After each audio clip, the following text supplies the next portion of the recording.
straight. There was a period of our history in which the Republican Party was the freedom fighting party. When did that change, you might ask?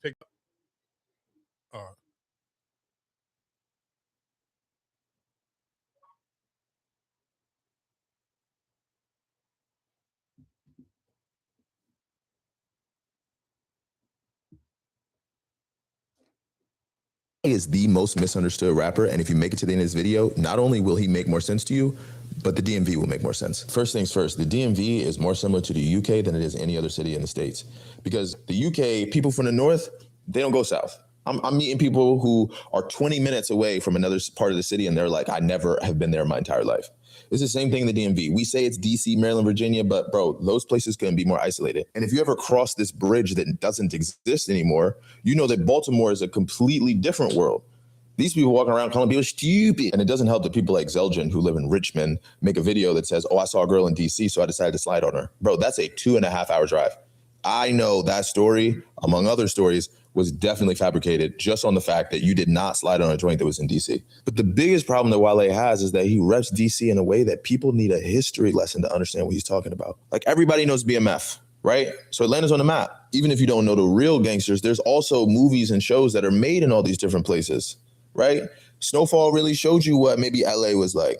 American Gangster gave us a vision. We know what Houston culture is like with the candy paint and all these other things. Do y'all know who Marion Barry is? Do you know that when he's rapping about Marion Barry, that this man got caught buying coke in a hotel room while mayor went to jail, came back out, and DC re-voted for him? Bro, they don't want to bring this to the forefront. Everybody talks about Frank Lucas, but do you know Rayful Edmond? Do you know that he was a kingpin?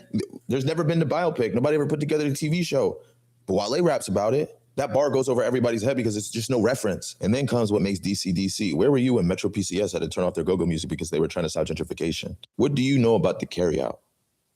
And again, like, there are chopped cheeses and all these other things, but the menu at a carryout is everything. Chinese food, seafood, pizza, wings. Like, have you ever had a steak and cheese egg roll? Have you ever ordered pizza from the same place you got your lo mein? And then you end up with this diaspora of what it to know that, like, to go watch a football game, it's so to know that the Washington football team, that's now the Commanders, used to be the Red, because why not? When he throws on a Bullets hat. And so what I know is that Wale has been authentic from the Nike boost to the roots. He's highlighted go-go and was early to Afro beats, but it always felt unfamiliar because he's not from a familiar place. Shout out to that dude. That was a good breakdown. I mean, I could probably he may not be naturally from here just because maybe some of his breakdowns with it, but I do like the breakdown in total. And I'm not gonna lie to you, I said this last year because I was shocked on how many people stopped the middle of their day going to the Orioles game day. But I'm not gonna lie to you, this year I wasn't as surprised with me. Of course, I got to see it last year in real time with my eyes, but I'm not gonna lie to you. And it may just be a Baltimore thing because I mean, I feel like it kind of almost with the Ravens too, but I was actually surprised on how many like pretty black women was actually there with their Orioles gear on and every day. Because like last year, I felt like I seen like way more like white people and kind of like maybe like some older black men, but I really didn't see like women to this capacity where I was like, damn, I ain't know like. And again, maybe that's just that may be just the difference between Baltimore and DC. Yeah, because I'm about to say I thought Baltimore fans probably more into it than. That's what I'm saying because it's right there in that area in that area where they all kind of just be at just off the string. But I was just surprised because I just know like when I even hear people talk about baseball a lot, like especially even black people who even talk about baseball, they're normally from cities is kind of a little bit more gentrified, where it's a little bit more mixed in and a little bit. And Baltimore's kind of different, like to me, and that is, I mean, I guess that's one of the things why people love The Wire so much because you kind of even people, how can people complain about season 2 of The Wire? Because it was really like the docks and it was a lot of, like basically like blue collar workers, the hub and all that. And the hub and stuff, and it was more white people than it was, Stringer Bell and all of them in that second season. But realistically, that is really kind of what Baltimore is, where it's like they don't have, I ain't gonna sit here and say they don't have like the uppity class people, but they kind of really don't. Like their shit is kind of real. The whole entire city is just like a blue collar city. And maybe that's just why it just is not separated, because even here, like in the DC area, when it comes to like baseball games, like it's just like a corporate event where it's like people get their jobs giving them free tickets and people be there, and 90% of the stadium is all white. I'm literally, that Orioles open day, I was so surprised, literally, like how I'm talking about, not just how many black people was there, but I'm talking about like black women kind of like dressed like, but I think like they was trying to get some attention, like having the booty shorts on. But that's with what the I said. I think just now and all that. people kind of separate. I mean, accepting that like it's other things to do. You know what I'm saying? So I feel like I'm pretty sure the ticket's not expensive. Yeah, of course the ticket's not expensive. You get the tailgate a Sunday. Like I said, I feel like a lot. That wasn't even on a Sunday.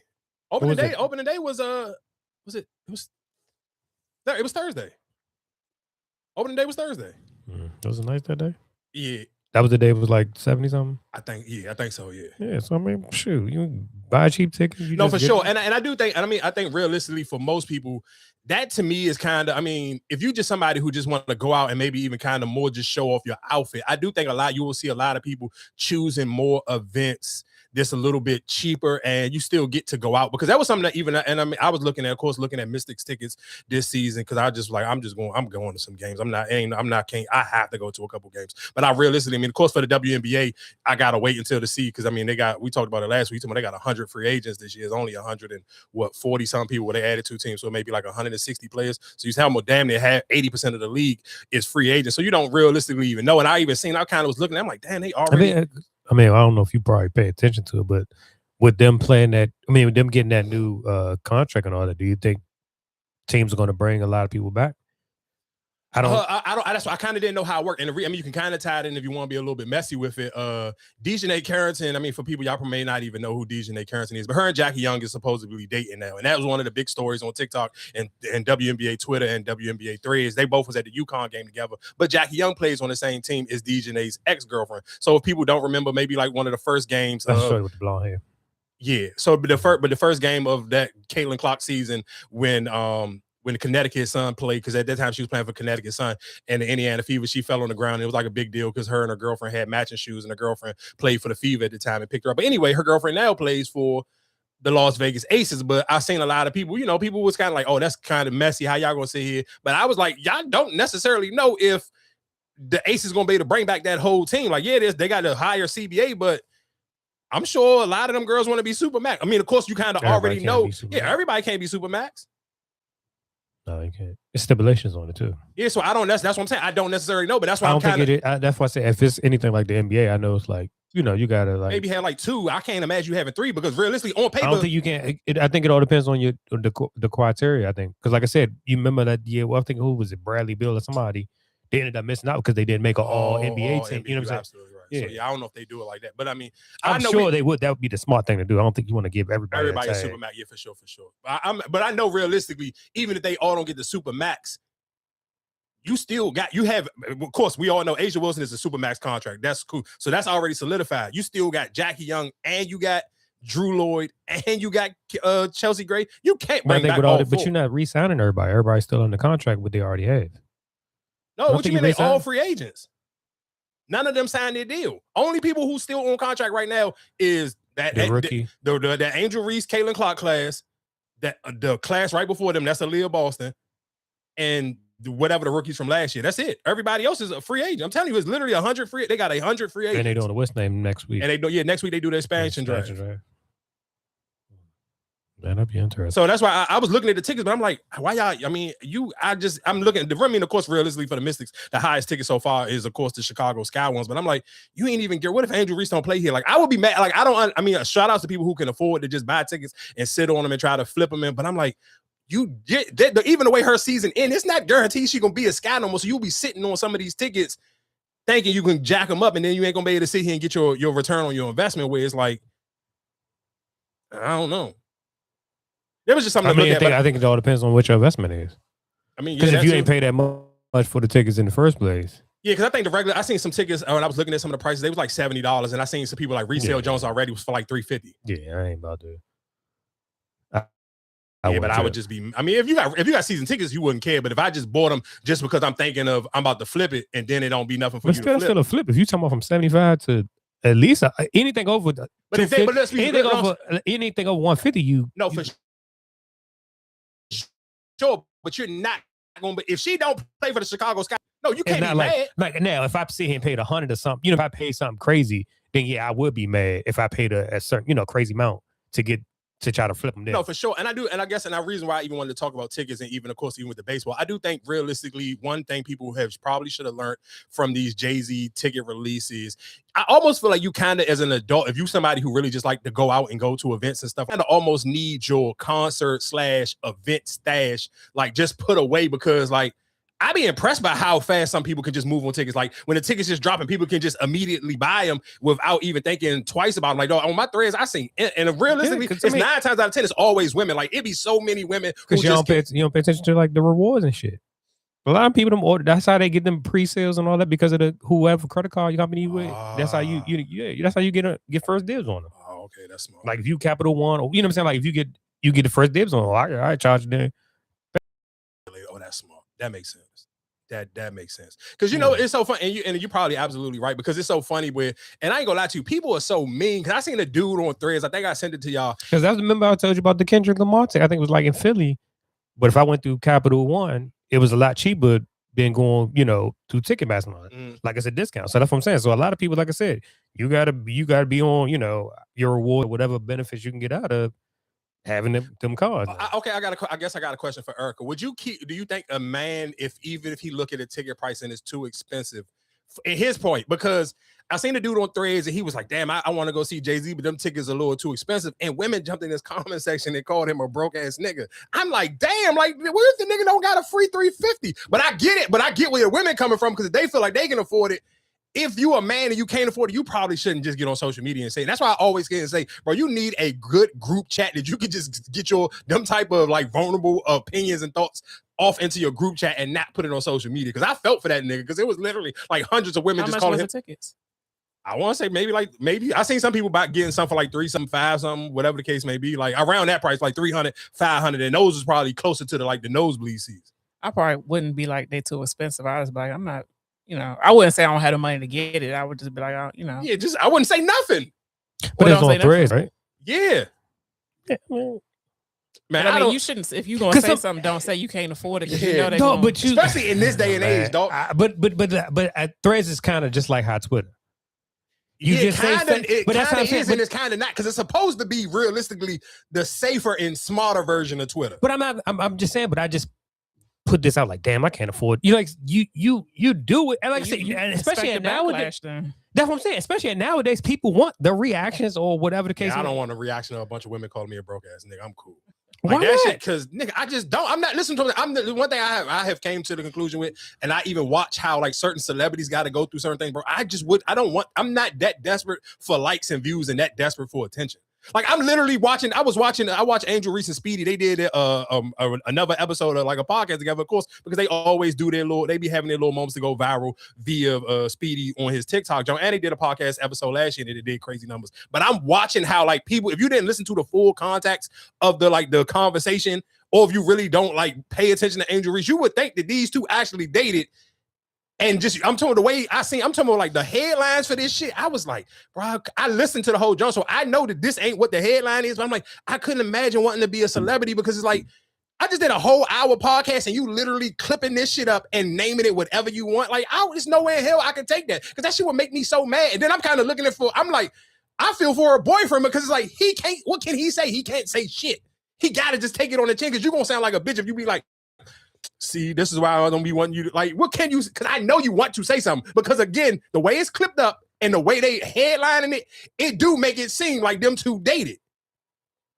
But that's why I can't see. And Speedy ain't no ugly nigga, so it's gonna be like. That's what I'm saying. I don't see how you can say, well, damn, I'm being my friend. Like I said, all right, you can't afford. You can't. It's no. That's it. You probably could afford it if you wanted to pay it. You wanted to spend your last whatever. You can't afford it. You just like, nah, I can't afford it. I'm not about to say just cough up that 500 right now. No, for sure. And I mean, so that's what I'm saying. So at the end of the day, if they're like, oh, you broke, like, all right, cool, that's fine. I prioritize certain. But that's what I'm saying. But that's being an adult. What you're saying is being an adult. And if you are, we all are adults. No. So you're missing my point though. But if you're gonna be that much of an adult, don't bring it on social media. But I feel like, because everybody, but that's what your social media is supposed to be for, though. Fuck, it's not. Yes, because we all make adult decisions every day, and you don't take every adult decision you make every day and put it on social media. But again, that's what I'm saying. If you're not living a lifestyle where I'm just trying to impress, that's what I'm saying. A lot of y'all are trying to impress people and be like, "Oh, I'm living this lifestyle." If you just regular, oh, damn, I look at man, I can't. Listen, I get what you're saying, and I'm not disagreeing with what you're saying. But what I'm saying at the same time is, when niggas is fucked up, you don't be like, damn, I can't afford nothing but some oodles and noodles today. You just eat your oodles and noodles and shut the fuck up. You eat your, but the Jay-Z tickets are, like I said, it ain't like it's $50.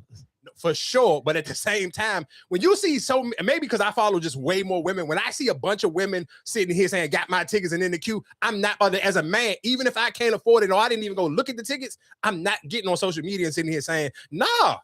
I'm just not. Just don't say shit. You don't have to say nothing. But sometimes niggas don't have to say. Sometimes niggas be geeking to be so into the conversation. You trying to keep it too real with yourself. Right. But then when you sit here and look, how many of them actually purchased them tickets too? Shit, they say bought. They say purchased. No, but it say purchase. But did they buy them on their car? Oh, I don't know. That's what I'm saying. So you can't get mad. You can't get mad. That's what I'm saying. I can't be like, oh, I can't afford. But damn, did she really buy it, or did her nigga bought it for him, or whoever? Send her money. That just goes to the point where just don't say shit about it. I mean, he probably saying what a lot of people are thinking, but this for sure, yeah. But that's what I'm saying. If I'm not trying to portray an image like, well, I got the money. Listen, no, but you're missing the point. I don't have to portray an image or nothing. I can really just don't have it. I don't have to tell everybody I don't got it. I'm sure it's endless people. Trust and believe. It's endless people who couldn't afford the tickets because everybody was complaining about the prices of the ticket and how many people was in the queue, and even the resale prices. Like the resale prices already for the tickets was 12 bands. Like that is one of the things I'm telling you. I say this all the time. I be happy when there's certain things that you can be into, and it is not even just perfect example. Bringing it back to Angel Reese with the sneakers. I be so happy that I could just literally, oh, she got some new colorways I like. I can just log in and I don't have to sit here and worry about battling some bots until something becomes too popular. Well, then you got to worry about going up against bots, and they'll just sit here and take the fun away. And that's realistically why so many of those concerts, like at the Bullpen and the R&B only and all that other shit, it be fun for people because people can sit here and buy cheaper tickets. Like I'm not about to sit here and spend a bunch of hell no, though. And I'm not battling no bots. That's what I'm not gonna do. But I do think realistically, if you are somebody who like to go outside, and the closer the weather break, it's gonna be a lot of those R&B only concerts and festivals, wine and R&B and all different genres. I do think realistically. Shit, I seen the damn festival with damn, what's that shit? Summer with all the go-go bands, Backyard, Junkyard, Rare Essence, and Northeast Grooves. Shit, general admission is $80, and I'm like, damn. But that's not bad for them though. No, that's not bad. When you think about it, it's not bad for, yes, because you get to see all them bands. That's not bad at all. But it's just like, all right, it's still a festival. Like I said, sometimes, and then like I think I can't remember how the 10th they start. I think it's like $350 or something like that. So you just think like, damn, all right, cool. So all right, you pay about what? 2 tickets plus the fees and all that. So it's just like, damn, do I really? You know what I'm saying? Like I said, it's some. I get what you're saying. It's just like, but something like that, like when it comes to all right, $80 compared to fucking $500, it's like, all right, cool, isn't that? Yeah, but I mean, I feel like, even with that age group of bands you talking about, nigga, $80 to go see them. And if let's just say you talking about most people who going to go see these bands, you've been going to see these bands probably since what, you're like 15, 16 years old. Mm-hmm. That to me is like, you said $80 to go see all them. That sounds like a steal. Like I can't even. No, like, it do. If you know normally go to Go-Go's, that's not nothing to complain about. Because if you gotta think about it, when you were 16 years old, you paid more than $80 to go see all of them bands at just a regular club. No, and that's the conversation. I mean, the other day, I'm in the town. We was going to talk about it last week. We went out for and I think it was when we went to Shark Bar, and of course it was free that night. It was like, all right, they reached capacity. You can. And I was telling her, I was like, no, it's been smaller venues than this with niggas paying $100. It's like, well, damn, you can't move around. Like, why would people be? I'm like, because in that era, if would spend that money just to go standing, you know what I'm saying? Even though you can't move. And I was like, yeah, steam coming out the building as soon as you open the door. I was like, this ain't nothing compared to how it used to be. Because I was telling them, like, yeah, this used to be the Icon and all that. I think it's a thrift store now. And I was telling them, like, yeah, like a lot of those are venues like that jump right there where it used to be, what is that? It used to be like a buffet spot. That's a club now. The Shark Bar? I don't know what it's called, but it's the jump right there in the middle. Been a Shark Bar. I think that's what it's always been. It's right there in the middle of the parking lot. It's in the middle of the parking lot. Yeah, it's in the middle of the parking lot. But I was trying to tell them, like, no, it's smaller venues than that where it was like niggas was paying to get in there to get, like I said, I get it. It's a free event. They're going to shut it down. And then plus they got tables and all that in there. So it's kind of like I said, a lot of those, how it was back then compared to now. And that's why I said I wouldn't mind paying it, but it's just like, I think because they got so many restrictions on a lot of things, it's like, oh, can't bring this, can't bring that. I'm like, damn, sorry, you guys spend $80 out in the play there, out in the woods. like, damn, now, you know what I'm saying? Like, I'm only buying drinks from the little what's name shit. Like, that's the only thing I'd be kind of hating. Like, when you be doing them festivals, is because you got to buy from other people. It ain't no. But again, that's why I say I think realistically, for if you are somebody who like to go outside and you kind of like an outside person, I think you should kind of almost, you damn near almost got to like plan ahead to know, like, the same way you plan ahead for a vacation. You know, like, all right, in the summertime, I'm not trying to be in the house. I really like going outside. I like being around, and not even sitting here saying like outside, like we talking about going to a club. We talking about like festivals, and you talking about concerts and stuff like that. You should start realistically putting money to the side, because even realistically, you kind of just don't want to wait to the last minute so you don't have to buy resale. Because what's he saying? If I say and say, damn, I was super caked up and I was saving, I got a free 7 bands that I want to just spend just to go to WNBA games. Is you don't have to worry about, fuck it, I'm just gonna buy whatever tickets, whatever teams I think somebody gonna play for, and you don't even got to worry about it. And you hurry up and you kind of, before everybody know what teams, because realistically, it's 2 ways it can work. One team can absolutely just get a trash team, or a team that you wasn't expecting could get a loaded team, and now them tickets go from where you could have got them before you knew who was on the team. You could have got them tickets and damn near floor seats for $60, $80, $100, and now they got, now you know the rosters. Now the tickets is $500, $700. So I think realistically, if you know that that's your idea, what you want to do this summer, I do think realistically you should probably start saving now. And even think about that just moving forward, just kind of, because I just was watching that Jay-Z joint. I'm just like, damn, it's just so crazy. And I respect how many people are just, I mean, again, what you said with the credit card thing, I didn't even think about that, but just how many people can just at a drop of a dime jump in the queue. Though he had 1.6 million people in a queue trying to buy tickets, dog. You know how crazy that is? And they added an extra day, right? Yeah. Damn, I wish I was a Yankee employee. I seen niggas. I sit here. You know what's so funny? No, I know niggas. You seen? No, I seen the niggas sit here and say, "Man, I'm about to go get a job at Yankee Stadium." But I've seen people do that for the Beyonce at FedEx. Yeah, that's tight. That's smart and that's tight. Yeah, I've seen people do that. That's what. What will make you do it? What will have to be? Who will have to be performed for you to be like, all right, I'm gonna take this just so I can.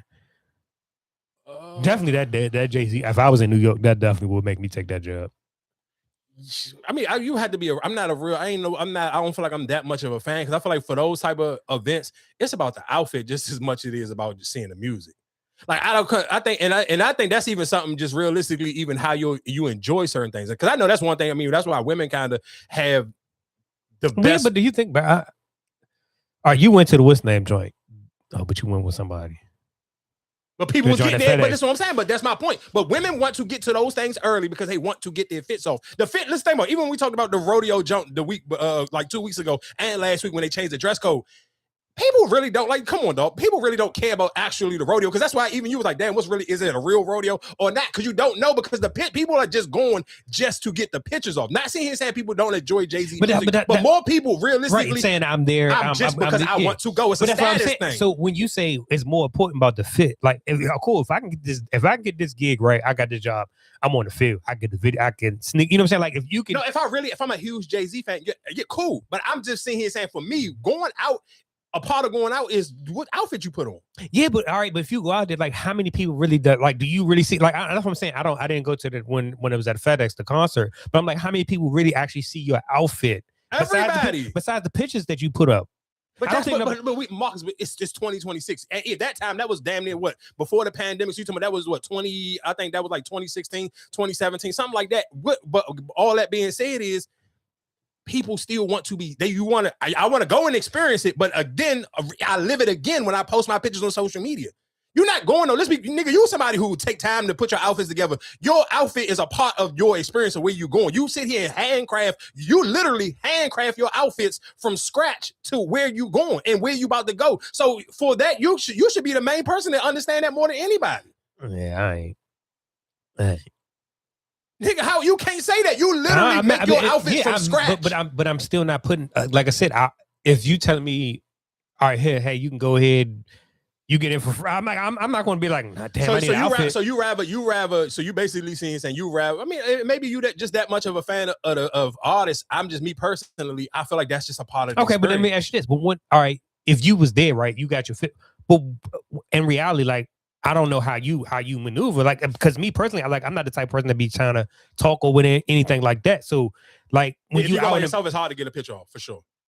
So that's why I'm just asking, like, when you out, like, all right, I got my outfit on, like, Are you really like trying to holler at, you know what I'm saying? Like that's what I'm saying. Like, do it really matters if you I think it depends on the concert. Like Beyonce concert, 9 times out of 10, if you a man, you going to a Beyonce concert, you ain't going by yourself. So yeah, you're not hollering at nobody, but you still want to maybe you don't want to sit here and be like looking like the dingy nigga who just paid for the girl tickets. You do kind of look like you want to look presentable. Like you don't want to just look like, damn, when niggas see you with your girl, I'm like, oh, this bro ass nigga, he just bought, he paid for the tickets. He ain't really on shit. But that's my whole. So, but I get what you're saying though. But for a Jay-Z jump, you kind of know, like, watch when the Jay-Z call, people gonna have their Sunday's best on. Niggas is not just going up and Yankee Stadium with some bullshit. Anyway, when you're going out, you're gonna have your Sunday best on. But I feel like if you could tell me, hey, you work this shit, you can get all right, cool. But the reason I hear you, but I only where I would disagree is I feel like people don't put their Sunday's best on when they go to festivals. People don't put their Sunday. You ain't see no fly ass kid in none of them NBA YoungBoy shows.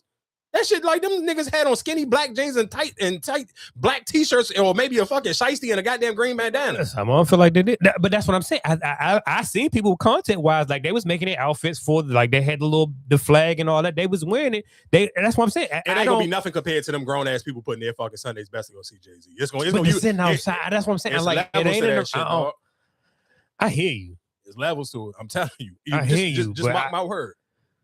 I'm gonna take that. If you tell me, hey, go ahead, put this yellow jacket on, I'm gonna take that yellow jacket. I mean, yeah, if you just gonna go and you just actually enjoy Jay-Z music, then yeah, for sure. I ain't mad at somebody who sings. If that's the case, you remember, like, all right, I might as well be outside parking lot bimbing there.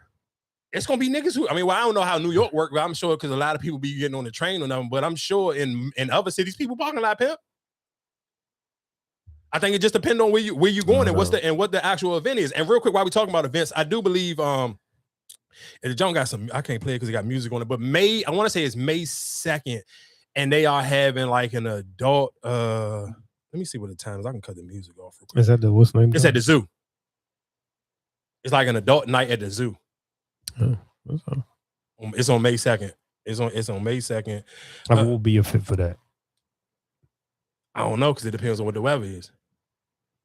Is it super high? And that is something realistically. I mean, because I know me and Erica always talk about that even on TikTok. We talking about just other adult shit, and I do want to say this because I went into the mall this weekend, and I don't know how often any of y'all. I'm sure most of y'all probably ain't been inside of a mall in God knows how long. Though a lot of stores be closed down. Because matter of fact, I was by Springfield. I went into Springfield Mall and I was looking to go into the lids because I keep getting advertisement on Instagram for New Era caps, but New Era, they still, some of their best hats is still fitted hats. So since I cut my hair, I don't know what size fitted hat I need. So I just wanted to try fitted on so I could sit. So when I see it now, I could just know my size and then I can just order them offline. But they didn't have none. And then even when I went into like the Foot Locker, all they had was snapbacks. So I'm like, damn. The lids, they measure it. They don't measure it. But they didn't have, the lids is closed. Oh, in Springfield? Yeah. And they normally moved it. I think I walked around the whole mall. I mean, you ain't see no lid? That's kind of crazy. That's what I said. They still, because I know that kiosks. That's one thing I think that you always lids. They had maybe an auntie and like those ones you see in every mall. No, they didn't. Only thing they had in there, they had a Foot Locker, a Journeys. They had one of them like super sports stores where they got all the like team apparel. Not even Maryland's. They just had all the. I'm saying the memorabilia. Yeah, one of them type of stores. But yeah, they didn't have one I was looking for, and I was just surprised. I'm like, damn, like it ain't even like. I mean, of course, I know Forever 21 already closed, but you just be surprised, and that's one of the reasons why. I mean, of course, if you older, man, that online shopping is like that shit is damn near almost like a game changer. But you kind of, again, we talking about saving money and kind of planning ahead. You need to order some of that stuff. Like if you sitting here thinking about like I'm about to go to a festival in like June. But realistically, if you ain't planning to order your outfit soon, you can't. It ain't necessarily you can just go to the mall you used to go to and run in there and grab something. Because what if the store your normal go-to store closed now? Because a lot of the malls, if you ain't been in there in God knows how long, the same way you ain't been in there in God knows how long, everybody else probably ain't been in there in God knows how. So how many stores can actually live off of nobody coming into the mall? I think you can. You can find a way. You could find something. That's what I think is all in the person though. How you dress and what do you feel like your style is? Because you can easily, like I said, you can go to different, like, oh, I know over here I can go with this one and grab some. Oh, I can grab these jeans from here. I think it's all on how you dress. Like, what are you trying to, what you looking for? Because like he said, a lot of those stores in the malls are closed. But that's what I'm saying. Just for basic, let me run in real quick and grab something. Right, but your expectation of what you trying to wear though. But even if my expectations was, again, let's say if I was somebody who wanted to go to Forever 21 and just go get a fitted hat. I wanted to go into Forever 21 and I wanted to go get me a fitted hat. Both of them stores closed now. So now I'm screwed.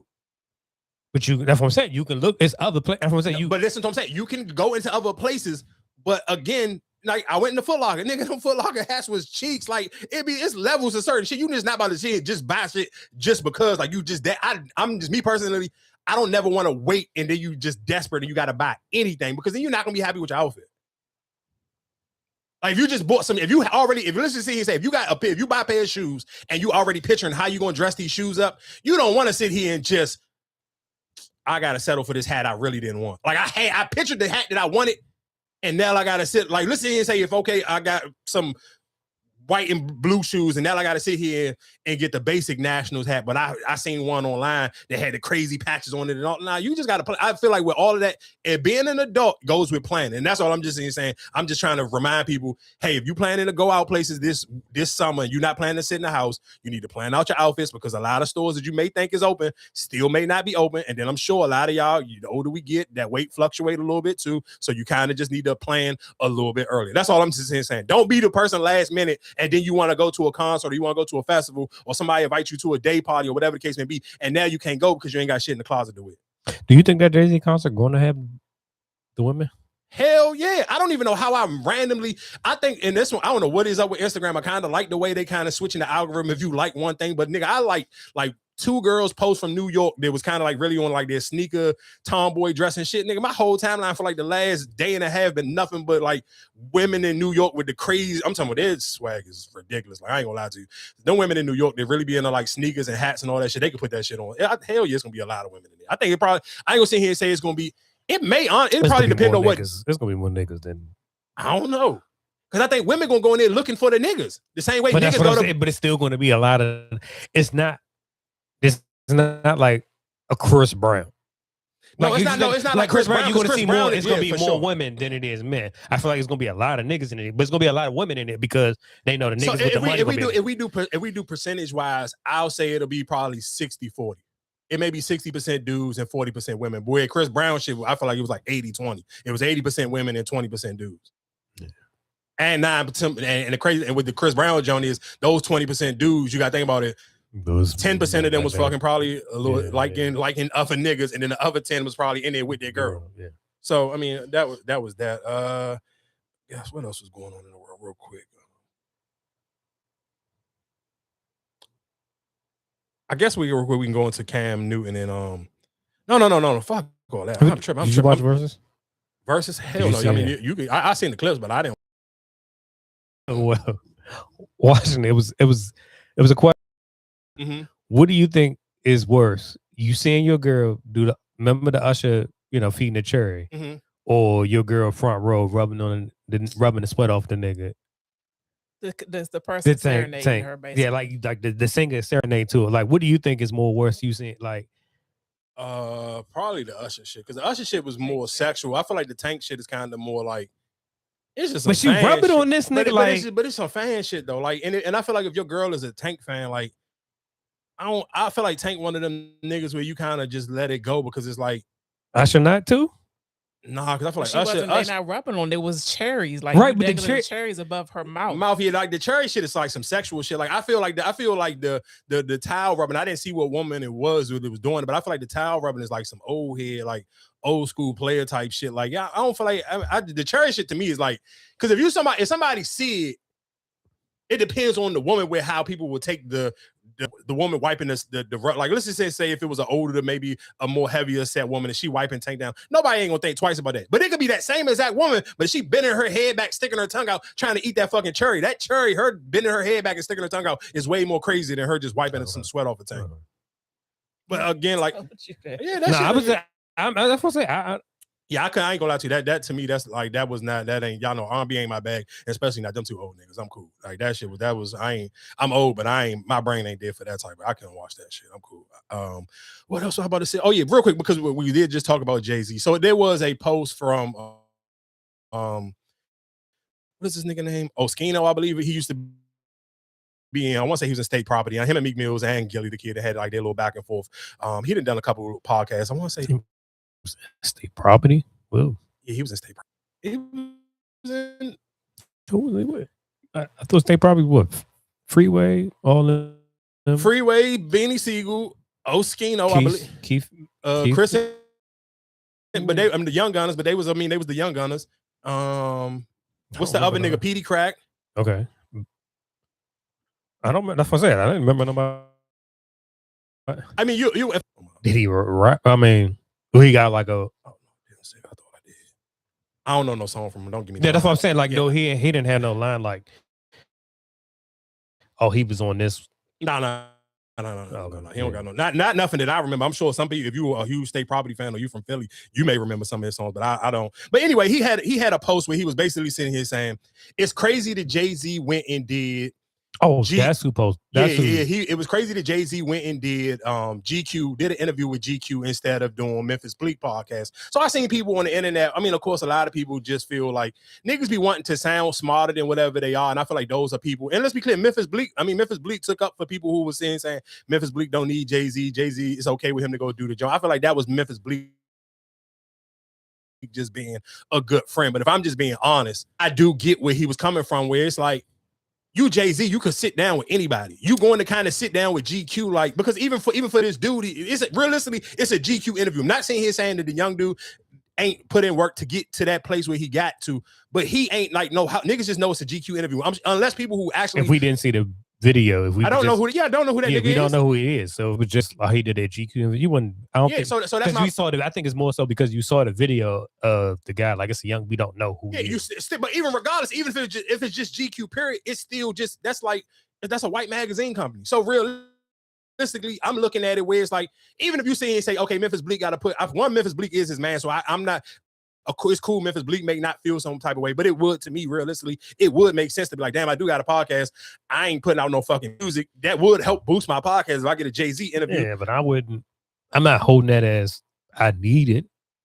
No, you don't need it, but it'll be a great fucking look. But you're the same person. Like I said, you bigged him. You put this in the atmosphere about him coming. It might be an album or whatever.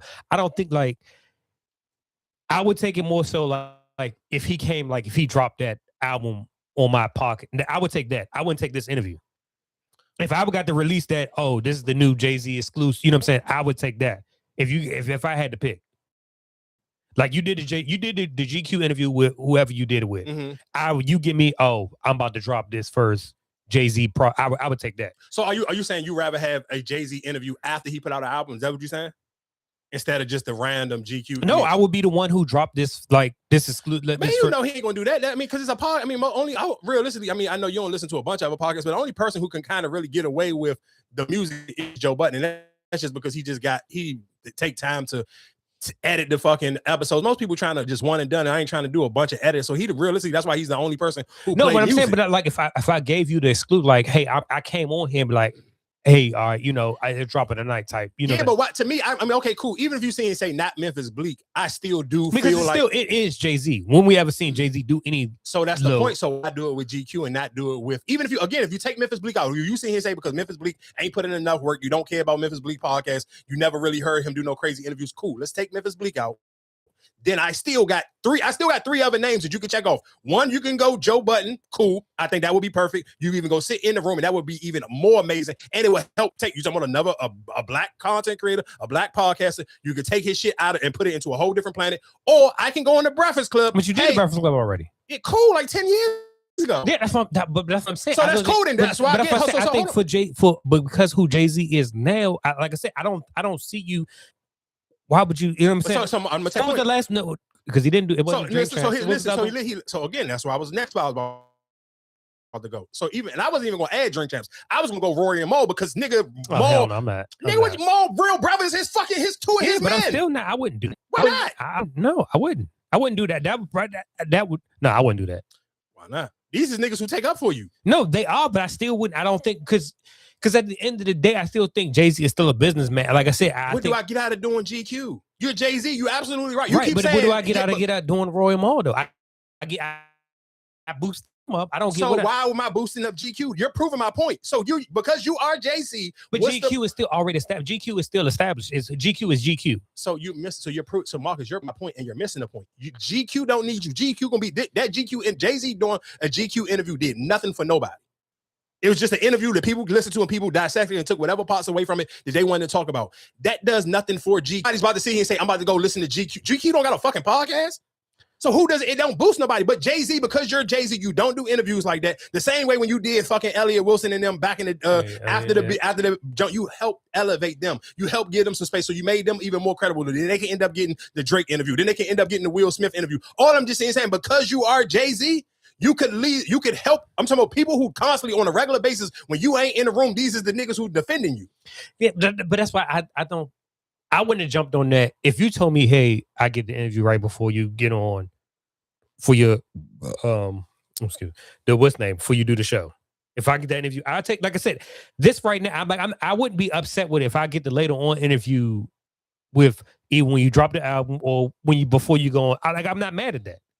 That's what I'm saying. I don't get why people up in the uproar. Like, I don't think a lot of people. I mean, I feel like a lot of people were sitting here saying that they felt like Memphis, he ain't need to give Memphis Bleek the interview. But I think everybody who feels like the same people were fussing when Kendrick did with what was that? What he did with him and SZA did the interview right before. Yeah, they did it with some whatever. What it was one of the magazine. Yeah. That's what I said. I can't. Like I said, I think it's just feel like all right. But that's people. But perfect example. Even going back to that though, think about it. Kendrick Lamar or SZA, neither one of them ain't about to do no interview no time soon.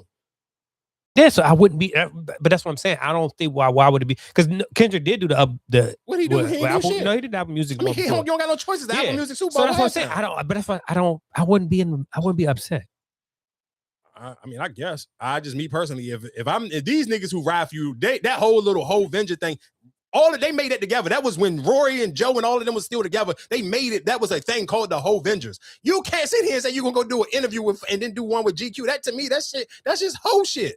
And that was one of the reasons why niggas got so upset with him calling him a capitalist and all that other shit, because you just do like certain shit. Like, yeah, niggas love Jay-Z, but some shit you could just call it like, bro, that shit is corny. Like, it's cool. Like, what the fuck, you Jay-Z, you absolutely right. You don't do interviews like that. You're never probably gonna do another interview no time soon, because people, the fact that we can count on our hand how many interviews he done in the last 15 years, a Breakfast Club interview and a Rap Radar interview, that's 2 out of the last 15 years. Why the fuck the first time you go sit down and you talking about endless, I'm talking about black niggas where that is a thing. Even if you just wanted to be random, you could have random and go sit down with fucking Shannon Sharp, or you could go sit down with Carmelo Anthony.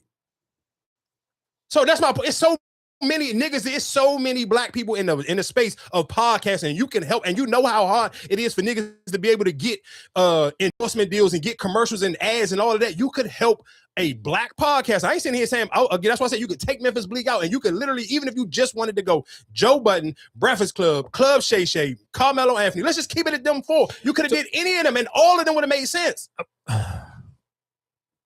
Especially the Carmelo Anthony. The shit is called 7 p.m. No. And that's why I said, but I think, because even with the whole, like, even with like J. Cole, like how I feel like you want to take first, let me take the safest one first before I really come out and start doing my media run. That's how I feel like. No, listen, listen, for J. Cole, of course, niggas is but not. I feel like even with Jay-Z right now. Come on, Marcus, ain't nobody gonna play with Jay-Z. Oh, you think it's not even? Hell no. Okay. Niggas got too much. You haven't. You listen. You ain't. You.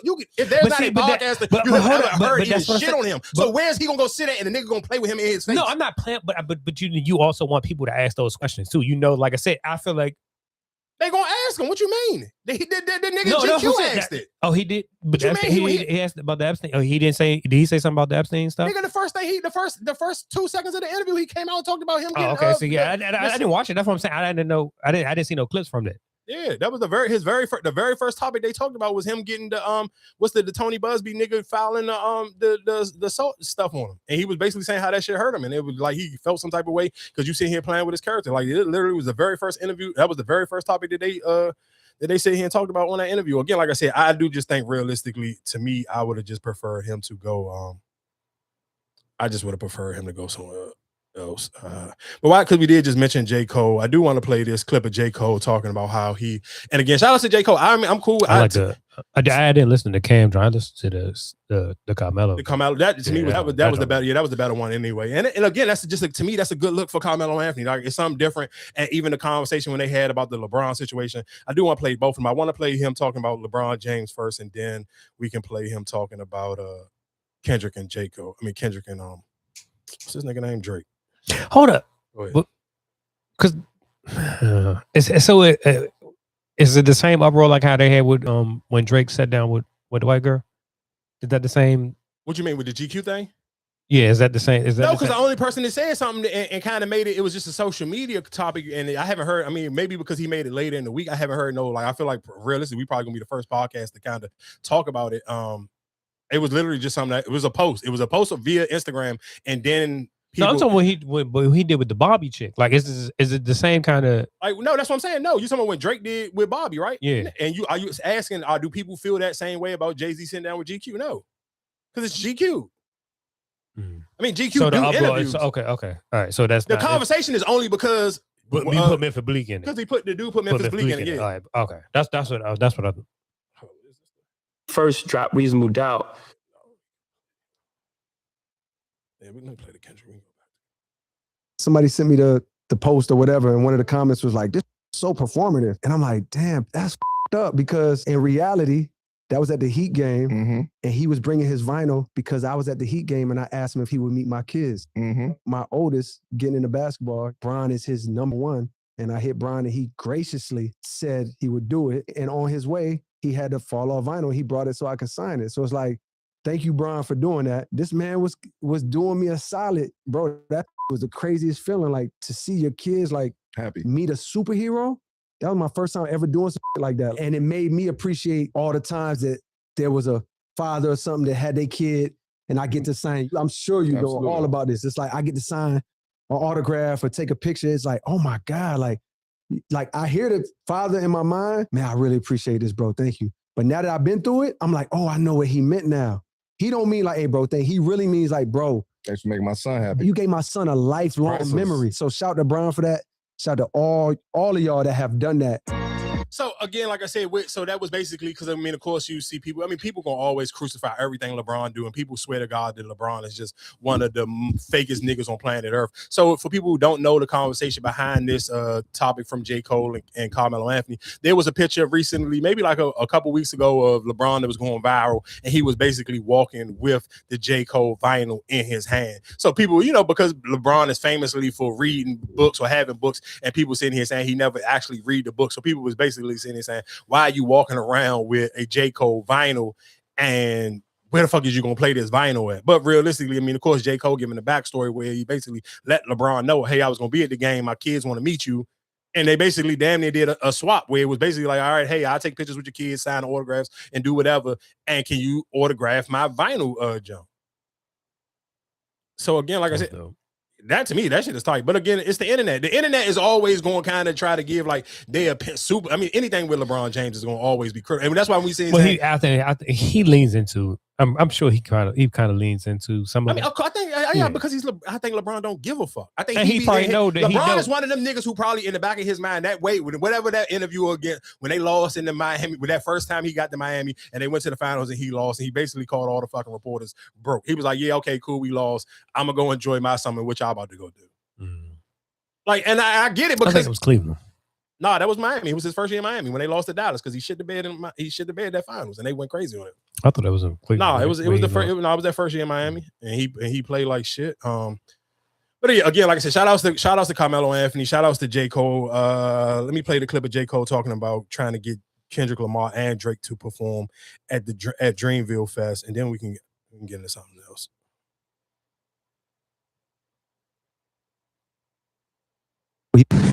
Was the rumor that Drake was supposed to be at Dreamville Fest? That actually is true. He was supposed to be at Dreamville Fest. That was he was coming. He didn't come. Thank God he didn't come. No disrespect to Drake. I love Drake, but like had he come, I would have felt more pressure to be on stage representing that energy. Way before Kendrick's song dropped, he was supposed to come. I was trying to get Kendrick to come too. My plan for Dreamville Fest that year, mind you, I never got a chance to like. It's crazy because like when we was on tour, I'm like, yo, it'd be crazy if both of y'all came out at Dreamville Fest. Boom, boom. It's silly now to say, you know what I mean? It's like, nah. there were other plans. Y'all all supposed to be on first person shooters together, right? I'm not gonna say we were all supposed to be. How it came to me was before that beat ever made it to me, I think Drake wanted that to be a him and Dot song. My interpretation, getting the response he wanted, maybe he was like, let me hit Cole, because I think Boy Wonder was pushing. to hit Cole, boom, boom, mind you. So I never looked at that song like it was going to be all of us. I thought it was me and Drake, and I just had the beat, and I felt mad pressure because I wanted to come through for him. I had to write that verse several times. With so many lies, they're actually saying things that are like half truths. Drake's supposed to be coming to Dreamville Fest? Yes, half truth. And he actually told me, he was like, and I appreciate him for doing this. He's like, yo, bro, I didn't want to come down there and put you in a situation on that stage and say something that you would have to stand behind. And I'm like, thank God that you didn't, because it left the space for me to receive what I was supposed to do. So, and again, I mean, of course, I Clip Nation, they be, you know, they be on point. They make you want to watch it. They get right to the point. even when they first started off, they like when they do the little clip joints. Yeah, they clip game is on point. But again, and like I said, that's again where the reason why, like, if you sit here saying, just for me, perfect, if I feel like to get a good Jay-Z interview, and I wouldn't even say Shannon Sharp, because I feel like Shannon Sharp is kind of like a fake hip-hop nigga. I would just give me a Breakfast Club just because they on Netflix to kind of help shut them up, because I know all y'all shut the fuck up when Dr. Umar was on there. Y'all took y'all bitch asses right on over to fucking Netflix and they said a goddamn word. Oh, he was on there? Yep, he was Recently? on there this week that just passed. I don't see. I wouldn't even know that. He and then so like do they even post those clips? Like, I mean, they still post their regular whatever on social media. It's just probably the way your Instagram. If you ain't really been looking for them, it don't never. No, come, I usually just like whenever I like, because I'm following Laura LaRosa. I like hers, and then I saw Charlamagne with Young Miami. But I never seen nothing, like I said, yeah, like the Young Miami John was separate. I mean, it's separate. That's what I'm saying. But I never seen like from the Breakfast Club. Like I don't be seeing their what's names no more. I know. I mean, they Dr. Umar John kind of was moving around because he bigged up Sukiyana, so that was kind of moving around on the regular blog pages like the Shade Room and the Neighborhood. I mean, not Neighborhood Talk, but Hollywood Unlocked. They all picked that up. Was that? So that was before when she announced that she was pregnant. Yeah, she was pregnant. This was literally just last week, and he was sitting here bigging her up, and he was basically sitting here saying like that character that she play online. He was basically like he felt like that's not who Sukiyana is. Because I think I did see something about that. Like they were saying that he not to follow. Yeah. That was from a Breakfast Club. Oh, so that's okay. So it was a few. Yeah, like I said, I didn't see no physical clip of him. That's why I'm like, do it really kind of like I get it when we always say like it's on Netflix, but damn, you don't see him like they used to. I mean, maybe because it's not. Maybe just because of random. I don't necessarily know. I still see it. Again, I played this last J. Cole John because he was on, of course, Cameron John as well. And I do. And you know, one thing I guess when you kind of listen to, and that's the reason why, like, that's how you know how much respect people got for Jay-Z, because you can hear the kind of like the backhanded bitterness a little bit. The niggas is mad that J. Cole ain't pull up to their shit. You can, when people talking, when they playing the clips, you can hear the niggas is kind of But if I was J. Cole, what's name right now, I will pull up to all of them. I will pull up to Joe in the Civic. Yeah, I will pull up to Joe. I will pull up to Joe in the Civic and be like, "Damn, I can't. Like, what's wrong with the Civic?" And then I would have definitely Roy and Maul. I ain't gonna lie to you. It would have been in the barber. It would have been in that barber shop. When they say, I think Roy go to the same barber. I would play if I'm J. Cole right now. I definitely, like I said, somebody who can use this and can play into everybody. Like, all right, let's get to, you know what I'm saying? Like, I do. No, I like the way you said it. Him and Roy and Maul thing. That would probably be the better one. That would take it to one. No, that would take it to it for sure. Out of all of them, I like what you just said. I think that Roy and Maul and J. Cole one will be the perfect one realistically, because it would be. But if I said, if we just advertise, like I said, the Joe joint, I will pull up to him in the Civic like, damn. Like, even if Joe in his Ferrari, I would have pulled up like, damn, I can't just drive my Civic. I would have did it that way. For sure, yeah. Because like I said, you'd have get the whole Joe Budden network. You would have got them, and then I would have did the Roy and Maul. Yeah, I'm with you on that one. I'm with you on that one. I think J. Cole, I mean, of course, J. Cole got a ego, and I think realistically, he kind of almost giving niggas the Frankenstein, telling niggas you can suck it. I'm not coming to y'all shit, but I'm going to let you know. I'm going to come to all the other shit close in your radar and your circumference, but I'm kind of going to give y'all gonna have to talk about my clips from other places, and I'm not gonna give y'all that extra. I mean, because you got an ego, and niggas, and let's be clear, all of them niggas shitted on you, so I'm not mad at him for not wanting to pull up. But I would love if he did pull up, just to kind of give it that little Stephen A. first take type of debate, especially with him. Yeah, and fucking like I said, after you did the camera, the camera on shit, yeah. The whole time, you don't notice, but I was telling you the other day, it's like every time I had you on my mind, like fuck, like I'm behind schedule, right? But somewhere in my thoughts, I'm thinking about you, because I'm like, yo, I told Cam I'd be done by such and such. Just real quick, right? Me being on your mind is pause. Yeah. Let's just. That's my first. Yeah. You said it like 3 times. but like, I won't be on your mind that much, man. Yeah. So I just want to get that out the way real quick. But go ahead, my bad. I didn't want to interrupt the story. Go ahead. Go ahead. I'm sorry. So again, like I said, shout out to J. Cole. I'm not mad at him for picking his spots, going wherever he felt comfortable to going in. But I guess while we're sitting here talking about just feeling comfortable, Erica, did you ever get to finish watching Beauty in Black? Yeah, I finished it. What was your thoughts? It was the best scene. It was the best part. It was the best out of all of them. It was. What was your thoughts about when she burnt the house, when she said I didn't like her. I didn't like her for a long time, but I respect. No, I know this. That's what I'm saying. I didn't.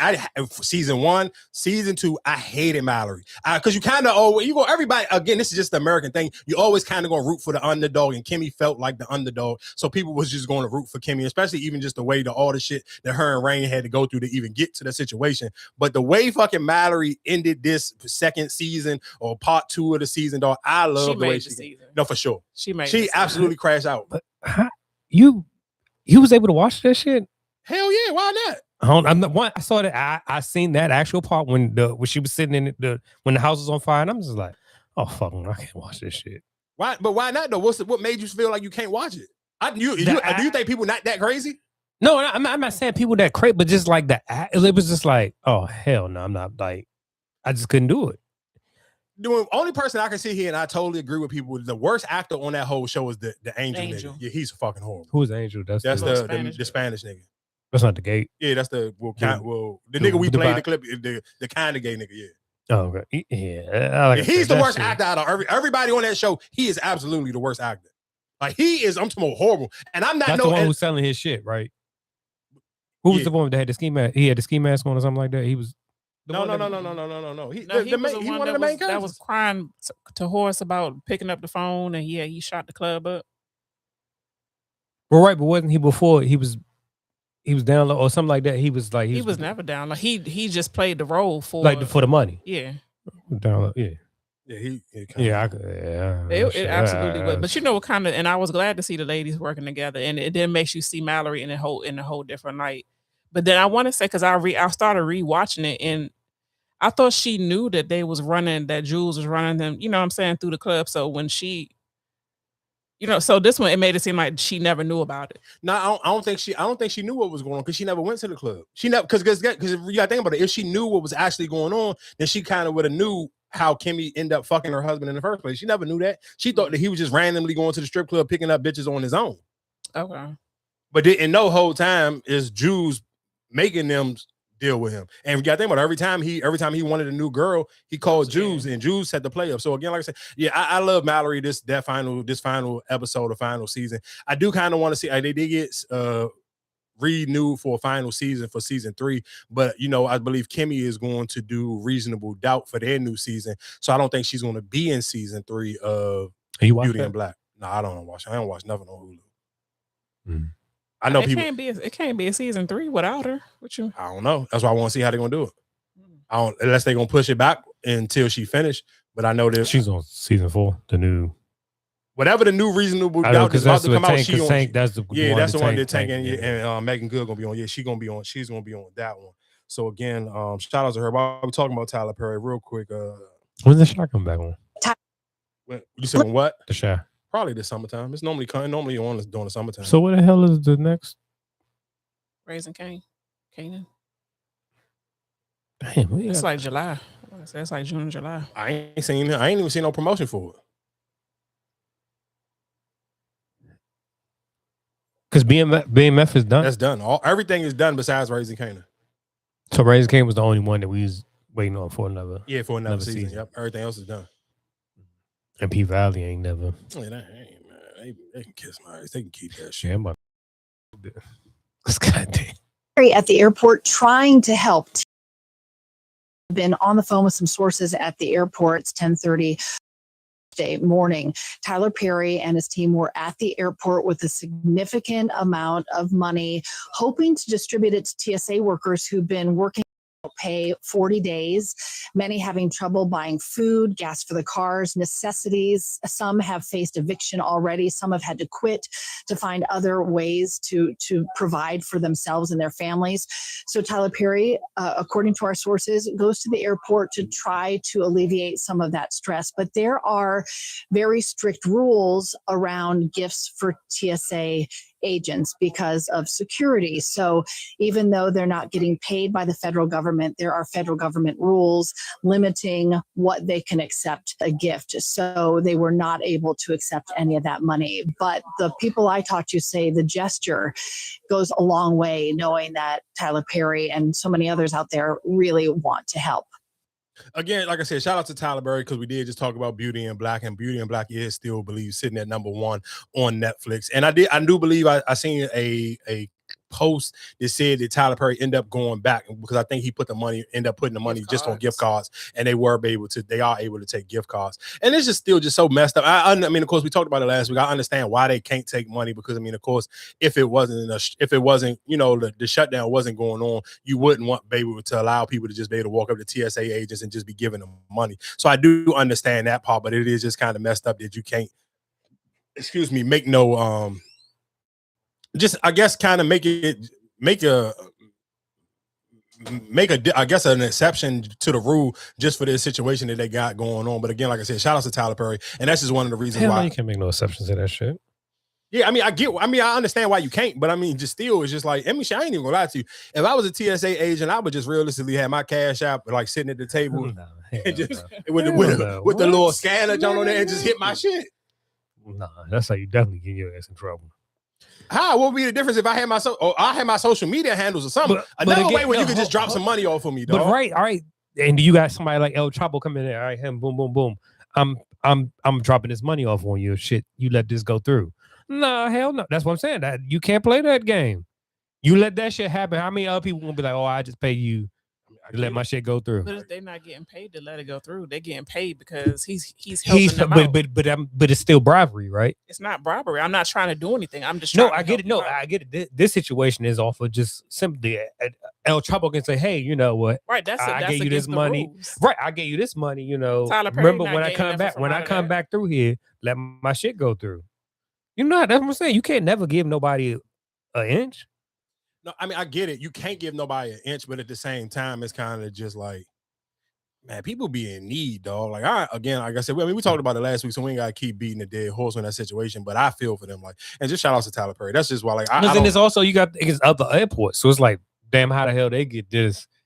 I mean, well, nigga, get your own celebrities. That's why people move to Atlanta. What the fuck? What you want me to tell you? But then that's, like I said, that'd be a bribery. Man, it ain't a bribery, nigga. That's why people. Guess what? People move to Atlanta and to LA for reasons like that. Yeah, maybe not to get tipped there as a TSA agent, but it's to be able to bump into celebrities like that who look out for you.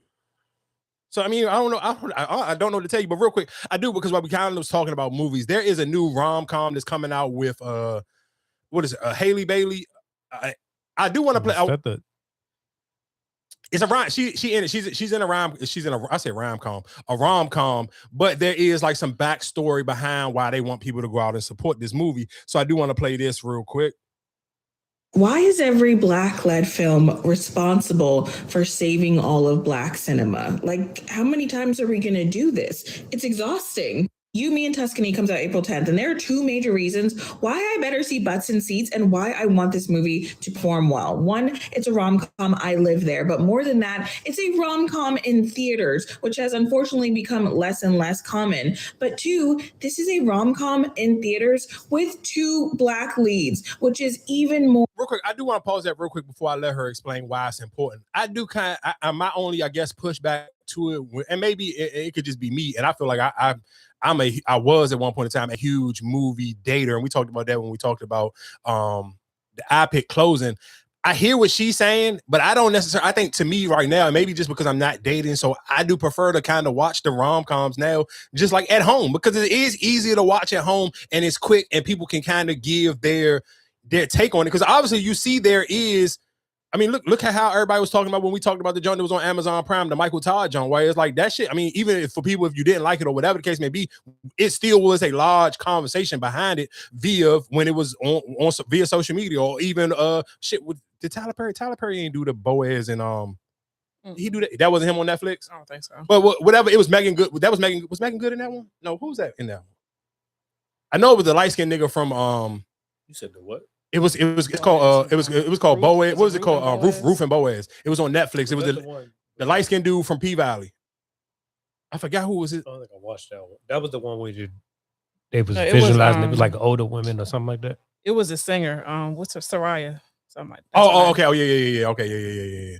And it was the light skinned dude from P Valley. Yeah. So, but yeah, that's what it was like an older. What's name? Like you, something. I didn't watch that one. That was the one where he was like, they saw him like he was like a handyman or something. Yeah. That John there. That was it. But that's my point. People, I feel like those movies now, it's kind of like it's easier to watch, and it's easier and it's faster for it to become a conversation piece. Just have it go straight to streaming service. I mean, I get it. Again, I'm not a movie director. I'm not an actor, so I don't really be trying to give them no crazy pushback on the reasons why they want to get nominated for awards or the reason why they want certain things to go to the movie theater. But I do think realistically, because as many people aren't rushing to go to the movies no more, so date night to the movies is not a thing as much as it is where it's like the kid movies. Shit, I want to say I seen Boardroom post something and I'll go look at it. I want to say all the top movies this year that came out so far all was kid movies.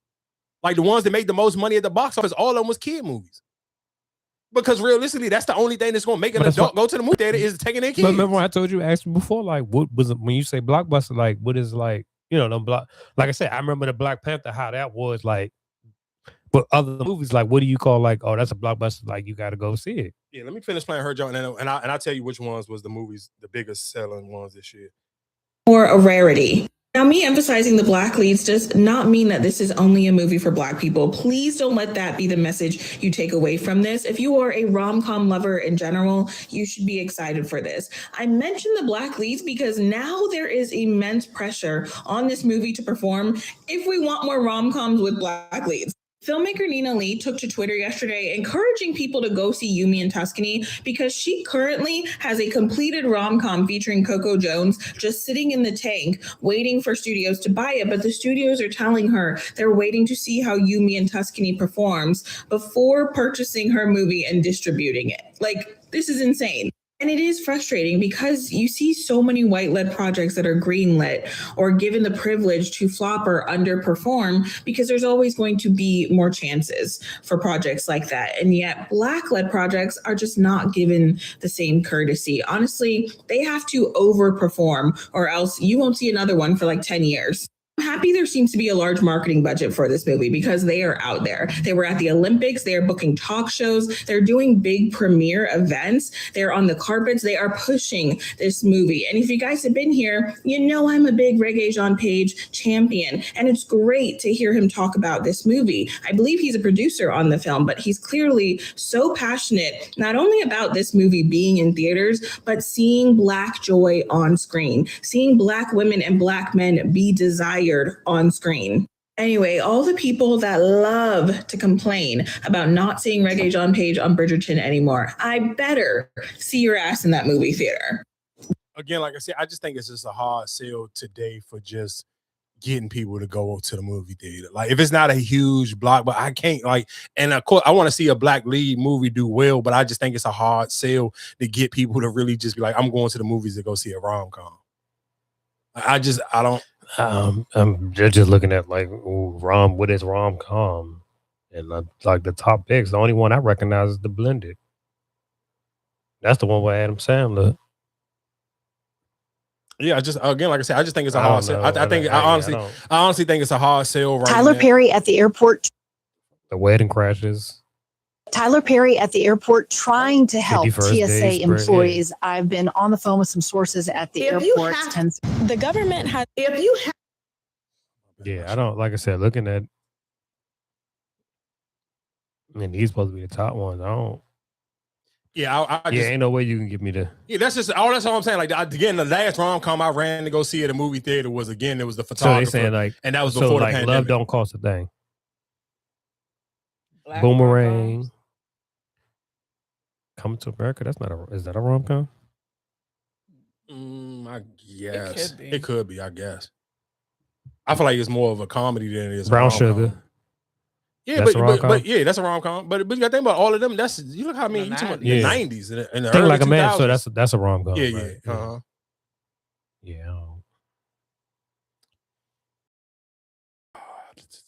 Real quick, because we I guess we kind of talked about dating and we talked about real quick. I do want to play this news clip of people talking about trying to get restaurants people complaining about not having enough actual sit down restaurants in PG County because they basically people kind of complain. And I've seen people because I mean I do follow people who do real estate, and I do see that is one of the biggest complaints for a lot of people being new homeowners, where they're complaining about PG County. They keep they keep building all of these new townhouses and all these new homes, but people are like, dog, we don't even still have no decent places for people to go eat. Of course, and when I say decent places, people are not really trying to count just like food chains where you're sitting here talking about, like Fridays or Outback or nothing like that. People still got to run to go downtown to go to a half decent restaurant.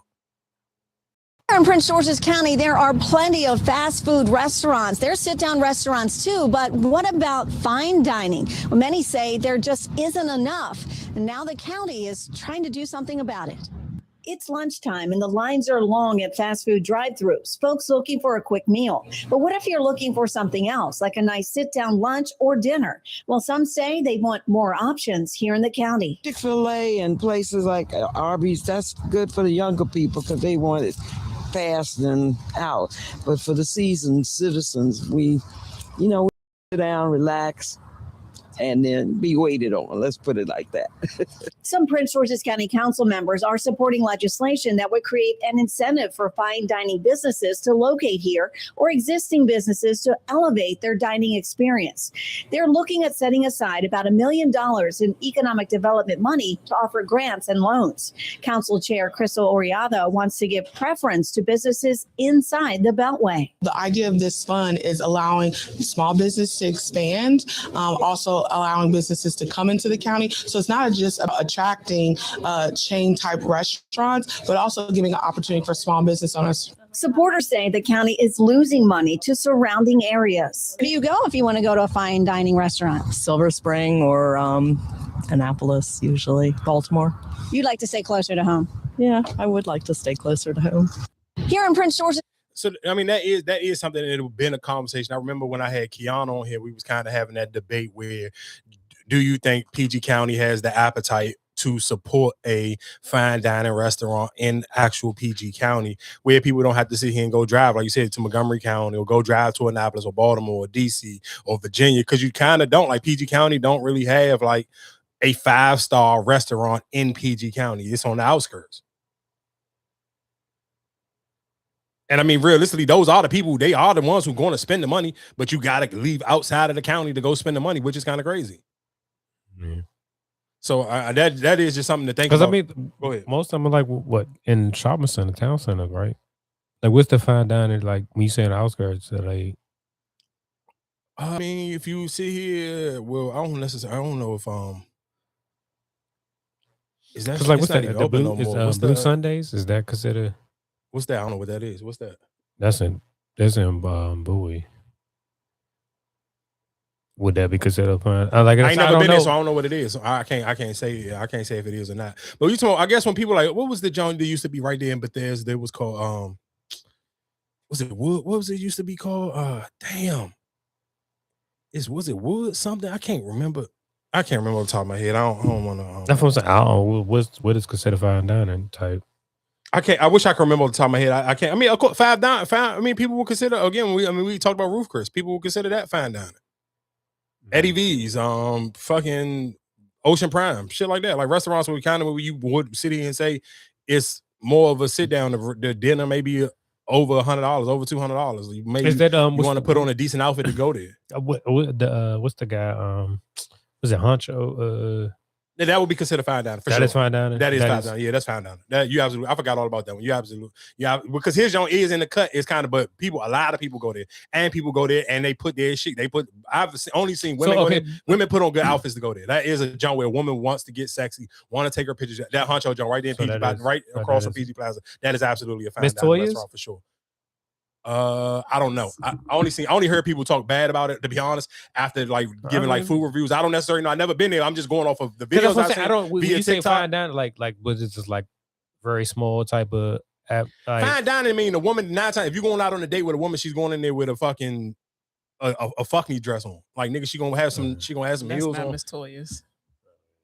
Yeah, because every woman I've seen, I've seen people do reviews of the joint, and it seemed like it'd be like no shade. It'd be like a lot of hood boogers making their videos after eating it. So I don't necessarily know what the actual vibe is in the restaurant, but I'm just telling you what I seen people that I watch do food reviews on there. It kind of gave like whatever the little ghetto fucking ratchet food review Jones. Shit, where I want to go real quick. I guess let's go chili real quick. So of course, two people right now, if you are on the internet, oh my God, I don't even know how I was about to forget my. We'll get to Druski next. Two people who are getting crucified right now via social media is Chili from TLC and Nick Cannon, and both of them is because of their voting point of views. I will play Chili's. She kind of came on the internet and defended herself, but and of course because TLC is trying to go on tour. I believe TLC is supposed to be getting ready to go on tour. I believe it's them and Salt and Pepper or somebody like that, and people was already off the we cool. And that, one thing, and the crazy thing is, I did see people saying it's crazy that y'all got so much smoke for Chili, but people don't have that as much smoke as people got for Chili being a female Black Republican compared to the men. I think what people got to realize is women are the ones who spend the money, and those are the ones who voted even in a larger Black women are the ones who voted in a larger percentage, and those are the people who kind of dictate on who going to spend money on tickets and shit like that. So they got a right to voice their opinion out. So of course Chili is going to get more smoke because if it's a man, like if it's somebody like Waka Flocka, and no disrespect to Waka, but who the fuck cares who Waka voting for? And niggas ain't running to go buy no fucking Waka Flocka tickets to go nowhere. So again, it's a little bit different. So I understand why, again, the women who would go buy a TLC concert ticket right now, guess what? Those are what they call them, the 92%. Those are the 92% of women who voted for fucking who's running to go buy a TLC ticket? I mean, people was buying them. I'm not saying it's selling out like Jay-Z and Beyonce, but people gonna go. You can't see and say people not gonna go. I feel like they're on the same level with the Waka Flocka tickets. I wouldn't run to go buy no. I like TLC, don't get me wrong, in they prime, but I'm not gonna go buy a ticket. I don't give a shit. I'm not going to go buy a ticket to see them. So he's saying they SeaWorld act. It may be above SeaWorld. It may be a Six Flags act. No, they not. I'm with you. I'm not. It's only two. Yeah. But you'd be surprised though. Again, I get what we saying because I'm sure because I seen that fucking Bow Wow fucking what was that Madison Square Garden of night, nigga. That shit was jam packed. No. But it's still because it's Bow Wow and it's still like I said. But TLC, because you don't have Left Eye, do you really like? Is TLC going to see TLC still the same? Because like I said, that is TLC and somebody else. I don't think you. Yeah, I don't think. I'm not. Yeah, I'm about to say. I feel like I could say on this one because that's more of her demographic. That's not me. I'm not. I wouldn't. I don't care if who was going on tour with them. I'm not going regardless. Like TLC ain't getting me out of my bed. Like TLC will be somebody where if I'm getting in a car with somebody and I'm like, where we going? They just be like, shut up and just enjoy the ride. And then we just get at a fucking concert venue and TLC performing. All right, well, cool. I guess that's where I'm at tonight. I'm not spending my fucking hard-earned money or you wasting my gas to go see TLC neither. But I do understand why the drag in the conversation will be louder about TLC because Black women are the ones who realistically, however large or small the audience is, those are the people who realistically are going to support TLC. So of course those are realistically always the people who have the louder opinions via social media. Like I get it, I understand it. Like people mind, they be wanting to feel like niggas kind of like supposed to be able to like men don't really dictate too much of nothing, especially when it's dragging shit on social media. Women make shit popular. The Shade Room is 90% women in the comment section, and the neighborhood talk and all the fucking blog pages, 90% of the people in the comment section are women. So whatever women is dragging to hell, that's going to always be the louder topic. I hate for that. That is just the honest truth on social media. It don't matter what the conversation is. If women, whatever way women want to sway that conversation, that's the way that the conversation going to sway. But here we go with Chili. Hey, y'all. So I've been seeing the discourse that's been floating around on Threads and other sites where people are like, TLC is MAGA, right? And then there's some that are confused thinking we're talking about TLC, the Learning Channel. And no, it's TLC, the group. And this stems from this post right here that Chili from TLC reposted where it states that Michelle Obama registered to vote as a man. So spewing that propaganda that we know this racist rhetoric that Michelle Obama is a man. And Chili reposted this and it was up on her page as of just a few weeks ago. Okay. So this was there and she meant for it to be there. And I'm confused as to why all of y'all are confused that she might possibly be MAGA. Because just 2 years ago, February 2024, this woman got mad at someone that made a comment that she was chocolate. So it was a video of her dancing with her boyfriend, Matthew Lawrence. And the woman was like, "Ooh, look at her chocolate self go." And this woman actually got mad and said caramel, not chocolate.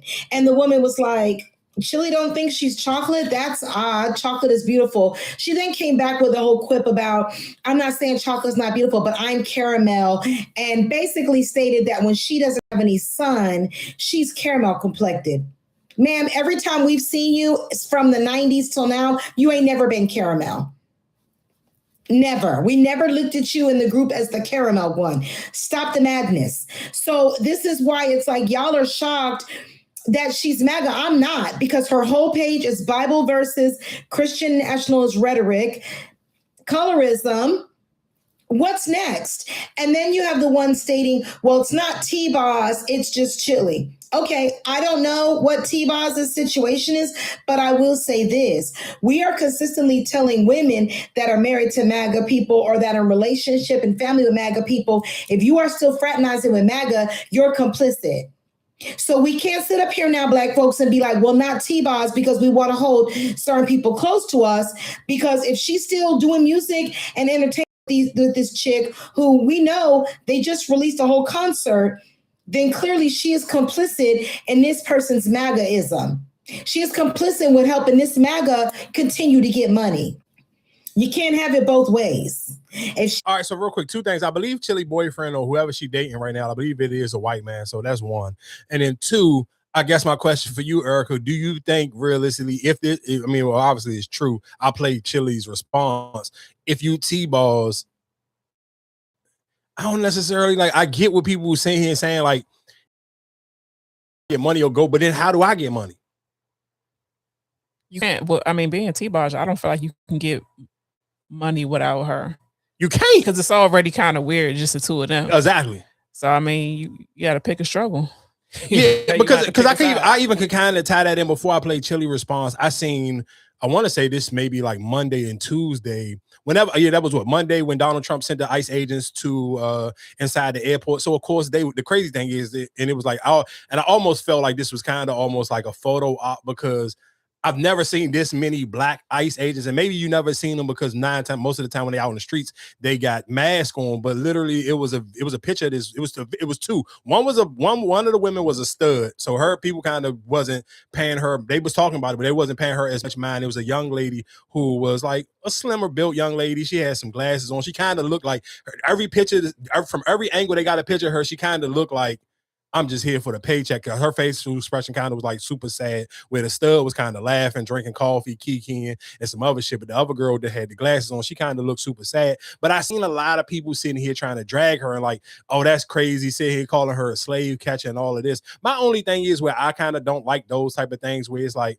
bro, I don't think people understand how hard it is to get a good paying job out here. So it's like, I get it. I understand what the purpose of ICE agents, but I seen a lot of people even defending her where it was like, y'all know that this shit has been a job since like 2009. So what has she been working there since 010, 011? Y'all expect for her to quit her job now? And again, because we talked about this last week when we was talking about the TSA agents, like this is still a federal government job.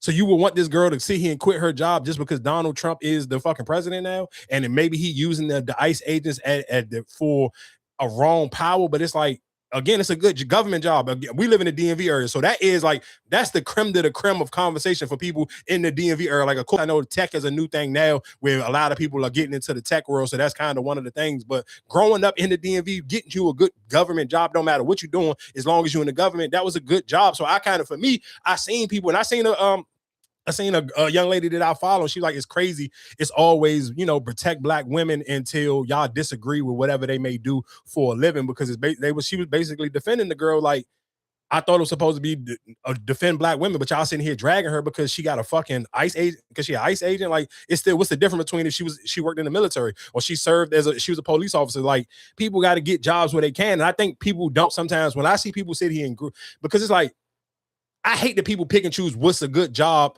to them when you see people all the time kind of get like one, it's hard to get a good paying job, and then you see people shit on other people's jobs all the time because it's not your job.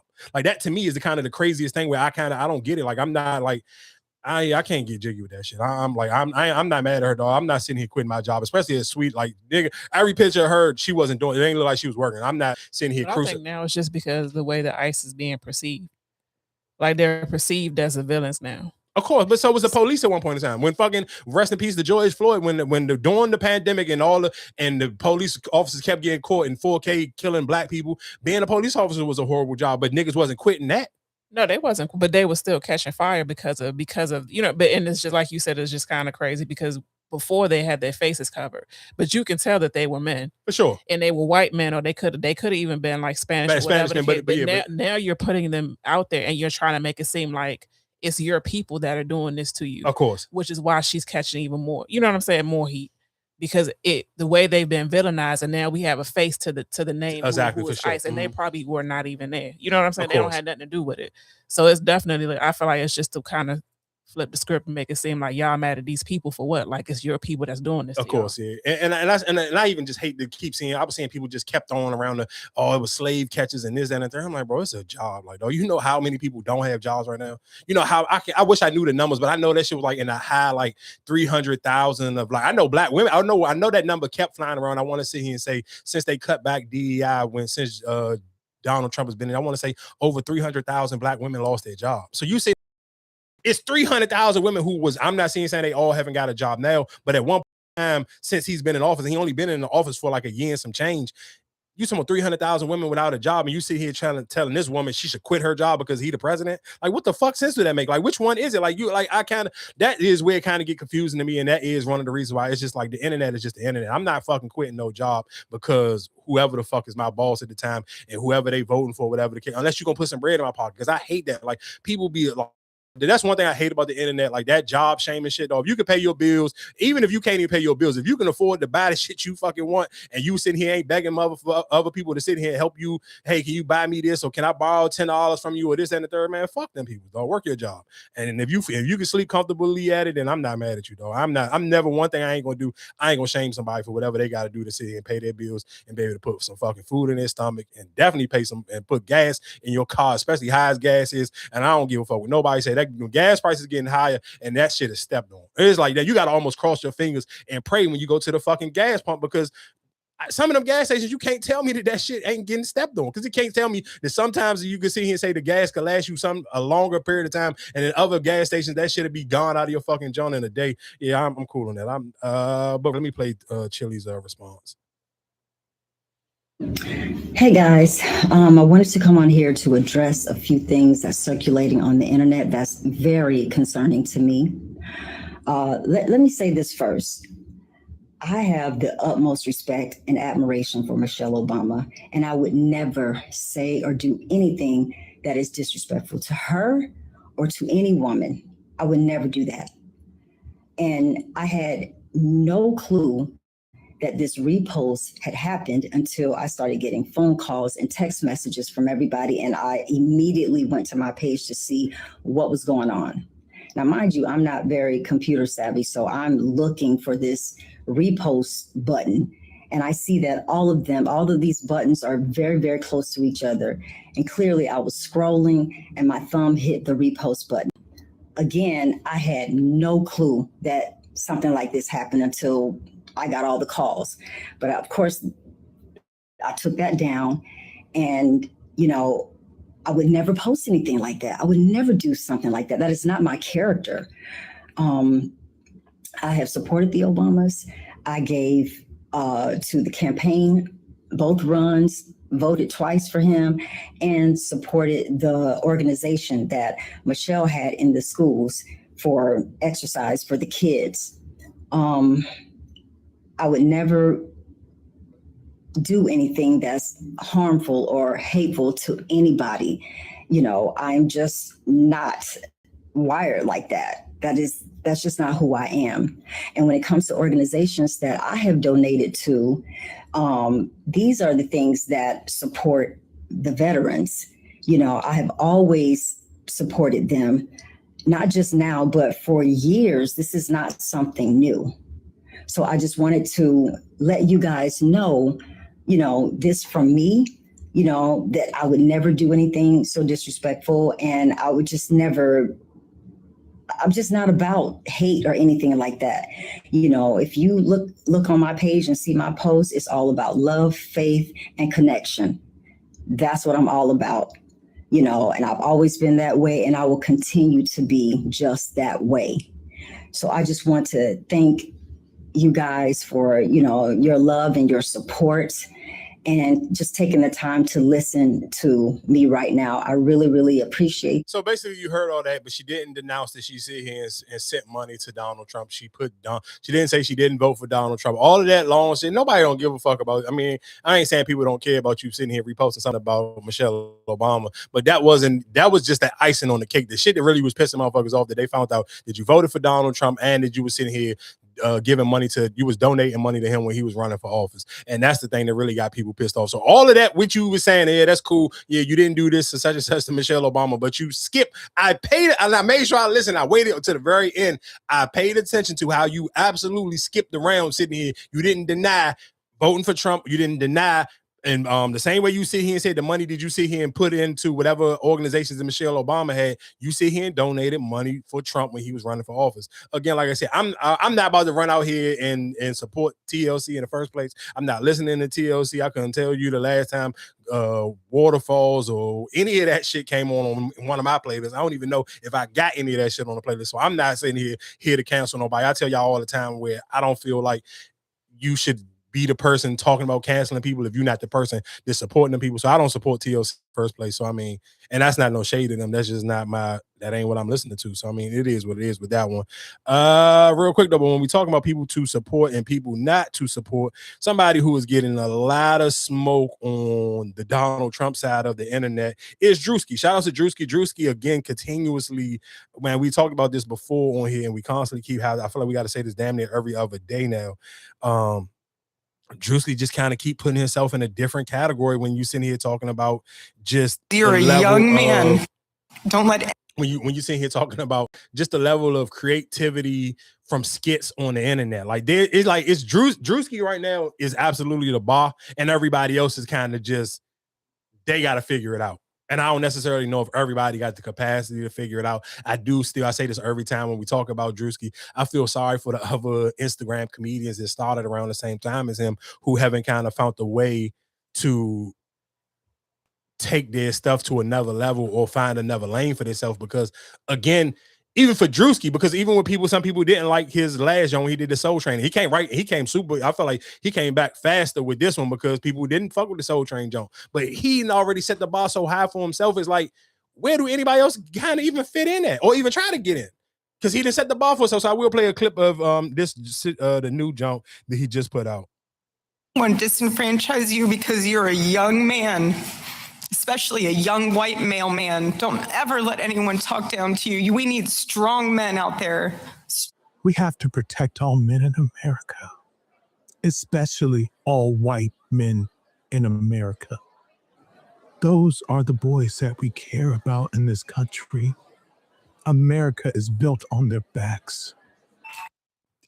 Don't let anyone. So, I mean, of course, for people who don't know who that is, the first person I played in that clip, that is Charlie Kirk's wife, Erica Kirk, and she has literally been tweeting her goddamn fingers off all weekend long, trying to get Elon Musk to take down Druski skit. Though that shit got to like almost like 150 million the last time I looked at it. Though, do you know that's how many people would watch the Super Bowl? Like we sit here saying you're getting 150 million people to watch a social media skit. Like it's no way. I don't even know how any of these big name TV companies or anything are not trying to find a way to give Druski the biggest bag of all time to start some type of TV show, some type of sketch comedy or something. I'm not sitting here saying I don't know what his behind the scenes conversations is, but it's like when you see them type of numbers, if I own any of these streaming platforms, I have to find a way to get him to sit here and make this shit transition over to my streaming platform. Even if I can get half of that off the regular, like he can still post up like one of these little random little a minute and 30-second clips or whatever the case may be, or 3-minute clips, however long some of these skits is, and I still would need to sit here and be able to give him his own sketch comedy show. Even if it's not a weekly joint, if it's just like once a month, he just drop a joint on my platform, I would have to find a way to do this because them joints just do too many numbers, dog. Like, and then I seen people sitting here trying to say, like, I seen Matt Rife, like, Matt Rife, please don't piss me off. You already kind of pissed me off with your backhanded compliments to fucking Gary Owen 2 weeks ago whenever we played them clips. Like, bro, just relax. Like, you just like, I seen niggas trying to make it seem like they want to sit here and play around and do blackface. Again, I'm not somebody, I ain't somebody who easily get offended by shit like that because I just won't even sit here and pay attention to it. But Matt Rife is one of them people that I kind of just like to enjoy some of his crowd work. And so that's what I'm saying, saying don't piss me off because I do want to still be able to enjoy your crowd work. But if you sit here and try to cross the line and do some corny shit like that, I can easily just hit the unfollow button and keep it moving. Like, I won't even think twice about it. But again, like I said, shout out to Druski. Druski just literally like, damn, though, I can't even just like, it's just so crazy to see because I'm not, I could be honest. Can't nobody else do it though, right? What you mean, do what? What he doing? Yeah. I mean, niggas tried. Like, Desi Banks still be trying. I think the only good thing for Desi Banks now, he kind of mix it in where he'll still do a skit once in a blue moon, but I do see he posts more of him doing I think his comedy shit now. I think more so what I'm saying, can't like Castanet couldn't do nothing like. Castanet not a comedian. No, he's not a comedian, but I'm just saying like how you could teeter the line with both. You like I said, I don't think you probably gaining more followers. What Druski's doing is be pissing more people off. You're gonna gain more followers, but like a lot of other people trying to play it safe, like I can't be that one to say that. But I think he's gaining more followers with him. I don't necessarily know if he gaining more followers, but is he gaining more views? Of course. And I mean, with anybody, I mean, that's just damn near with anything that gets people outraged because more people gonna share it, more people gonna talk about it. I mean, we talked about that I feel like I say that every week. It's easier for people to complain about shit via social media than big up stuff that they like. So you're absolutely right. So people who play it safe and don't sit here and try to like offend people or get people to feel some type of way, you're playing it safe. So yeah, it is a lot harder for your content to get shared when people get mad, because when you see him get a whole another side of America mad at you, all of them sharing it and they telling their friends like, look at this nigga, and just, they upset. And then all the people who find it hilarious, they sharing it. So you're absolutely right. I mean, a controversy kind of sells, and that's one of the reasons why it's so hard to tell people to stop being so controversial or stop being a hater or stop doing shit that trigger people, because you kind of see that it gives you a good response. And not sitting here saying like, even for Druski, like he ain't say nothing wrong. He ain't even say nothing racist. He just played on shit that she didn't already put out on the internet for him to kind of revamp and redo. So, I mean, realistically, he didn't do nothing disrespectful. It ain't like he sit here and made himself look like her and out here making an OnlyFans page or some wild, crazy shit like that. He just basically repeated all the same exact shit she said. So, I mean, I don't necessarily know why she upset. You said it. You left the room for him to say. Go ahead. When you say the streaming, what would be your offer if you was a streaming company right now? Like if you was Netflix, what would be your offer? For once in a month, Joan, maybe like 2 seasons, I try to offer him like 100. Probably gotta give him like 100 million. You got to. His numbers just too high. You can't. It's no way in hell you talking about the last 2 Jones that we didn't sit here and talk about when he did. You talking when he did this Erica Kirk Jones. Then what was the other one? The Pastor Jones. You talking about both of them Jones cracked over 100 million just on Twitter. We ain't talking about Instagram. We ain't talking about TikTok. Just on Twitter. But come on, dog. How you can't come in here with nothing less than 100? What is his little finding love joint? Like how that joint doing? Because I never watched it, but I mean, I'm sure a lot of people who probably been locked in with Druski from off the rip, I'm sure they still watch it. I mean, I still see clips from it, but I just never have, like, I'm not one of those people where it's like, my going to YouTube ain't like going to YouTube to watch. The same way people feel like they don't want to go to Netflix to listen to podcasts, I don't go to YouTube trying to watch like TV shows. Like if I'm on YouTube to listen to like interviews and podcasts and shit like that. I don't go, like when I'm on YouTube, I ain't looking to sit here and try to watch a TV show. But okay, let me ask you. So if you was Netflix and you bought to sit and pick, it's between Druski and Issa Rae. Like, if I'm who would you offer that deal to if you had to choose between them two? Because that's what I'm saying. Like, what would really? I feel like Druski, because I feel like Druski is something new. I feel like nobody has done it, and I feel like people would just go. It'll bring more people, and I think people will just blindly support him. But then I could be wrong, because I'm sure. I mean, look at all the fucking people who hate that the Breakfast Club went there, and you would think that people would sit here and just support them just blindly, because it's like you never know who else it may open up doors for. So I mean, I guess that's just the difference. So I honestly don't know. Realistically, I'm sitting here saying Druski, but then the whole time his audience could be like, "Why you go to Netflix? Why you just ain't keep it on the platform on the Instagram?" Like, I mean, I guess because some people just don't like change. But I mean, if I was Netflix or if I was Amazon Prime or any of these motherfuckers, I'm gonna try my hardest to keep sending blank checks that nigga way until he say yeah.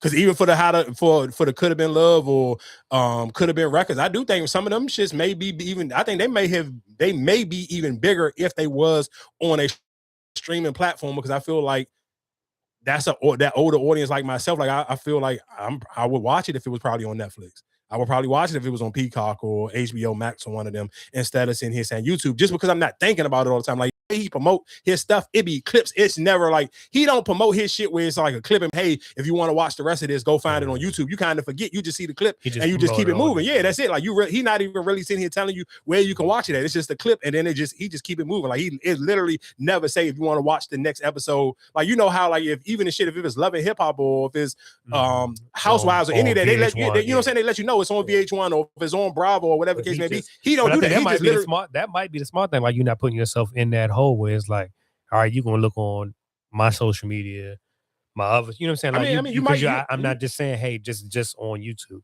Because like I said, I've never seen his YouTube page. I always see the clips that he actually posts. Yeah, I'm the same way. Real quick, I guess we can kind of take it to Maryland.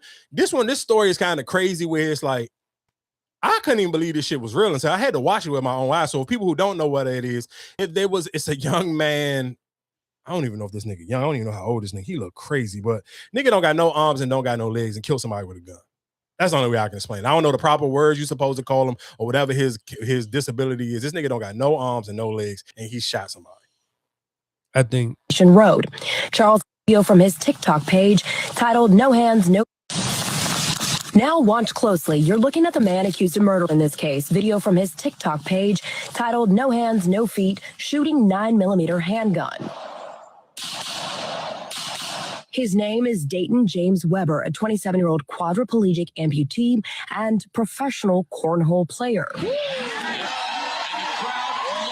This all started around 10:30 last night when La Plata police officers were flagged down by two witnesses near Radio Station Road.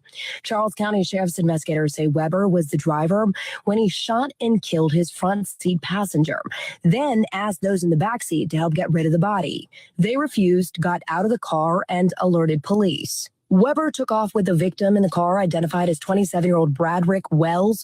2 hours later and about 15 miles away, Wells's body was found dumped in someone's front yard in Charlotte Hall, Maryland. Soon after, Weber's car was tracked to a gas station in Charlottesville, Virginia. He was found at a hospital nearby and arrested. Bruh. I don't even know. Because when I first seen it, I think I saw it on it was like on Instagram, and it was like something, it was like a shooting on blah blah blah. Mm-hmm. And when it said, I think it was like paraplegic, and I was like, when I first said, I'm like, huh? And then actually, when I think it was like a couple days later when they actually showed the video of him, and I was like, ain't no way that's. Yeah, I ain't gonna lie to you. That to me was like, I don't even know the person he shot. Because they said he was arguing or whatever the case may be, yeah, and he was in the front seat. That's what I'm saying. He was driving. I think the person that was at Quadra, I think he was driving. No, he can't have been driving. They say he shot the passenger. But I thought it was like somebody. I thought it was like shot from behind. No, he shot. The two people in the back jumped out the car. Oh, okay. I thought it was somebody behind him who shot. That's why I'm like, all right. I kind of. Yeah, I don't understand how that and none of that shit work. Like that to me is just like, I got so many questions because it's like he could have had like they had them videos up, but it's just like. But listen, listen. No. Listen what y'all. So maybe it wasn't. No. Hold on, time. Slow down. Think about what we talking about. I don't give a fuck what the car was. Though you see him saying if he was the nigga who was driving, I mean he got special buttons or whatever, however his car set up that he can drive. Cool, that's one. But then you sit here saying like, how the fuck did you allow this nigga to shoot you? Like, what type of argument was y'all in? Or you thought he was just bullshitting? You can't think he was bullshitting because this nigga whole TikTok page is him sitting here shooting. Yeah, that's why I thought it was behind and he didn't see him. Yeah, he didn't see it. That kind of would make more sense. But no, this nigga was in the front. They was both of them was in the front seat. Like, I don't want, like, again, rest in peace to whoever he killed. But I got questions. I mean, I just need to know, like, how the hell did this happen? How did you even allow this to happen? Because I'm not even a nigga who that gun. If you got that many guns on your page on social media and that's like your kick, I'm not even gonna argue with you, dog. I don't give a fuck if you had both hands, both feet, whatever. I'm not arguing with no nigga who just a gun freak via social media. Because I feel like if you're a gun freak and you posting that shit on your social media, you really want to shoot somebody. And it ain't no way in hell I'm letting some nigga with no arms and no legs shoot me. I'm not even gonna let no nigga with no arms and no leg disrespect me. Nigga, I'm gonna smack your little ass and throw you about like, get the fuck on somewhere, dog. So hard to imagine, like. But they do have prosthetic. Oh. He had to have something to be driving. How you driving? People with no legs drive, they be having this shit on the steering wheel. But I don't he do it with no arms and no legs the same way. I don't know why. If I didn't listen to him, if you didn't watch the video and a nigga just told you, oh man, this nigga with no arms and no legs shot a nigga, you wouldn't believe me. You gotta see the video. I'm saying, when I first saw it, it was on what's name? It was just a post, and it showed a picture of him. Yeah, that shit crazy though. I ain't gonna hold you. I don't even know how you would sit here and explain that shit. Like it's too hard to explain. Thoughts and prayers to them. Yeah, thoughts and prayers to them. Real quick, to switch gears real quick, because I this is for you, Marcus, because this is your man. D Wade and Pat Bev had a little back and forth. You're not as good as me. Pat, state facts when you're I don't understand how you can have a conversation about me and state facts when you're not as good as me. Pat Bev came out and just talked about me and James. Another conversation with me and James. Like, James Harden is a better player than Dwayne Wade. Pat just came out definitive. He was definitive. James Harden is better than Dwayne Wade. Stop. He was very definitive in his answer. And I was just sitting there like, okay, Pat, what's your facts? Right. To say that someone's better, or just come out and say what I personally like, the style of play that I like to see. That's a great way to say X, Y, and Z. Don't you ever fix your mouth to say nobody is better than me when you wasn't better than me. Like, you can't do that. Like, you're talking about a better player. You're talking about every aspect of the game of basketball. You know how good I was at a lot of aspects of the game? Everybody, if you got a moment, like, subscribe, go support the check-in. So real quick, before I'll let you get your shit off, I just want to say, I want to talk about the people in the comment section.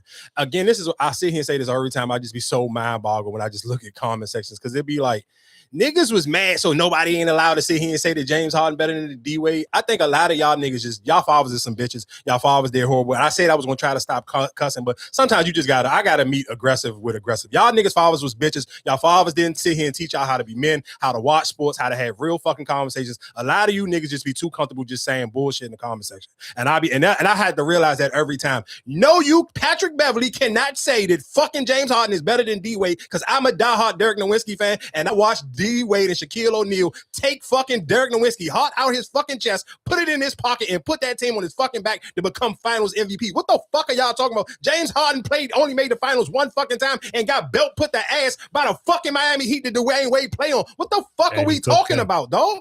And I think, to be honest with you, he kind of made James Harden.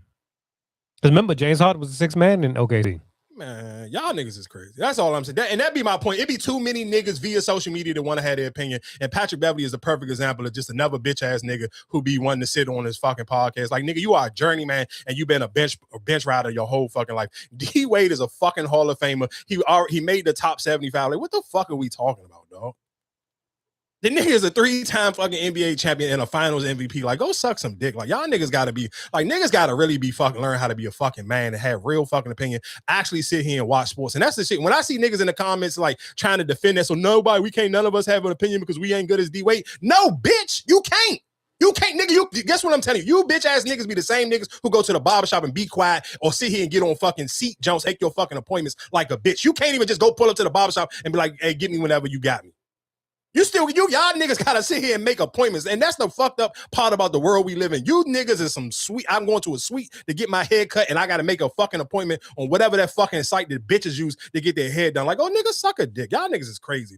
Dog. And that's why I sit here and say I'm trying to stop cussing, but sometimes I just got to tell y'all niggas what it is. You niggas are fucking F-bombs and y'all sit down when y'all fucking pee, and that's why y'all opinion on sports don't mean shit. You niggas is suckers. Patrick Beverly is a fucking sucker. I don't be wanting to hear that shit. That's why I block that nigga, because he's just a fucking, man, I'm cool, dog. And that be my point about niggas who date fucking white bitches. Y'all niggas always be on some fucking faggy shit, dog. I'm cool on Patrick Beverly. What else is going on in the world? Real quick, because we just talked about basketball. I'm made for this. I don't think it. I know I am. And that doesn't mean I think I'm better than anybody, but I think when you're walking and aligned in your purpose and what you're meant to do, and you're doing it the place that you're supposed to be doing it at with the players that you're supposed to be doing it with, it allows you to just be so clear-minded on things. Like I don't get distracted by anything on the outside because I know I'm doing what I'm supposed to be doing.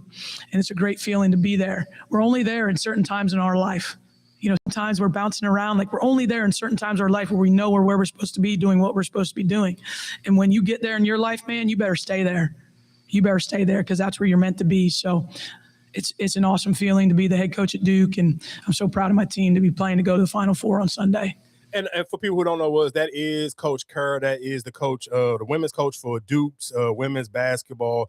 I know that they lost. I want to say they lost to UCLA today. I just want to tell y'all what the scores was to these women's final. I don't think their Final Four ain't set yet. Or they no, it might. No, there is a Elite Eight. Yeah. So who played today? So Connecticut beat Notre Dame, and shout outs to fucking Hannah Hidalgo. I believe she still got one more year left in college anyway. So I mean, shout outs to Hannah. She balled out. They lost today to UConn. When we was in that check, curly hair point. Yeah, the curly. Well, both of them got curly hair. Both of them who used to play on it. They both played on the same team. Her and one wear glasses and the other one don't. I want to say Hannah got braces and don't wear goggles. And her ex-teammate to play for TCU, they play South Carolina tomorrow, and that is Olivia Miles. Olivia Miles she's eligible to go to the WNBA this season coming up. She stayed a year because people wanted her to leave out last year, but she sit here and picked up an extra year and went to TCU. But anyway, but before this game, before they got smoked by UConn, the game before that, Hannah Hidalgo had, I want to say she had like damn near almost had what she had, I want to say 30. I want to say she had like 30 points. 10 rebounds, 11 steals, 11 assists and like 8 steals, something crazy like that. Her stat line the other game, the game that they won was a ridiculous. Yeah, but they lost to UConn today, 70-52. Duke ended up losing to UCLA. But after that clip I just played of the Duke head coach, that was after they beat LSU. And of course, during December when LSU beat Duke, and that was when Flau'jae kind of was like popping her shit to the coach. So I mean, that was a little bittersweet thing because that game winner did one of the Duke guards hit over Flau'jae. Literally was right over top of Flau'jae, was in the girl face. Girl hit a step back three to win the game for Duke to beat LSU. But again, like I said, Duke lost to UCLA today. By the time y'all hear this, Texas and Michigan will play each other. I got Texas out of that one, especially as long as what's the young girl name?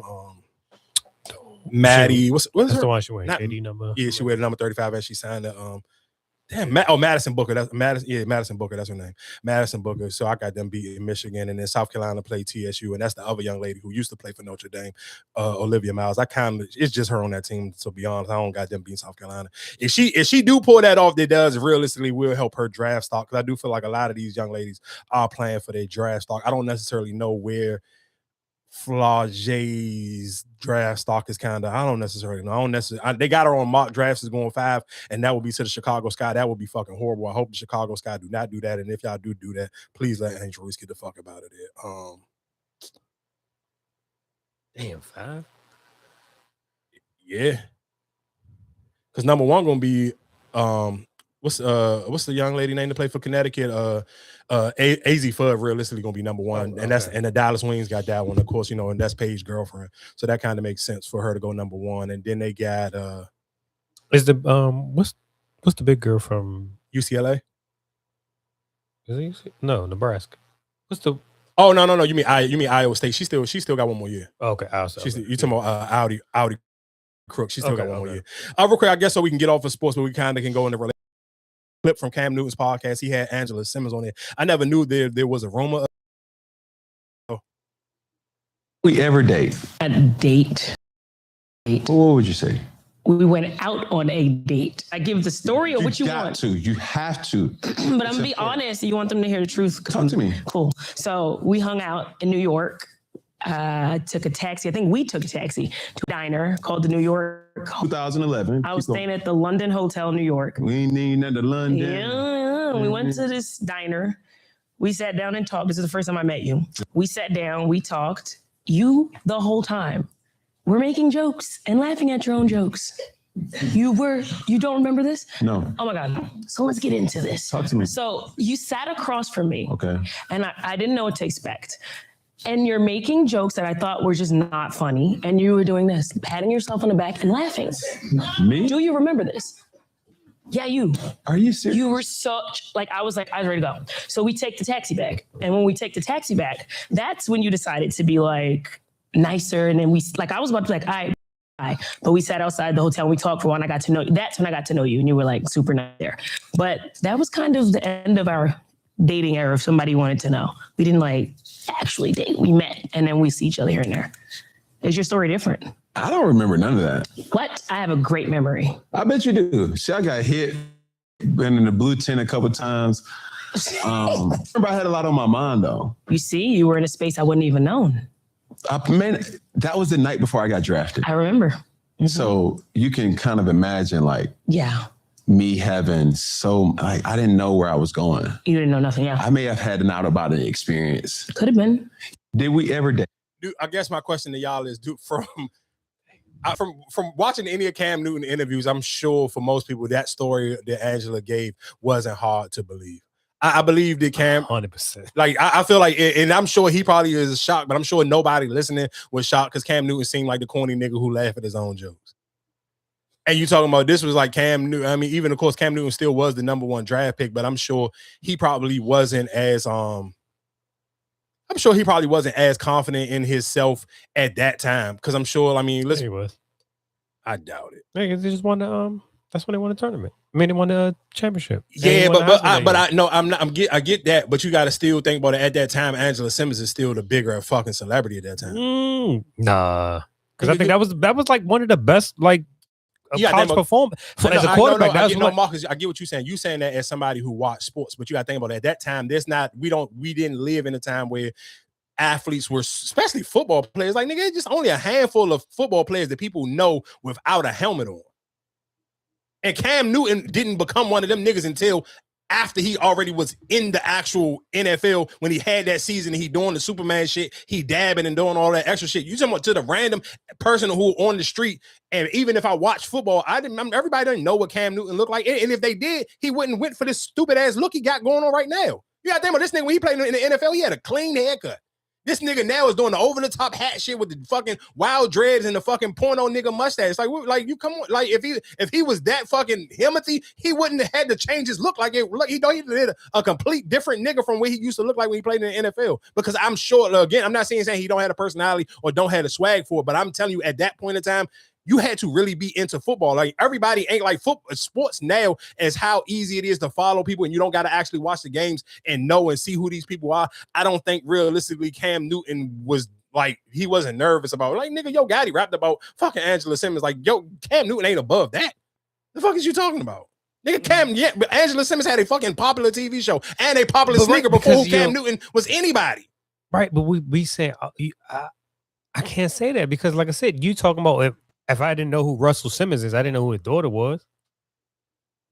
Who ain't never seen Ron's house? No, I'm telling you. A black person who ain't, listen to what I'm saying. A black person who ain't never seen Ron's house is a black person I don't want to talk to. The fuck are we talking about, nigga? Like, this, that's what I'm saying. This ain't the streaming era. This is when TV was TV. Yeah. And they had a show that was on TV for years. With a very popular sneaker. What are we talking about, nigga? Before Cam Newton probably even could fucking know how to fucking put his own fucking underwear on. What are we talking about? Yeah, I don't know if I can say that. Hey, he had to go to a fucking JUCO, buddy. Before super college run, he wasn't him. But when he had that year, if you're saying if he coming off of, I just won the championship, I won the Heisman, that was one of the greatest. When we talk about quarterback performance, you are him right there. No, listen to what I'm saying. Cool. And coming out of that age group of niggas, the only Heisman that people know is Reggie Bush. You know that people know because Cam Newton, now he can go back and keep talking about it and people can revisit it. But at that time, when we talk about Heisman, the only Heisman that people knew about was fucking Reggie Bush. That's the only person when people use that conversation and that's because he had scandals behind his shit. It's endless niggas who won the Heisman and nobody don't give a fuck about or don't even talk about. I'm not sitting here, I'm not trying because I think it's hard to sit here and have this conversation about Cam Newton now because we have seen the who Cam Newton is. But if you sit here going off of the way she explaining this date, it sounds like a nervous nigga out with a bitch that he used to watch growing up on TV. I'm sitting here trying to make silly, goofy ass jokes. She ain't laughing like, nigga, come on, pay for this bill so I can get the fuck out of here. And you talking about he played in football when it wasn't no NIL or nothing? What are we talking about, nigga? This nigga was on the Johnny Man. What's my man name? The murdering nigga that played for the Pittsburgh. Not Pittsburgh, but the Patriots. Nigga, he was on that joint stealing laptops. Who was Cam Newton? Yeah. Very like if y'all never watched it, it was this what is it? It was on FX, and it was what's the nigga name? What's his name? Hernandez. What's his name? Hernandez? Yeah. What's his first name? I can't remember what his whatever the name is. Hernandez. But anyway, they played on the same team, and at that time, they played on that Florida team. The starting quarterback at that time was Tom. I mean, not Tom. I'll say Tom Brady. It was Tim Tebow. Cam Newton ended up getting kicked out of Florida. Yeah, he ended up getting he got kicked out of school because he got stealing a laptop.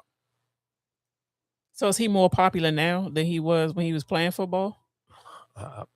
Not when he was his MVP season when he was dabbing and doing all that. No, he was extremely popular. He was Lamar Jackson and all of them before any of them niggas. Because at that time he was probably realistically the only black quarterback. So he was standing out and he was literally kind of doing again. The Migos were scorching hot with the dab, and Cam Newton was on the field doing the dab at that time. But this was after this is after this date.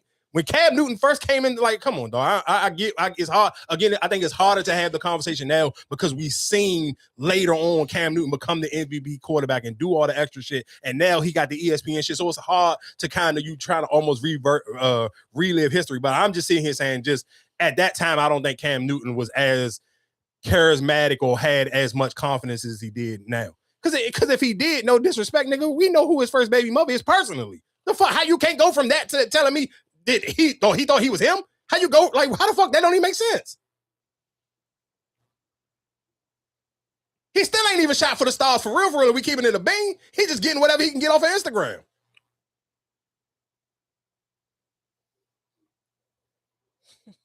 What the fuck? I'm just being honest. I don't know what to tell you, big dog. What else is going on in the world? Oh yeah, man. This kind of fucked up, but I ain't gonna sit here and this is when white boys y'all play too much.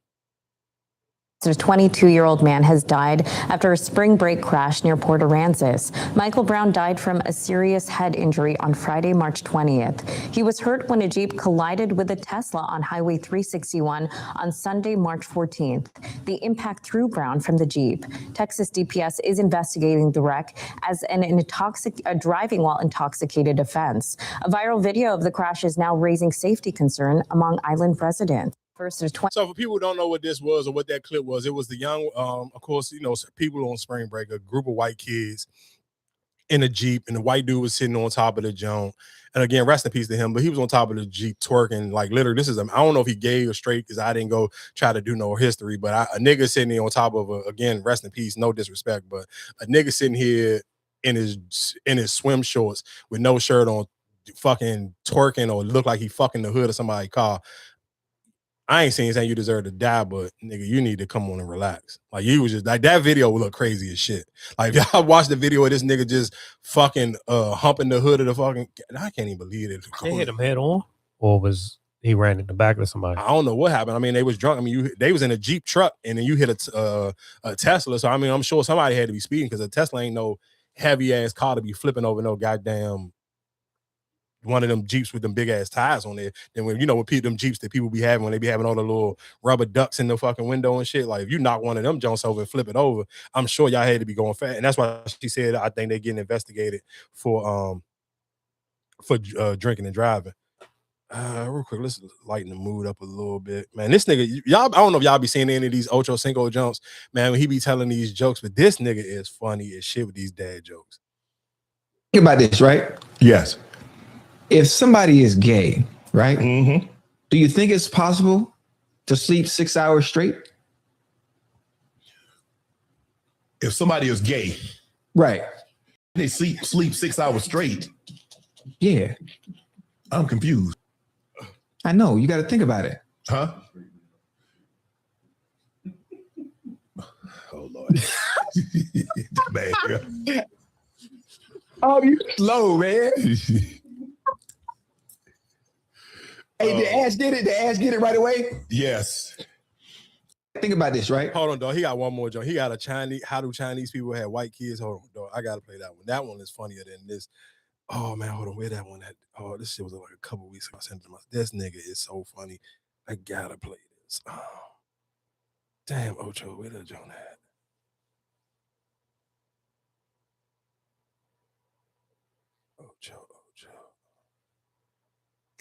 Damn. Oh, here you go. No, that was when he was angry.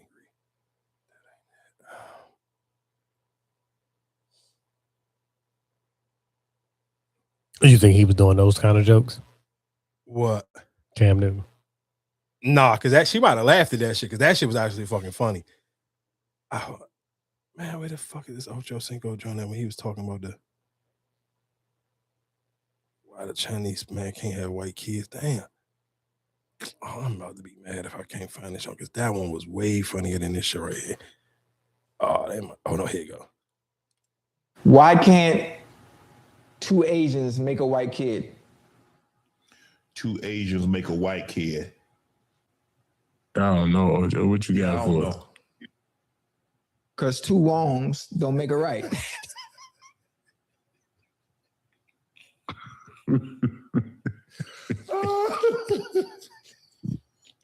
Well, Chad, it did nice knowing y'all. I don't know if we gonna get. I don't know if we gonna get to. I don't know if we gonna get to 2 million. Oh my God, Mr. Simpson. Why? Hey, dog, I'm telling you, them stupid ass dad jokes is funny as shit, dog. This nigga Ocho Cinco be busting out laughing before he even finished the goddamn jokes. Oh man, this nigga's hilarious. Damn, I feel like it was one more show that was about the Oh, real quick, I'm tripping. I wanted to talk about Kanye West. Kanye West released Bully, and I like the way I like the way Kanye releases. Because at first, when somebody first sent it to me, they sent it as an EP, and I'm like, damn, I know Kanye. He too confident and too cocky of a nigga to sit here and just only release a 4-pack. But then I looked at the 4-pack when I first got it, John. I'm like, changing it. Yeah, but because when somebody sent it to me, I was like, damn, why I don't got this song? Because I know earlier when I was this morning, I listened to the joint with him and Travis Scott. It's called Father, but that song wasn't on his 4-pack. So I'm like, oh, why is the EP? So the original. So when somebody sent me this, it was originally. It's a matter of fact, this was a 3-pack song, and this to me, this song right here. If y'all listening to this, and maybe because of course it's Kanye, so some of these songs on this jump because the longer project, some of them was a little bit more hit or miss, and that's why it kind of made sense to me. Like this little EP, Joan, it's a 3-song Joan. It's Beauty and the Beast, and damn, That's the one I was talking about that was on the radio. Preacher Man. Man, he went crazy. That shit sound That's like the one and that's why I said it sounded like an old Kanye. No, that for was sure. the one that was on the radio. Listen, and when I first heard this, when and I said I used this Shazam. When you was talking about that a couple of weeks ago. Yeah. Oh, damn, see, I didn't even know that. Yeah, But, that was the song that was on the radio. yeah, nigga, listen to what I'm telling you. If you don't got time to listen to the whole entire project and you just trying to literally see what the temperature is with this Kanye Jones, go listen to that Preacher Man, because it is. Let's be clear. This is when I say I wish Kanye didn't mess up those relationships. Oh, for sure, because I do think I feel like even that, like, listen to it. Like I said, I didn't finish all of it, but listen to that joint. Like, oh, if he still had them connects, like it was a couple of joints. The clips could have been on there for sure. It was Tiana Taylor could have been on a joint. Like you can easily that whole good music roster that you had could have been on this, like heavy on it. Mm-hmm. You a Jay-Z feature. I think it was it was one joint. I was like, damn, if Kendrick was the joint with CeeLo Green. Mm-hmm. I said, damn, if Kendrick was on this doing his little voice changing joint, like I said, I just wish you still had. I don't think there's no coming back from whatever the things you said or whatever you done. I'm not gonna sit here and say I don't think there's no. For people who actually got like live on some principles and morals, they may not ever go back to the Kanye side. But I think, realistically, because we live in a society where, shit, even when I talked about it with Coi Leray running to go get an NBA YoungBoy feature, because it is where people live on numbers and stuff. And the numbers is already out for him. It's kind of crazy. And this is just like a sneaky release. And again, like you see, he breaking it up and doing. Some of it is an EP, some of it is a whole album. No, it is a whole album now. No, I know it's a whole album now, but I'm saying even like right now when I'm looking at it, it's still you gotta go. No, because you on Ye, it's Kanye West. Oh, okay. Well, just even that's what I'm saying. Because that's what I said. He was flip flopping back, but now it's officially Kanye West on there. Yeah, I know. I listened to the joint. I listened to I ain't listened to the whole thing, but I tried to listen to majority of it. But again, I like that Travis Scott joint. That's why I say I think it depends on the person, because even at one point in time, him and Travis wasn't seeing eye to eye. So that's what I'm saying. How many songs on that joint? 18 songs? I wouldn't say Donda was probably the last time he had some good features on there. Like, he had great features on the Donda joint. I think he had everybody on there. Yeah, like you had Lil Durk. You know what I'm saying? Like you had a lot of people, Baby, Jay-Z. I think the only person he didn't have was he had everybody. I think the only person he didn't have one, it was Drake and Kendrick. Yeah, so that's what I'm saying. I want this album. I'm if he was still in that headspace, or he was who he was before he. Yeah, because sure. Let's be honest, Who you think would do it? I feel like people probably might deal with Diddy before they would deal with Kanye. Fuck no. You think so? I feel like listen, Kanye West one is just, I think his ego won't allow him to go reach out to people to get them on a jump. But if Kanye West reached out to whoever I'm sure to come outside of probably Jay-Z and maybe the Clips, I think they get a feature from anybody outside of them. And I think the reason why he can't get one from Jay-Z crossing the line, we're talking about Jay-Z kids. So I'm sure Jay-Z would never do it, Joe. Clips, he still made it because Pusha T for so many years still kind of stood behind and still stood behind him even when he was saying some of the other craziest shit. So I think realistically he could probably even fix his relationship with the Clips, and you could still maybe not on this project, but maybe the next project, especially people see how well received it is and see the people still the people are still listening to it and still talking about it. I still think he can go back and get those features. And I think even for somebody when I'm listening to it, I'm like, damn, like some soulful joints on. No, that's why I was saying. I think when people, because I want to say who I heard say this before. I want to say I heard Charlamagne say this, where he felt like that Kanye and Drake should do a swap where Drake should rap for write for Kanye and Kanye should produce for Drake. Realistically, because I do think when you listen to some of these songs, because Kanye ain't no great rapper, so some of them songs you can kind of hear like it's like, damn, this beat kind of fire, the sample going crazy, but Kanye ain't really delivering when it comes to the raps. The raps is like mediocre as hell. But realistically, you can imagine, like, damn, like you said, if he had better niggas on there, like your Nas and your 2 Chainz, that's kind of why he got away with a lot of stuff in the early days because, like I said, it was a lot of his albums were heavy features.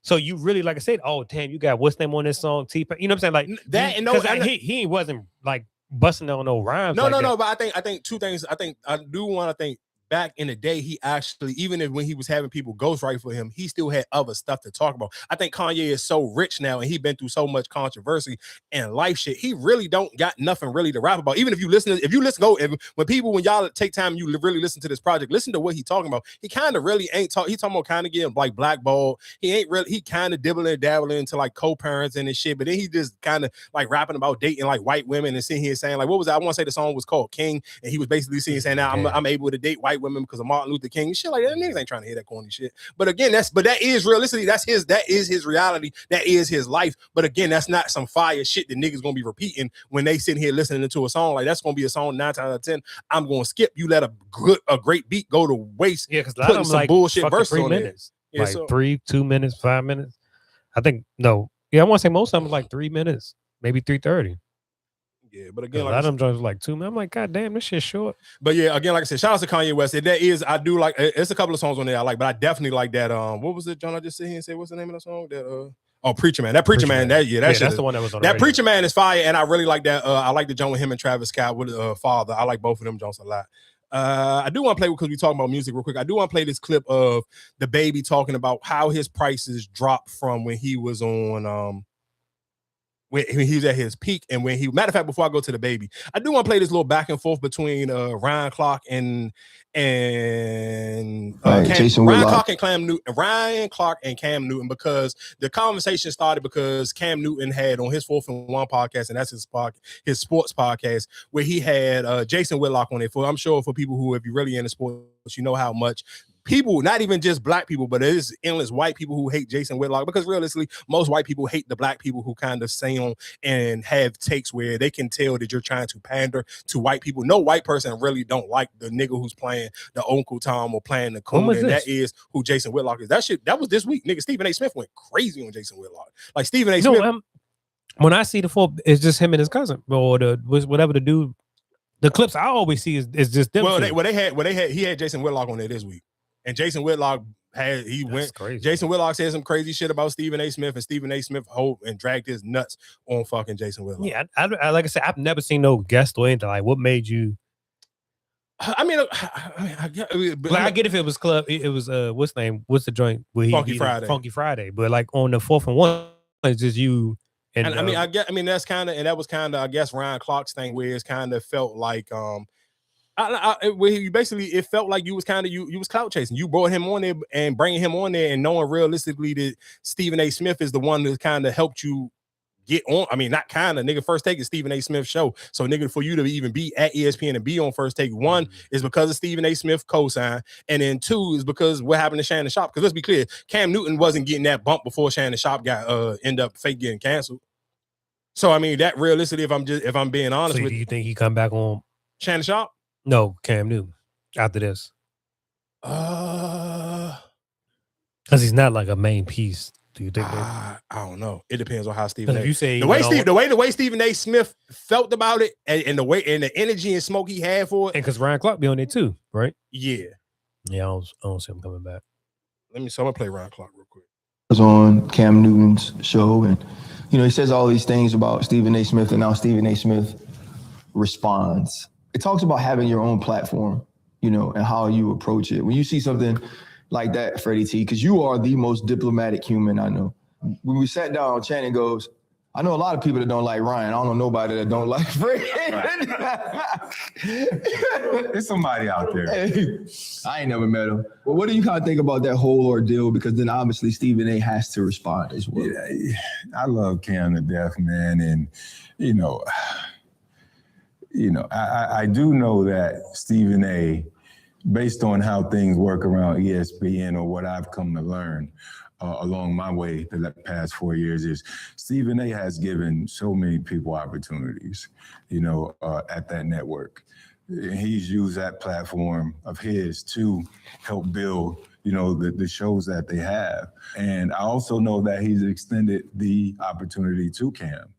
And that's the part that I think is more saddening or more disappointing, I would say, is if I'm your friend, I say, come to my house, then you come to my house, then you bring somebody in my house that you probably got some sort of inkling that we don't really see eye to eye or mesh well. And that's a bad look. Again, Cam did it for whatever reason Cam did it for. I'm not here to judge that. But as Stephen A. said, post-interview, Stephen A. said, look, Cam, if you're going to bring up my name, ask questions. Like, if his response is X, why is it X? Like, let's have a conversation about it and create facts, bring it to the surface. So I don't want to get into the whole back and forth piece. I just thought personally, I didn't necessarily agree with Cam having him on his platform, but it ain't my platform. It's Cam's platform. I can't look Jason Whitlock in the face because I don't see a human there. I see a clout chaser and somebody who does anything for anything. So, but that's a whole different conversation. Media is messy, and that's what it is. And hopefully Cam and Stephen A. can, behind the scenes, can figure that part out. I just thought it was a bad look. I wouldn't have done it. I don't do that type of business. I would for sure wouldn't have done it. But we know Cam, we know 4th and 1 with him and Peggy. It's entertainment. The whole way they shoot it, the shots and all the stuff, it's supposed to be entertainment. So he brings them on, and I don't know where Stephen and Cam's relationship is, but we talked about it before. There's coworkers, there's teammates, there's friends, and there's your dogs. Like, there's different levels to this. And I don't know where Cam and him sit, but that was, for him not to push back, for him to bring Jason on, no problem. Let's discuss this. But it wasn't a discussion. He just sat there, and told lies pretty much. But on the other side of that, Stephen A. Smith had us over his house, had some delicious air fried wings. He had the good lemonade, the good sweet tea. Stephen A. doesn't need any protection because he lit Jason Whitlock's ass up on his response. I love that Cam brought it out of him to make Stephen A. really go where he had to go with Jason because Jason went there with him. And he made a lot of good points. What does it matter how good he was at basketball? Yeah. Is Sham Sharania good at basketball? What's his name? Sham Sharania, whatever his name. Like, these points they were bringing up were so goofy. And I like that Stephen had a chance to address the goofiness of his basketball career and him being held back in the 4th grade. Who gives a damn? Please, I love the alley-oops. They was throwing Stephen A. Smith alley-oops. And he ain't gonna miss none of them. Even if he can't dunk it on the court, he gonna do it in the media. Yeah. So I love the fact, I'm gonna go the other way. I love what Cam did because now Stephen A. had the response. I watched it. I sent it to y'all. I watched that thing 25 times laughing. Yeah. Go on, get him going. Watch what happens. I need some more air fried wings. I think for me, I don't get to tell Cam how to conduct business on his platforms. Right. I also don't get to tell him how to manage his relationships, whether they be personal or work. So I won't speak on that specifically. I'll speak about me, how I see what we control. Mm-hmm. What I control is I never want to be tied into no buffoonery, ever. I don't believe all content is good content. I don't believe all publicity is good publicity.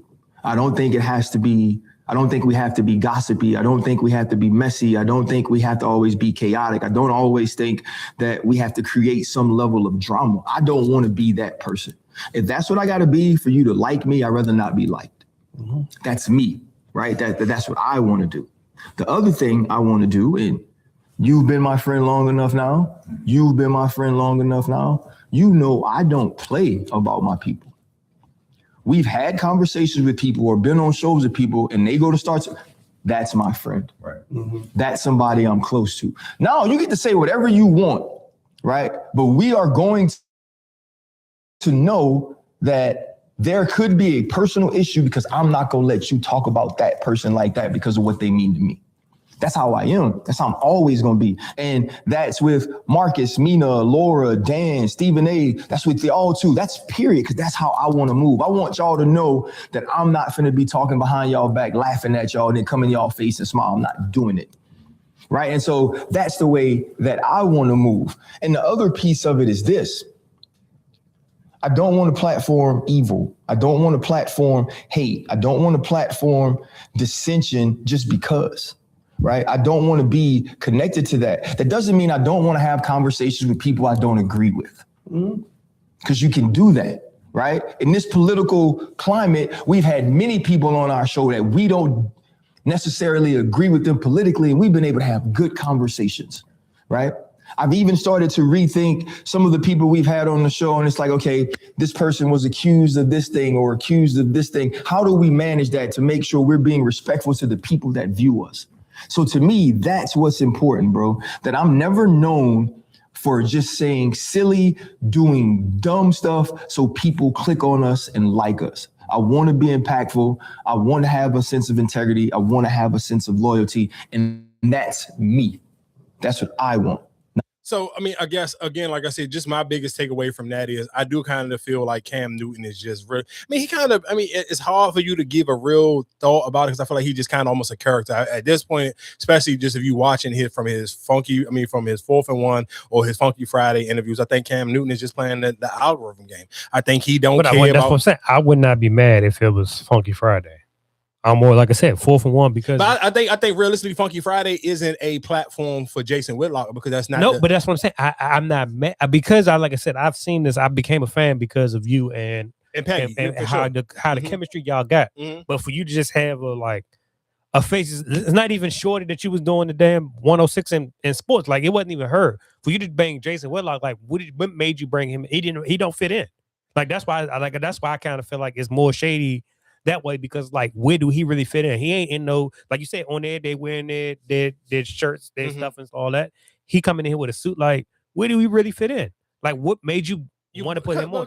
Because you knew it was going the back and forth between him and Stephen A. You knew what it was because Jason Whitlock went out of his way to throw shade and try to shit on Stephen A. Smith multiple occasions. That's not the first time, but the point of it is some people, it's easy for somebody like Stephen A. And I've seen Stephen A. kind of never pay him no attention because you're not in this. Your voice doesn't matter in the culture. And Cam Newton has a voice that people in the culture are paying attention to. So of course, Stephen A. Smith going dressing. I ain't mad at Stephen A. Smith. I just do think Cam Newton just living in a space right now where he's chasing clout and he's chasing clout, chasing views, and he's realistically trying to get people's attention. And while he got people's attention, he's trying to keep it by even starting up controversy. And I think realistically, I mean, I don't know if Stephen A. Smith going to bring him back on First Take. And maybe that First Take check wasn't enough for him. And maybe he felt like, hey, I can get more attention to my 4th and 1 jump. I'm sure it did crazy numbers. I'm not a fan of Jason Whitlock at all. So I wouldn't go sit here and even look to go see what the numbers was. I didn't care for it. I just was kind of like, damn, Cam, you just OD with chasing clout right now. Like you at this point, I feel like you ain't got no type of you kind of ain't got no type of principles and morals. You just really just like whatever can bring me the most views and whatever can keep me in the algorithm. And I mean, and that algorithm is, I mean, of course, sports algorithm and culture algorithm is two different things because, of course, you know, like you ain't never going to see 4th and 1 on the Shade Room, or you never going to see 4th and 1 on none of those blog pages. But this back and forth between Stephen A. Smith and Jason Whitlock was a heavy conversation piece on Twitter and on Threads where people talk about sports all the time. It definitely got picked up by sports pages. It just wasn't one of those things that kind of make it to the other blog pages. I do real quick. I guess I want to, matter of fact, let me play this Jay-Z since Erica stepped out. We can play this Jay-Z talking about the Kendrick Lamar and Drake disc going too far. And I kind of wonder where I feel like, I wonder how Meek Mill feel about this now, because it's like Jay-Z, you kind of almost got sympathy for Drake because you felt like that conversation went too far. But I'm like, damn, niggas really ain't had no sympathy for Meek. Like niggas like Meek ain't really, if we keeping it a bean, Meek ain't been the same since the beef outside the championship. That champion album, you can argue that's a classic Meek Mill album. It may be realistically Meek Mill best album. Yeah, but what did really Drake say? I mean, he didn't take it too far. He didn't take it too far because, like I said, is that your girl tour or world tour? But Meek just didn't know. Meek just never fucking he just never found his footing. Meek ain't just never really found his footing back after that. Because it's like, damn, the Meek you did put out like damn, almost like a classic album with that championship album, and then kind of lost your footing again, where it's like, man, I don't know about Meek. Yes. And the last pillar is battling. We love the excitement, and I love the sparring and the music you get. Mm-hmm. But in this day and age, it's so much negative stuff that comes with it that you almost wish it didn't happen. Really? Yeah, because it's almost like it's a final thing. Now people that like Kendrick hate Drake. Yeah. No matter what he makes. No matter what he says, and it goes far too. It's like attack on his character and his thing, and it's like, I don't know if I love that. Yeah. I don't know if it's helpful to our growth where the fallout lands, especially on on social media, which takes place every day. Yeah. And now you have these pods of cult. The Stan armies fighting. Yeah, and it's like, it's too far. Yeah. It's like bringing kids in it. Yeah. And it's like, I don't like that. You know, maybe I've grown in a space that is probably, I sound like the old guy wagging the thing. But I think we can achieve the same thing as far as like sparring with music, with collaborations more so than breaking the whole thing apart. Yeah. It could stand it before because there was no social media and there was no thing. And, you had the battle and it was fun and then you moved on. Right. Right now, I don't know if it could stand it with the technology that we have. Because it takes up so much oxygen. It takes up so much oxygen. Yeah. And now it's just like every day they're just trying to still talking about it. It's not just talking about it. Not like, yo, this song, I like this. Yeah. No, it's like trying to tear down the people's life. Yeah, yeah. It's like trying to, wreck this guy's marriage or this guy's relationship with his child. And it's like, I don't know, man. I don't know if it's worth it at this point. Yeah. I don't know. That's interesting. Again, I love the idea that we got so much music in such a short period of time. Great music. Just everything around it was just like, man, it's like taking us a couple steps back. Yeah. And I'm listening with that conversation. I agree with everything that Jay-Z was saying. I think it's a hypocrite. I mean, yeah and no, because the reason why I say yeah and no, because I think if you're looking at it just on some what happened between Kendrick and Drake, and then people could argue that Drake and Kendrick really don't make songs together like that, so it kind of really don't matter. But for somebody who kind of get in the middle and caught in the, I can't even say get caught in the crossfire because he kind of initiated the fight in the first place. Is Future, like Future and Drake, like dope, like nigga, them two niggas are kind of like they damn near don't miss, and if they miss, it's like at a very low rate of them missing because their shit they go crazy. Like even man, and again, what's so funny? Just a sidebar. No, women, like pretty women kind of got that super cheat code. And the reason why I say that, because yesterday when I was in the gym, yesterday evening, I just got on TikTok because I was just tired of listening to music. And I scroll on this DJ page, man. I'm talking about, like, let's be clear.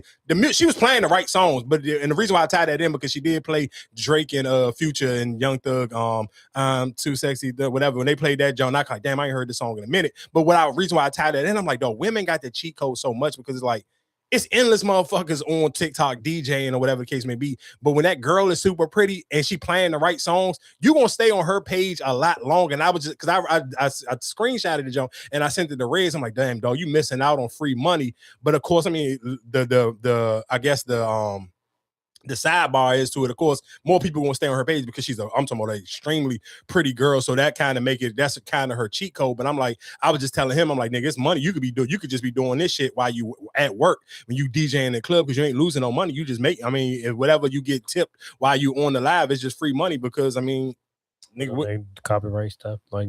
No, not on TikTok. TikTok, it ain't like Instagram. No, they don't flag your shit. Hell no, you can play whatever on there.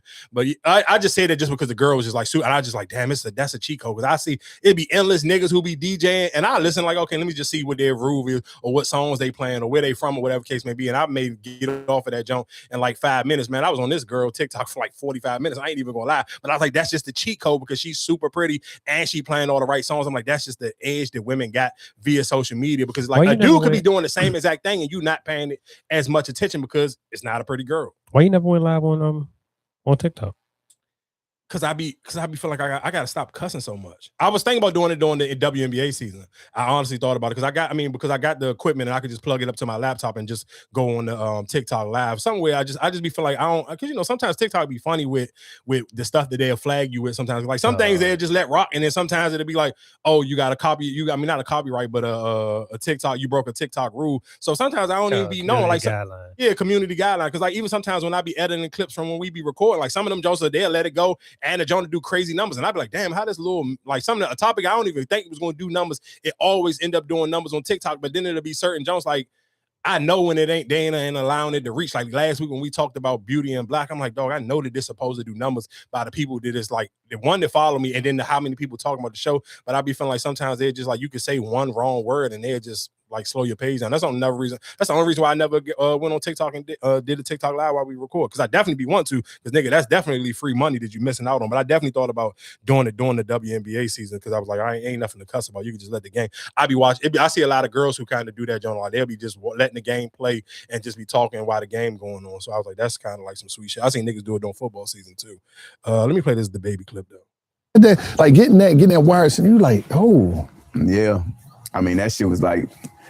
Around that time, that was like. Was it multiple times or was that regular? Yeah, like 400, the 500. So I got 500,000 one time. But yeah, like 350, 400. That's how. Yeah, that's where I was right before the. You know what I'm saying? The shift in that shit for sure. Like I had a calendar full of shows.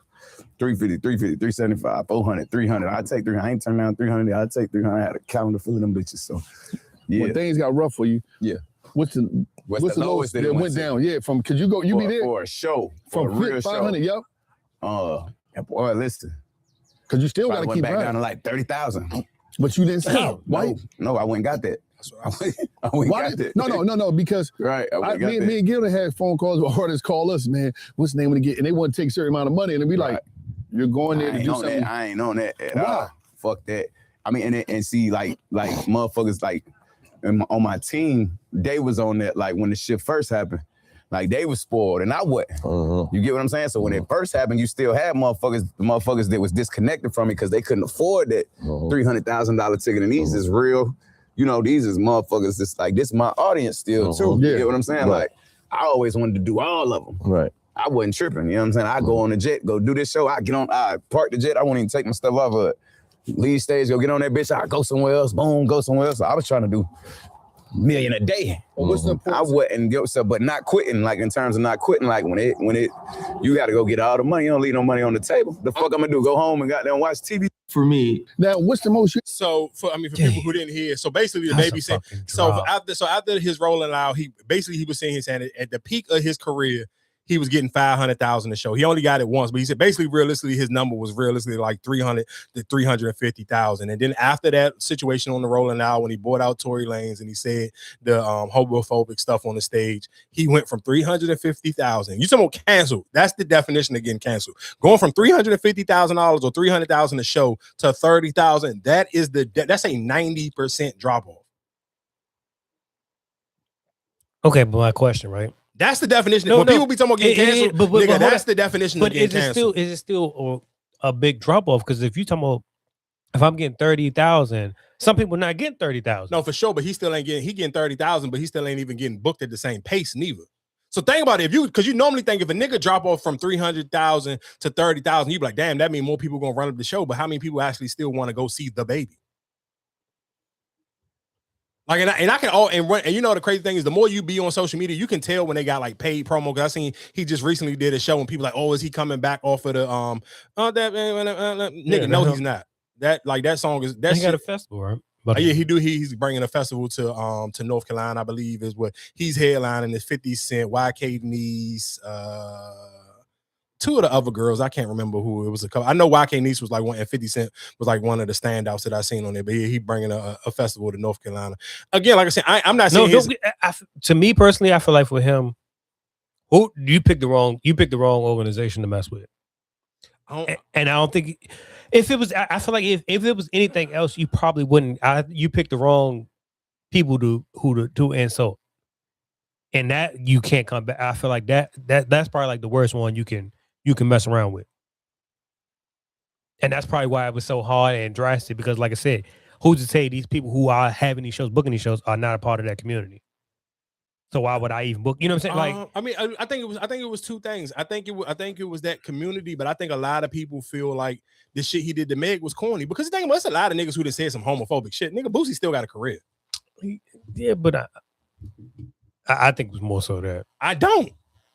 Nigga, look at how. No, but what you said, but we talking about he's still getting booked for shows, but he getting booked for shows for black people, right? He not, like I said, he probably lost his endorsement deals because, like I said, what he said on that platform, you're not getting those commercials, those branding deals. More so, like I said, you still getting booked for them. Like what you say, the Chitlin circuit, you still getting booked for those. I hear. Listen, to what I'm saying. I hear what you. Yeah, that was, and so do Boosie. That's my point. So that's it's not. I don't think people keep. It's the easiest thing is to point out the homophobic thing. I'm telling you, it's more the Meg Thee Stallion shit. I don't give a fuck what nobody say because it's endless niggas who done said homophobic shit and people just get over it. Niggas say homophobic shit every day online.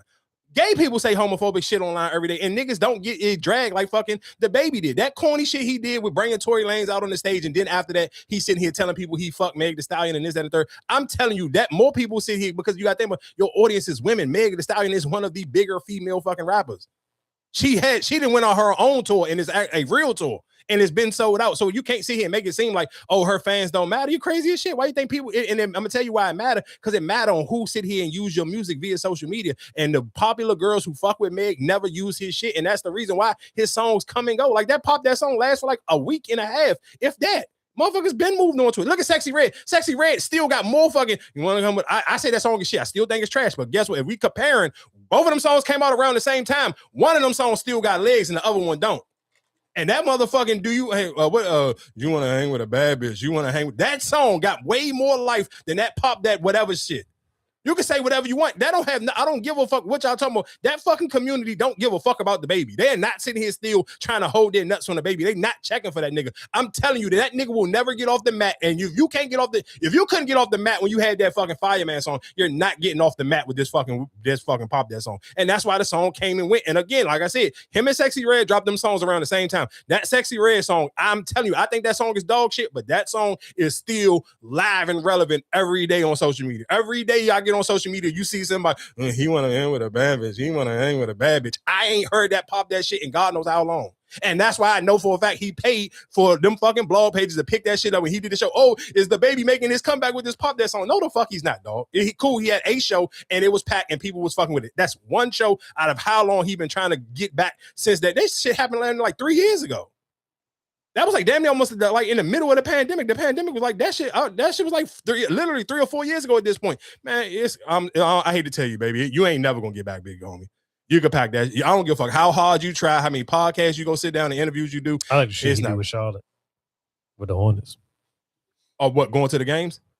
Yeah, like the little videos he be posting. When I mean, that's tight. I mean, I think he got it. I mean, one, the Charlotte. I mean, that to me is smart. I mean, that's where you from, and it makes sense. Like nigga, the Charlotte Hornets is on fire. You are the only outside of. I mean, J. Cole he ain't got the personality for it. So I mean, it makes sense. You should do it. I mean, other celebrities do it for other cities. So it ain't no reason for it not to do it. And again, like I said, it's a perfect time because they are rocking and rolling. Oh, real quick, what was it? I was waiting for Urkel. Oh yeah, I wanted to play Usher and because we talked about Chili, we talked about Nick Cannon. I didn't play the Nick Cannon clip because I don't give a fuck. But trust and believe, people dragging Nick Cannon online as well.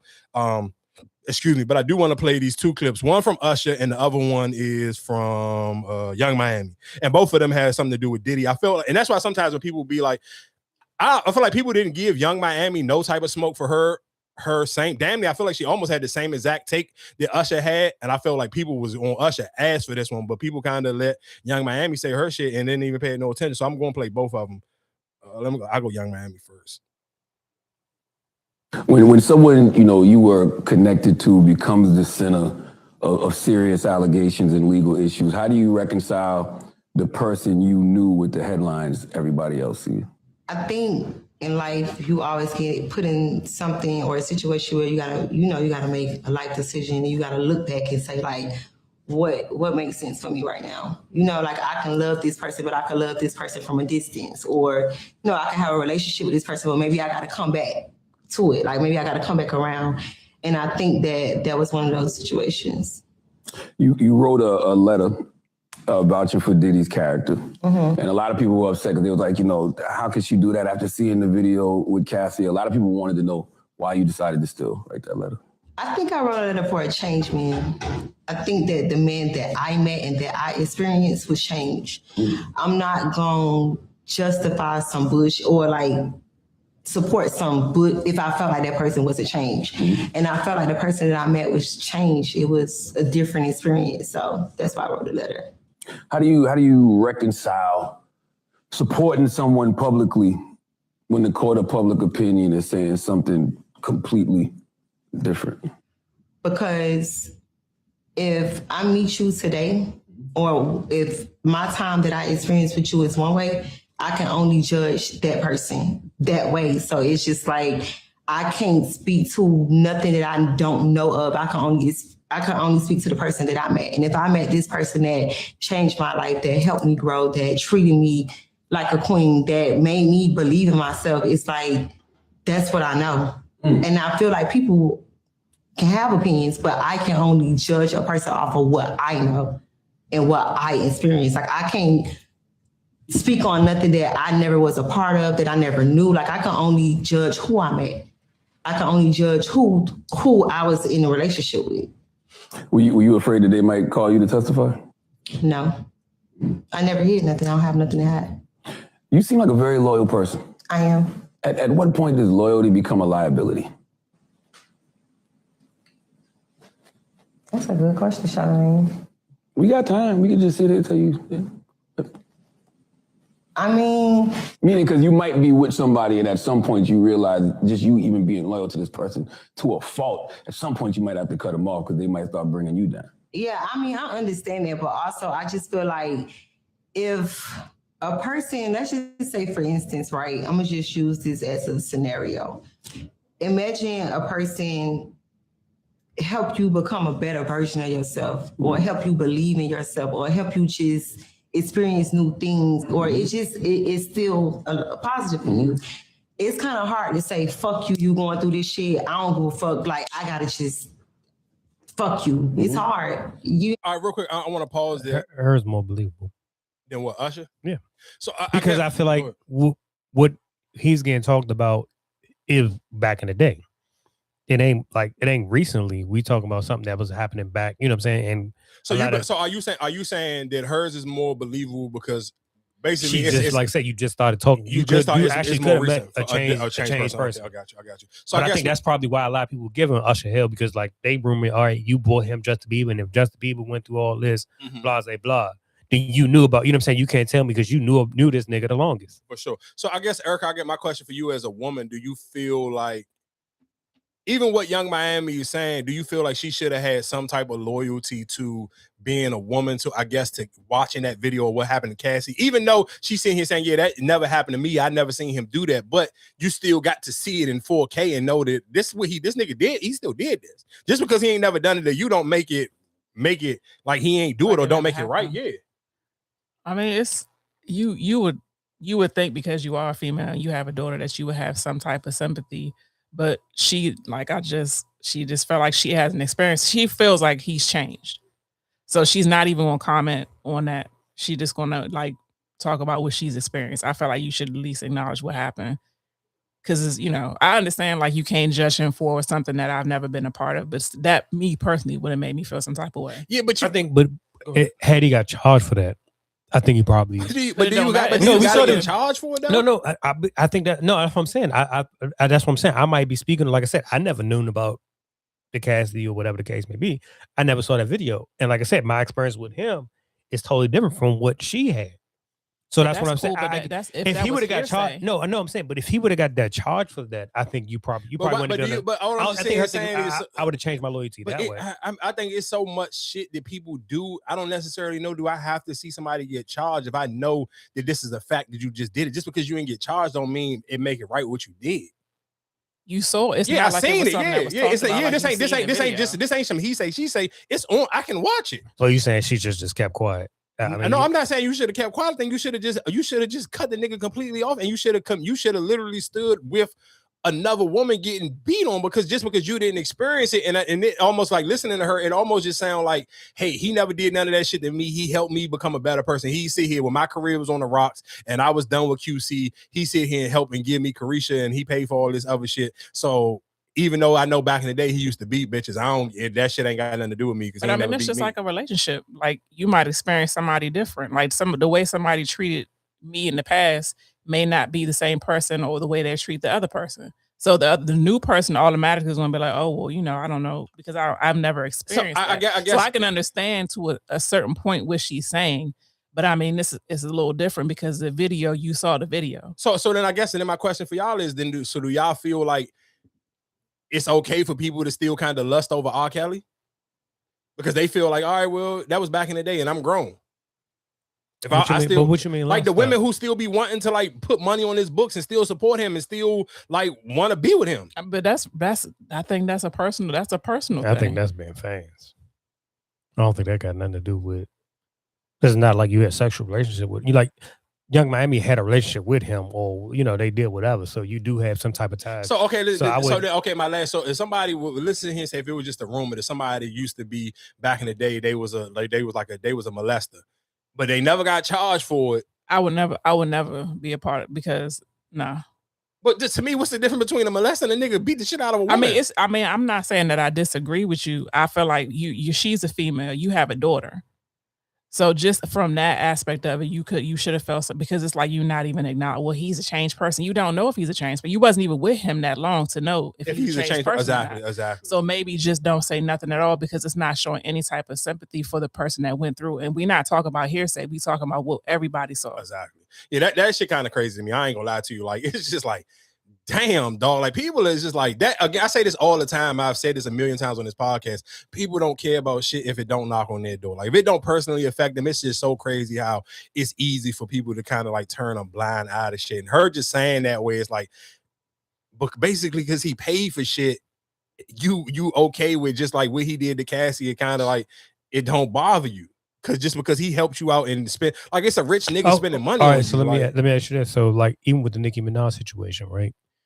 So that's off of Blase. That's off of he say, she say, whatever the case may be. No, her husband actually got locked up. No, I know he got locked up as a fucking sex offender. No, but I'm saying if you actually saw the video of it, like where I don't even need to see the video. I can just look at your charges. So you would still feel like she shouldn't be loyal to. You know what I'm saying? Like she should have never been with that nigga. I've said that a million times, and everybody else has said it a million times. Who was not a diehard fucking Nicki Minaj fucking stan. Nobody with common sense thinks that everybody think that Nicki Minaj fucked up her legacy by fucking having a kid by this weird ass nigga.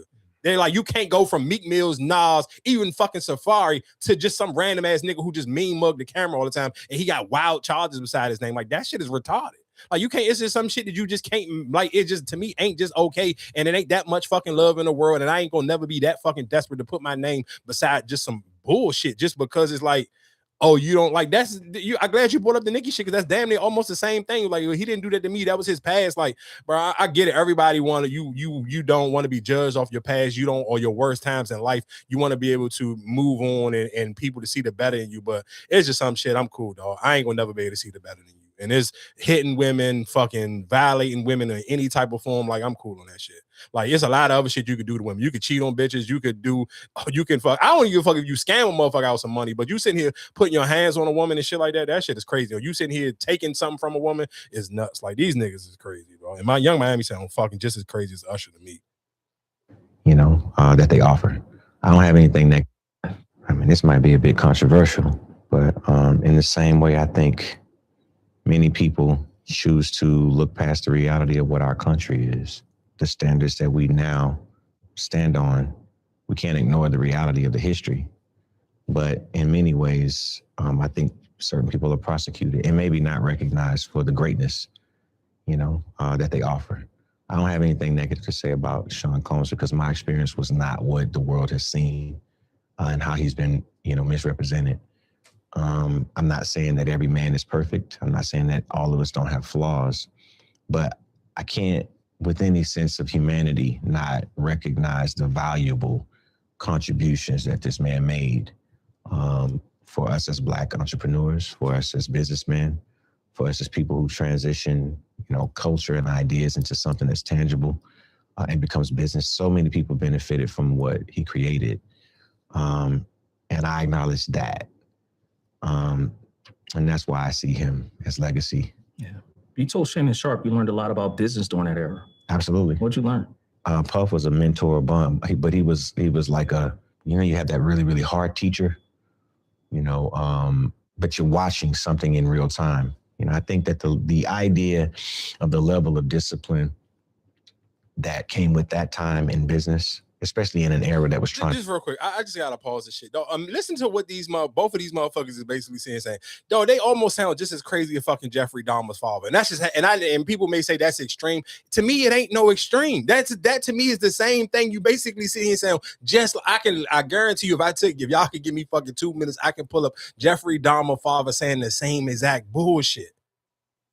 Oh, because Jeffrey ain't never done this. I don't believe that he'll sit here and do this thing. Man, what are you talking? The bodies is right here. What the fuck are we talking about? Just because the nigga showed y'all niggas how to sell liquor and dance and make good songs, that makes it seem that he's not a bad person. What the fuck are we talking about? And it's not even about it's just like it's in your face what he did. So you're trying to, we're not really worried. Look at how much good he did. You're kind of downplaying the bad that he did because you feel like, oh, he did so much good. It doesn't matter. He still is this person. He still did these things. Yeah, so it don't matter what. It's just like R. Kelly. It's like, yeah, they might be musical legends or whatever, but that still does not take away that they still did wrong. Yeah, that shit it's so crazy to me because it's like I can only imagine if that was these people's daughters or their mother or their sister. Like, would you care about how much good they done?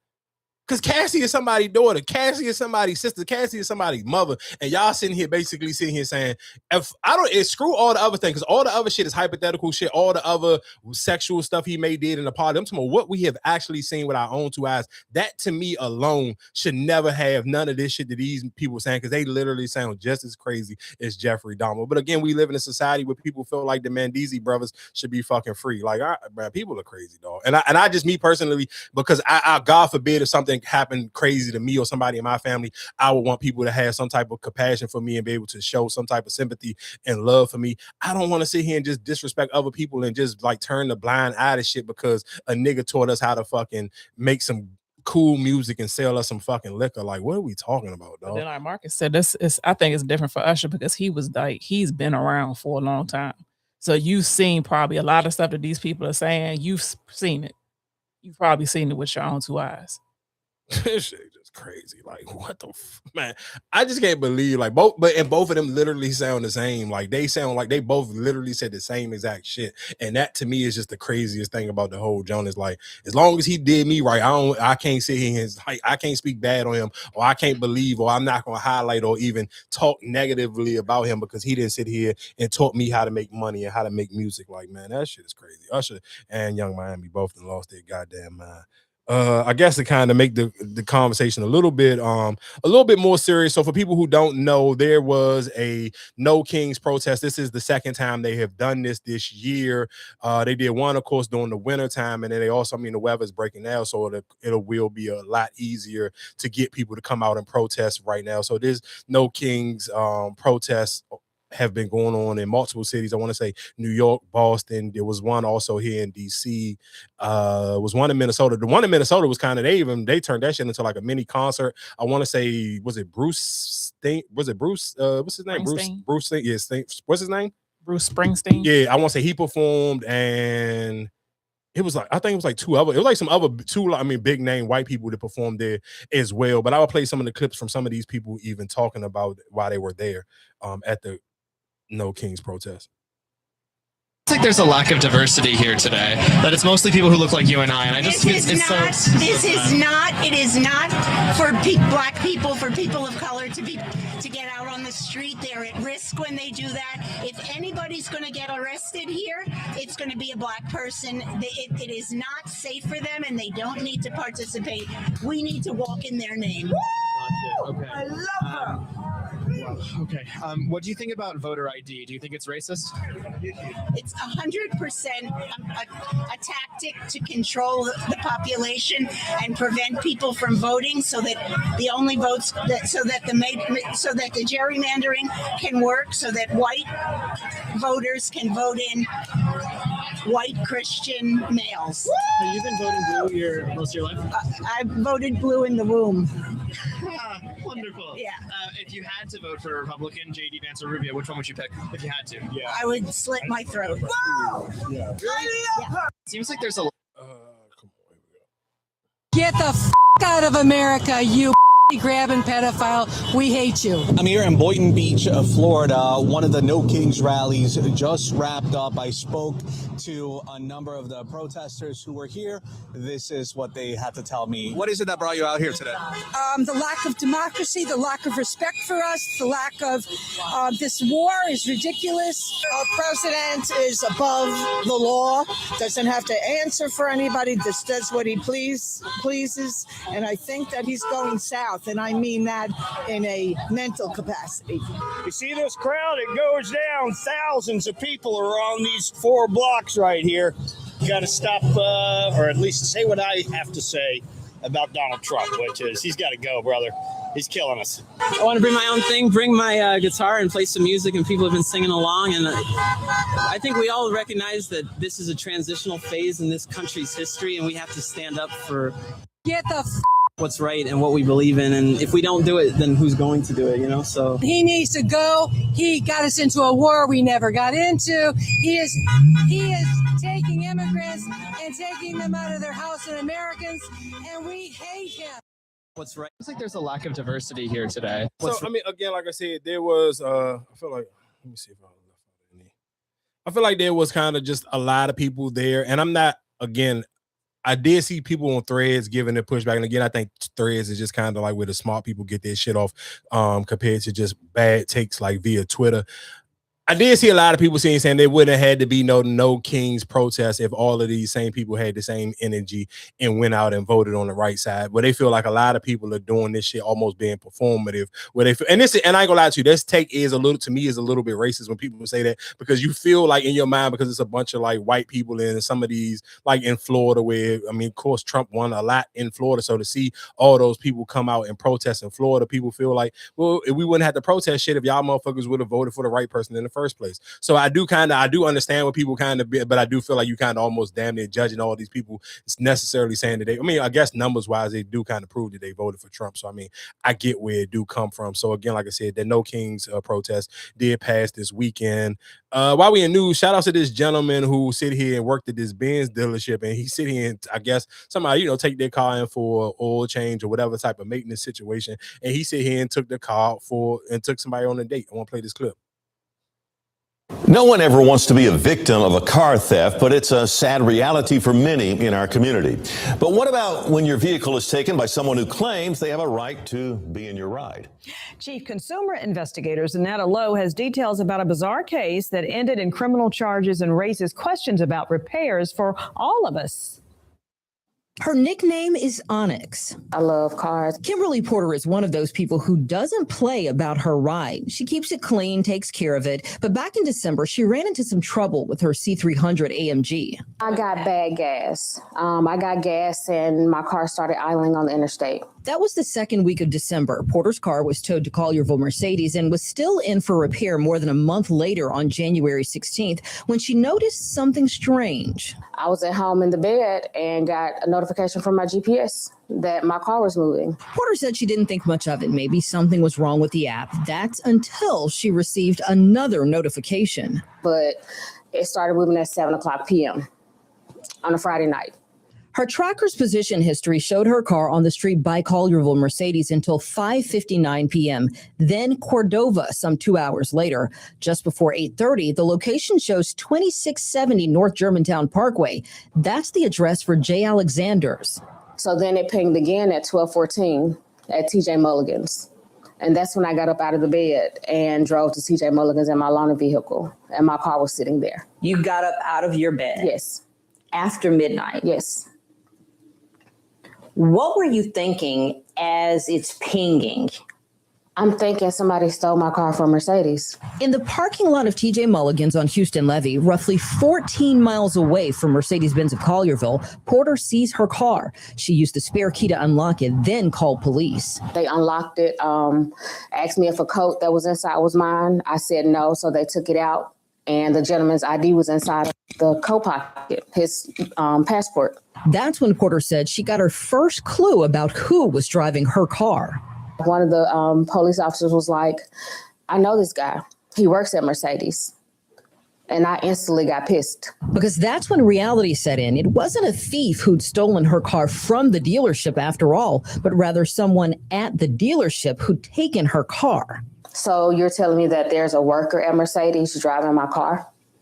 So they forced me to get back in my loaner vehicle. I had to sit there until they went inside to bring him out, and they brought him out in handcuffs. Porter said the technician told police he had permission to drive her car, but she says when MPD called the service manager, he said that wasn't true. He said, no, he's not supposed to be in your car. And so I said, yes, I would like to press charges. And that's when they arrested him. Derek Wynn was detained by Memphis police until Collierville police arrived to take him to jail, where he was booked and charged with theft of property. I take my car to the dealership because I trust the dealership, but this is where I'm at. At 1 o'clock in the morning, I'm sitting outside TJ Mulligan's because he's outside joyriding on a date with somebody else in my car. And drinking, according to court records obtained by WREG, the CPD officer wrote Derek Wynn was intoxicated when he was taken into custody as he had the odor of intoxicating beverages emanating from him. God forbid he had a wreck or killed someone. He was drinking. Then Porter says things went from bad to worse when a representative from the dealership called her the following day and said her car was ready and she needed to pick it up immediately. They literally told me if you don't have our loaner vehicle back here by 6 o'clock, we'll report it stolen. And Porter says that was after they asked her to drop the charges against Wynn. He said that we really need you to drop these charges against our employee. He's a really good kid. I said, excuse me? Porter says she pressed to find out why Wynn was in her car after hours. She said the general sales manager told her repair orders signed by customers authorized technicians to drive the vehicles to diagnose the problem, and it's something they do all the time. You do what all the time? You drive people's cars all the time? You bar hop all the time? Like, it's not okay. He wasn't just test driving it to see if it was working. He was out over 5 hours. In addition to the theft charge, Wynn is also facing a civil case filed by Porter against him and the dealership. No one ever wants. Y'all got thoughts? Good for her. I hope she get paid because I You feel better like give her a that's new what they car. be doing. You better give her a new car.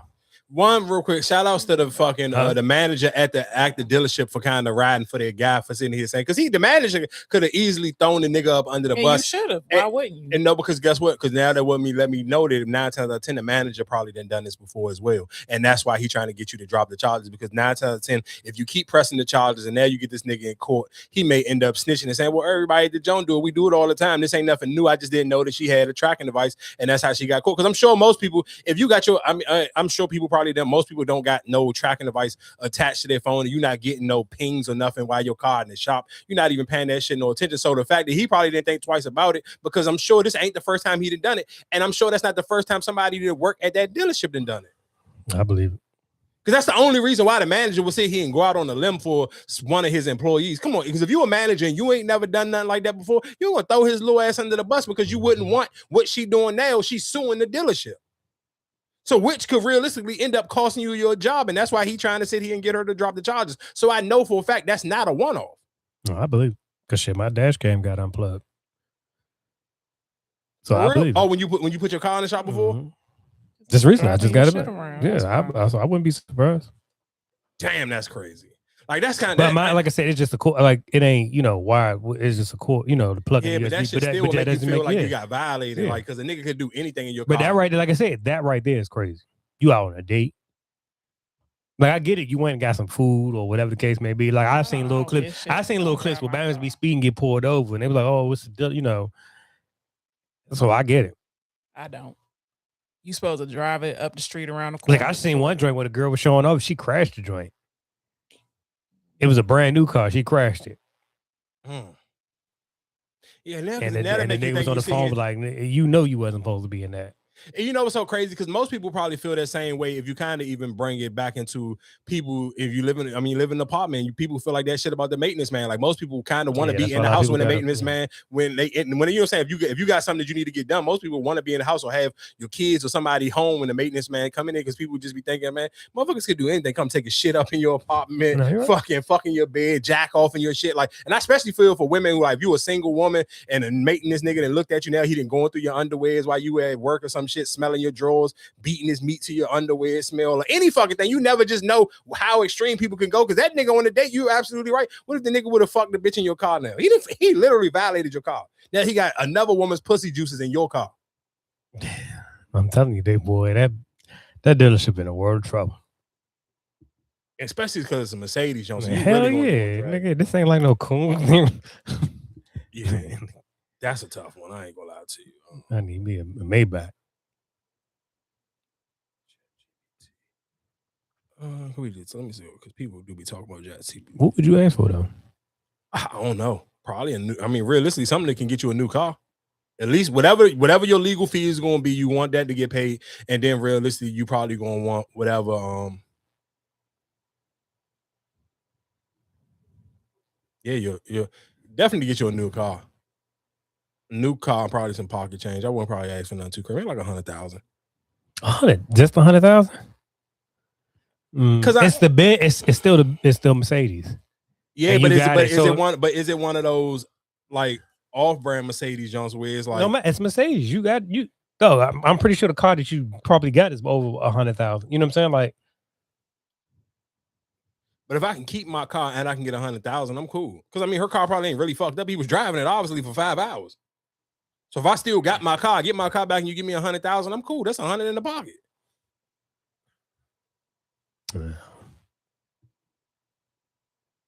Millions of people have left ChatGPT and have moved over to Claude. And that's because the Pentagon said to ChatGPT, we need access to all your information and data, and we need to use you and have like unlimited access to you. And Chatgpt, in a nutshell, kind of said, okay. And then the president of Chatgpt also donated $25 million to Mega. And then said yes right after that, while the CEO of Claude said absolutely not. You can't just have free reign of our tool. We're not going to do that, Pentagon. And so people were like, well, you donated all this money to the Trump, pockets, and you're saying yes to the Pentagon. We're leaving you on that moral ground, and we're coming over to Claude, where Claude has made this stance. And so it really did a lot of damage to ChatGPT. So people pay attention, not just to the tool that they're using, but where does that tool stand politically? Where does that tool stand when it comes to privacy, ethics, and this. I just real quick, I would just recommend for anybody, if y'all been listening to this show long enough and you kind of hearing just the complaints people are having about the data centers, like, bro, if you ain't really making some, I don't even give a fuck if you're making some money off of it. I would just recommend not using none of that AI shit, especially the ChatGPT and none of that, because all of that shit realistic. Well, I mean, that shit work. I mean, I'm not saying it don't work, but at the same time, nigga, you don't want to. But they said they blamed the what's name joint was the same. People remember when people was playing that damn Pokemon Go shit. That's how they was getting a lot of the GPS trackers. China. Like all that, what's name? Because you had to take pictures, and that's what I'm saying. No, I'm saying here, I'm talking about for them data centers, nigga, because that's what they're using it for. When you every time you use right, that's what I'm ChatGPT, saying. it's fucking up our water. That's what I'm talking about. I ain't talking about whatever information they can get from me. I'm talking about how they run those AI data centers and the stuff they sit here and the water, the water that people use to drink is what keeps the AI, them machines moving and shit. It run off of water, and that's why they keep talking about like the shortage on water. Because eventually we just gonna be drinking fake water. I don't know how it's gonna happen or what's gonna happen, but I'm just telling you just things that I've heard people talk about and things is actually just going on in the world. So I get it. It's helping people do whatever it's doing. That's cool and all, but at the same time, you kind of just want to be a little bit more cautious on that one. Real quick, I do want to talk about dating. Two things that happened. It's a video of this lady who caught this woman in her house, and then it was a video going viral of Tommy Lee and Solange's son, and I believe her son is 21 years old. And I think realistically, so Solange's son is 21 and Tommy Lee, I believe, is 42. So of course that brought up a conversation with people sitting here talking about the age gap on dating, because it's a video going viral and TMZ got the video. One, it was a video of them riding a scooter together and she on his back, and then it was a video of him leaning into the car, tongue kissing her. Like you can see the way he was leaning into the car was like super extremely, like that kiss was passionate as hell. So people was upset, but then I kind of wonder where it was because I seen somebody even call up to the Breakfast Club and they asked Envy where it's like, because Envy was like he wouldn't allow his son or his daughter to date that crazy of an age gap. But somebody asked him a great question where it was like, would you be mad if your son was bringing home Beyonce? Because people feel like people are more upset because it's Tommy Lee and just her background and how she kind of give it up on those reality shows and how she kind of carries shit via social media. So people kind of feel like, it's Beyonce nephew, is Solange. You feel like they supposed to be above that shit. And realistically, Tommy is, she's even older than Solange. I believe Solange is 39. So people was kind of like, it ain't nowhere in hell you will allow your kid. But then it kind of, I guess the bigger question is, does it matter on the caliber of who the person is? Or does the age gap really matter? Because that was a good question. Because if you had a son and he was dating Beyonce or Rihanna, would you give a fuck? I mean, I guess because they're Beyonce, but the right wrong is wrong. But does wrong is wrong make it wrong because of who they are? Because they got money. Not even necessarily. I mean, because Tommy Lee got some money. I'm gonna say she ain't got Beyonce money, but she's super ratchet. She done had like coke addictions and been locked up, beating motherfuckers up. Like that's somebody realistically. If I'm Beyonce and Solange, I don't want her nowhere near a part or affiliated with my family or my family's name. So I get it. But I mean, he's 21. Is that really wrong? Yeah, I mean, 21 is still young as shit. Like the dumb shit we were doing at 21. No, I get it, but that's what I'm saying. But still, she got kids his age. Exactly. I mean, I guess you won't say it's wrong because they're both legal. Like technically, he's 21, he's grown, but. Like what? Okay, but I get it. Even and sometimes that's the shit that kind of blow me because I think people when we say like what Erica just said, technically by law you are grown. But if you being honest on the decision making that you made when you was 21, I'm gonna tell you the majority of the shit that I really vividly remember a whole lot. When I was 21, how many times I don't know how the fuck me and my friends made it home from the Crossroads or whatever clubs we was going to, and niggas was drunk as shit, and everybody you just wake up like, damn, how the fuck did we make it home? And the crazy thing is, like my homeboy, and this was crazy because he used to fuck with one of our neighbors. She was an older woman. She used to let him get her truck, dog, and we used to be pissy fucking drunk. Like I'm like, how the fuck did we make it home? That's like you making horrible decisions like that at 21. I don't think no 21 should be fucking with nobody 20 years older than them because that person has really lived life for real. You have really experienced life. There's not a 21-year-old sharp enough to sit here and not be able to get finessed by them. I want to see this on Peacock. What's this shit? Come on, April 3rd. I don't think it's a 21 old enough, sharp enough to sit here and be dating somebody 41. Because I feel like the person is 41. You live life too much. You literally have double lived their life already. Your life experiences is way too high. I feel like that shit is kind of crazy. But I do want to play this clip of this mom smacking the shit out of this lady that she caught in her house. Stinking motherfuckers. Look at this stinking bitch up in here. Look at this stinking bitch in my motherfucking house with my 13-year-old motherfucking child. I smacked her goddamn face. She better be glad I ain't killed her yet. Stinking bitch, but the sit there cleaning on the motherfucking way. Oh, trifling asshole. Fuck you. Yeah. Meant that. Big nasty motherfucker laid up in here naked when I motherfucking got here. Stupid, sloppy bitch. And I got her key. You ain't getting no motherfucking thing, bitch. Man ain't getting you shit. That's a fucking child. Man ain't getting you nothing. Man, I ain't got to tell my son, bitch, I done told you before you drive that. If you drive that motherfucking black car, bitch, I done told you that man, it don't matter. If y'all bitches won't come no motherfucking more, you ain't going out here. Don't fuck with me. Don't fuck with me. You think it funny. It ain't motherfucking funny, boy. Yeah. Look at this nasty bitch. Look at her. Oh, nasty. You ain't going no motherfucker. Get out the door. When the police come, bitch. When the police come with your stupid ass. Girl, I'm gonna knock your motherfucking ass out. You gonna stay? I don't give a fuck. If you hit me back and now, I'm gonna ball your motherfucking ass up in here. That's what time it is. Fuck you, man. Shut up. Get the fuck out of my goddamn face. I meant that. Cause you ain't had no business with this sloppy motherfucker up in here. You ain't had no business with no bitch in my motherfucking house. Fuck her. I'm waiting on the CP motherfucking D. Look at her. Oh, dust ass bitch up in my motherfucking house. Let me out the door. You out when you fuck up. Let me out you the door. You do what the fuck you want to do. Turn up then. Let me out the door. Turn up. Let me out. Let me out. Let me out. I don't care about that camera. Turn up. I don't care Turn about up. that. Turn up. Let me out the door. Turn up then. Man, let me out the door. Turn up. Turn up. Get your mama. Turn up. Turn up. Turn up. Turn up. Turn up. Turn up. I'm gonna beat your motherfucking ass in a minute. You finna get it. Yeah, but right now, I need her to stay right the fuck here. Yeah, she ain't going nowhere. I don't throw my stuff away. He throw his shit away. You should have thrown this nasty ass hole away. Why you got her laid up in this motherfucker in my motherfucking house and my goddamn light bill $500 motherfucking dollar and ain't neither one of y'all put in on it. That's what the fuck I'm talking about. The fuck? Yeah, this nasty bitch. Look at her. Ain't nobody got to ask. Yeah, let me get $100 in. I got it. Let me get it. Let's go to the car and get it. Okay. When the police get here, yeah, I need that. Yo, mom. Man, shut the fuck up. I got plenty. If I ain't got it, I can get it. I always remember that. Police outside. I won't give a fuck. They can come in. Yes, the fuck they can. You let her in this motherfucker. You might as well let the city clean in this bitch. Look at this shit, y'all.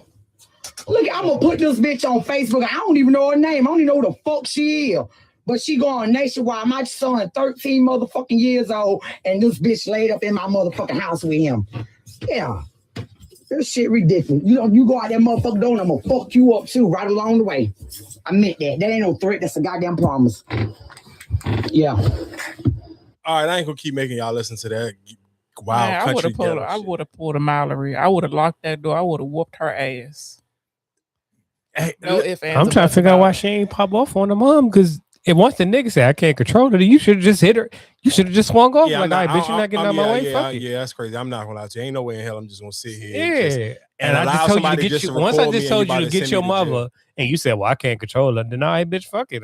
You gonna take this ass? I ain't know women was like that. I mean, I looked at her, so I mean, it makes sense. Like, I mean, if I'm just being honest, sometimes you just gotta call a spade a spade. That was a big gorilla looking bitch. So I mean, excuse me, I don't want to offend nobody, but I just gotta.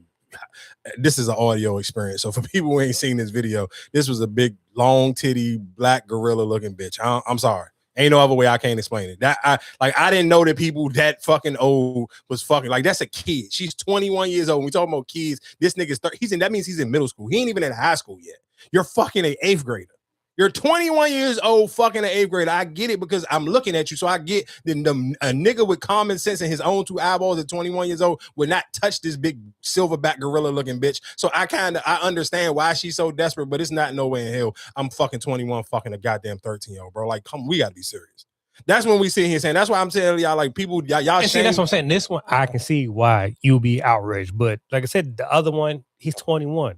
You kind of, you know what I'm saying? Like a 13. You're going to make dumbass decisions. No, you're still going to make, but I'm not. Like I said, I ain't gonna lie to you. That's like a youngin chasing the old Miss Parker. That's you chasing. No, but let's be real. I'm gonna be honest. The reason why I'm sure that whole little Tommy Lee situation probably got put out there because the little boy did do I ain't even gonna say a little boy. The Salon's son did do a streaming jump the other day with a young lady sometime last week when he was basically saying he hated how when he was a kid people off the rip said he was gay.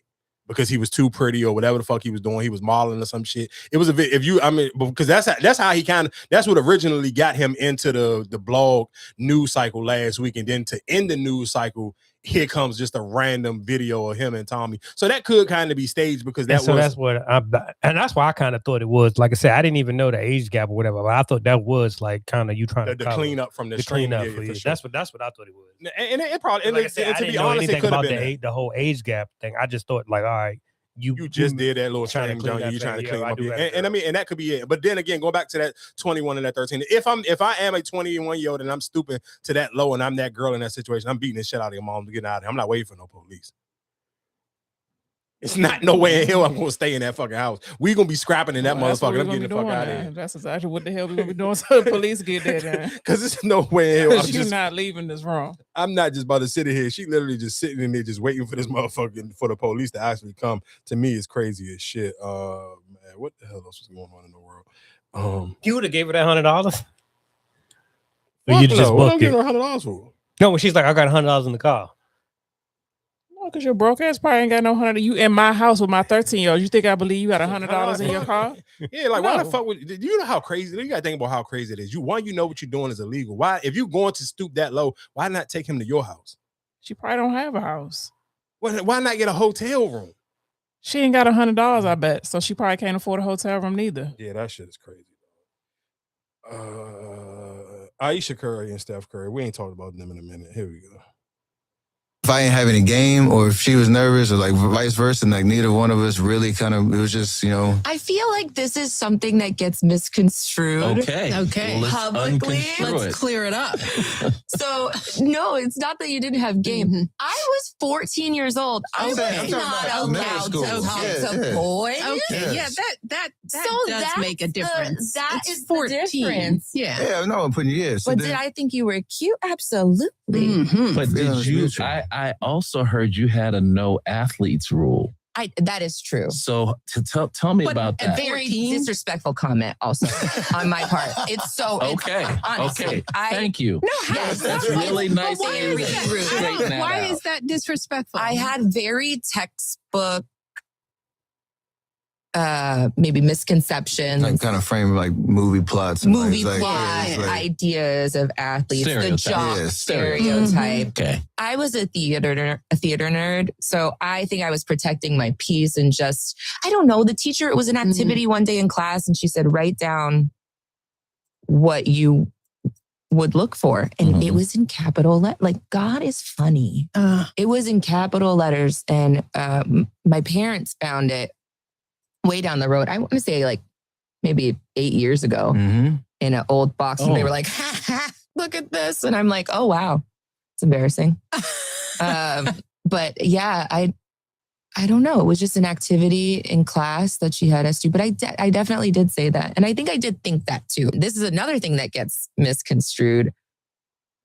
People, for some reason, think that in the past I've said that he wasn't my type. Yeah. But what I was saying was, I didn't think I was his type. Yeah. Because this was Mr. Cool. Yeah. Yeah. And so I kind of sold myself short in thinking like, oh, there's no way. He must just like me as a friend. So I won't even take it that. I'm glad it didn't. She left the door open. I'm glad I didn't get friend zoned. I would have to say. Every time I texted her call, she picked up the phone after that. After I was on full court press mode. After that date, for sure. Yeah. For sure. See, we guys know that y'all in charge. Yes. So when I finally realized that was the direction it was going in, I verbalized that to him that I was confused because if there's one thing I'm gonna do, I'm gonna speak my mind. Yeah. With you. But he looked at me because he had come to my house for 2 weeks straight at the time, my parents' house. So that didn't tip you off. He said, with her brother. He's like, you think I've been coming over here every night for the past 2 weeks to play video games with your brothers? I was like, oh, it's like that. That makes a lot of sense. Hey, you know the crazy thing, just playing that clip, I do think it will. Don't be surprised if fucking Michelle Obama get Jay-Z to come on her podcast. I was just thinking about that. I have never seen Aisha Curry and Steph Curry do anything together in public. This is the first time I've actually seen them see, especially after all of the controversial takes that Ayesha Curry has gave to the internet. This is the first time I actually seen them two together. So I'm sure realistically, Steph probably got tired of her doing podcasts by herself. So they sit here and pulled up and did this one. So again, shout out to Michelle Obama because she definitely kind of gets some very elite interviews, and I ain't gonna sit here and say they kind of go under the radar because I do feel like they get her podcast with her and her brother do get picked up by the blogs a lot, but I do feel like she kind of got one of those podcasts that I wouldn't be surprised if Jay-Z just randomly did the Michelle Obama podcast just because it's Michelle Obama, and that just will kind of be like, I feel like that combination makes sense a lot, but it won't make sense to some people. They were like, why the fuck did Jay-Z go there? And it kind of just really makes sense for Jay-Z to go do a random ass Michelle Obama podcast. But again, like I said, shout out to Ayesha and Steph Curry for whatever they're trying to fix up and clean up whatever little situations that they had already floating around on the internet. Real quick, I should have seen him brought this one up when we was talking about the nasty situation with that lady and the dude in the house. So there was a video going viral of a young lady at a Gunna concert. I believe it was in the UK because I want to say it was at the, what's the name of it, John? The 2K Arena, whatever the hell that shit is called in the UK. Gunna was performing there, and a dude got behind a girl, and he nutted on her. And you know, I mean, of course, I guess because it's 2026, for women, it just seems super crazy because you put it online. But I'm sure if I'm being honest, I'm sure there's many of women who listen and y'all been into parties in a fucking basement and a nigga then nutted on your leg. You may have not known it because you was dancing in some jeans, but if you Erica, you old enough. Normalizing that? No, what are we? It's nothing to normalize this. Yeah, it's hard to normalize it now because it's 2026, so people don't dance with each other. But me and you and Marcus are old enough to remember people going to house parties and motherfuckers dancing up on each other. And you old, and we old enough to you was going to house parties when niggas was wearing swishy pants. I don't know what kind of pants this nigga had on, so maybe that's why it's the norm, and it's unnormal because motherfuckers don't dance no more. But back in the day, I'm sure there's endless women who you may have not known, but niggas is nutted while you was giving them a dance at a house party. That shit to me just be like, I'm feeling like her making it. So even if we'll normalize that, okay, cool. Let's say we'll normalize that for whatever reason. They were at a Gunna concert. The music they was listening to, she wasn't even dancing on you. So why would that music and the setting and all of the things make you aroused to that point? You're a weirdo. Make you pull out. He didn't pull us. He pulled his meat out. She said she saw it. Oh, I ain't hear that. My bad. I thought he was just over some horny man. He had some shorts on and he just skied it. Oh, I ain't know he pulled his joint out. She said she saw it because she saw the white substance on her leg or something like that. I'll take all that back. And it got on her. Okay, if you do it in your pants, I mean, that's what I'm saying. That's why I was wondering where you about to go. I'm like, nigga, but he actually poured out. Oh, I see. I didn't see that. I just seen the like how the headline. nigga who was in the Dollar Tree when he was running around. Oh, see, I thought he was dancing with her, and then he just couldn't control himself. She doesn't even know him. She didn't even know him. He was behind her, and she was dancing. You know, just like dancing in front of him. She wasn't dancing on him. So, what about that made you? Yeah, that's wild. That's wild. My bad. I didn't know that. I take it back. Never mind.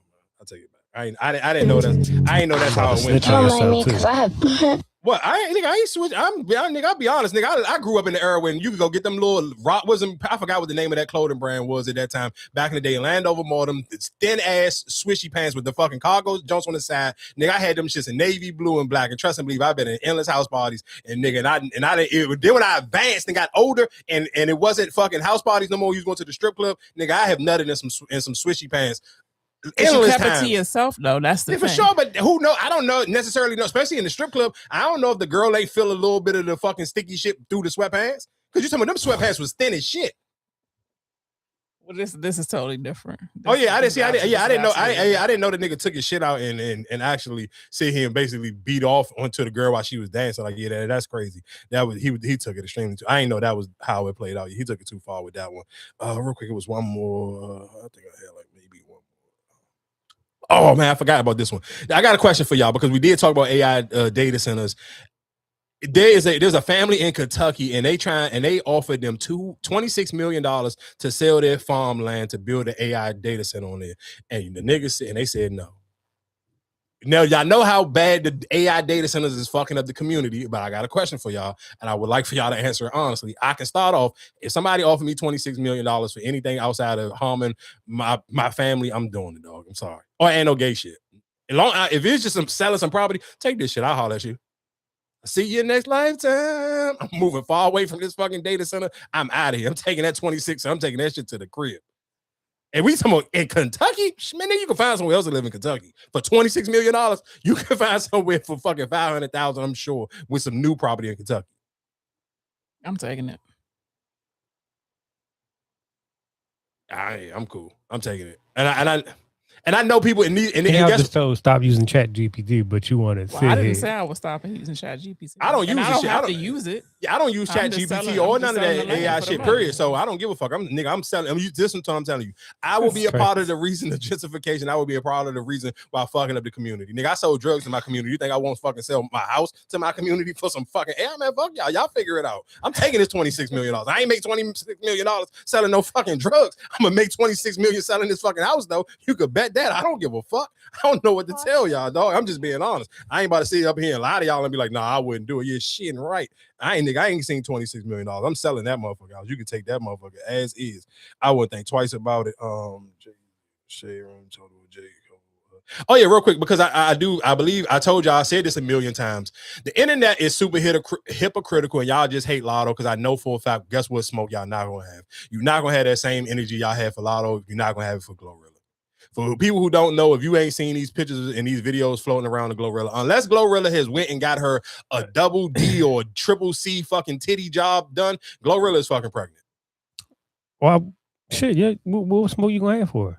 Nigga, Brandon Ingram just had a baby. Me and you had a fucking video go fucking viral fucking talking about Brandon Ingram. That was a couple of years ago, right? Maybe 2 years, if that. What the fuck do that but mean? But I think the reason why people got smoked for Lotto because they don't fucking like Lotto. No, I don't. I think it's the whole marriage. If he wasn't married, I don't think it wouldn't. If it was anybody else, there wouldn't be no smoke for Lotto. If this was G Herbo, it wouldn't be no smoke for Lotto. I think it's because the whole 21 set, like it was a secret. If it was anybody else that she got, if I said, why would it's Brandon Ingram? I mean, listen to what I'm saying.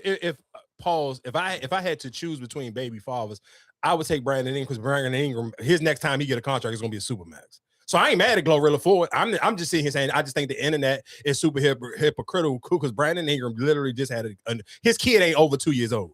We literally just talked about that story, and at that time the baby was I don't even know if it was born yet. They were just in the middle of having like baby shower shit because him and what's his name, Anthony Simons had the same baby mother. So again, like I said, I ain't mad at Glorilla shit. That's a fucking you to solidify. If you don't want to put out another fucking album ever again, trust and believe what I'm telling you. For people who don't watch basketball, the next time Brandon Ingram name come up for a contract, it will be next to a fucking Supermax contract.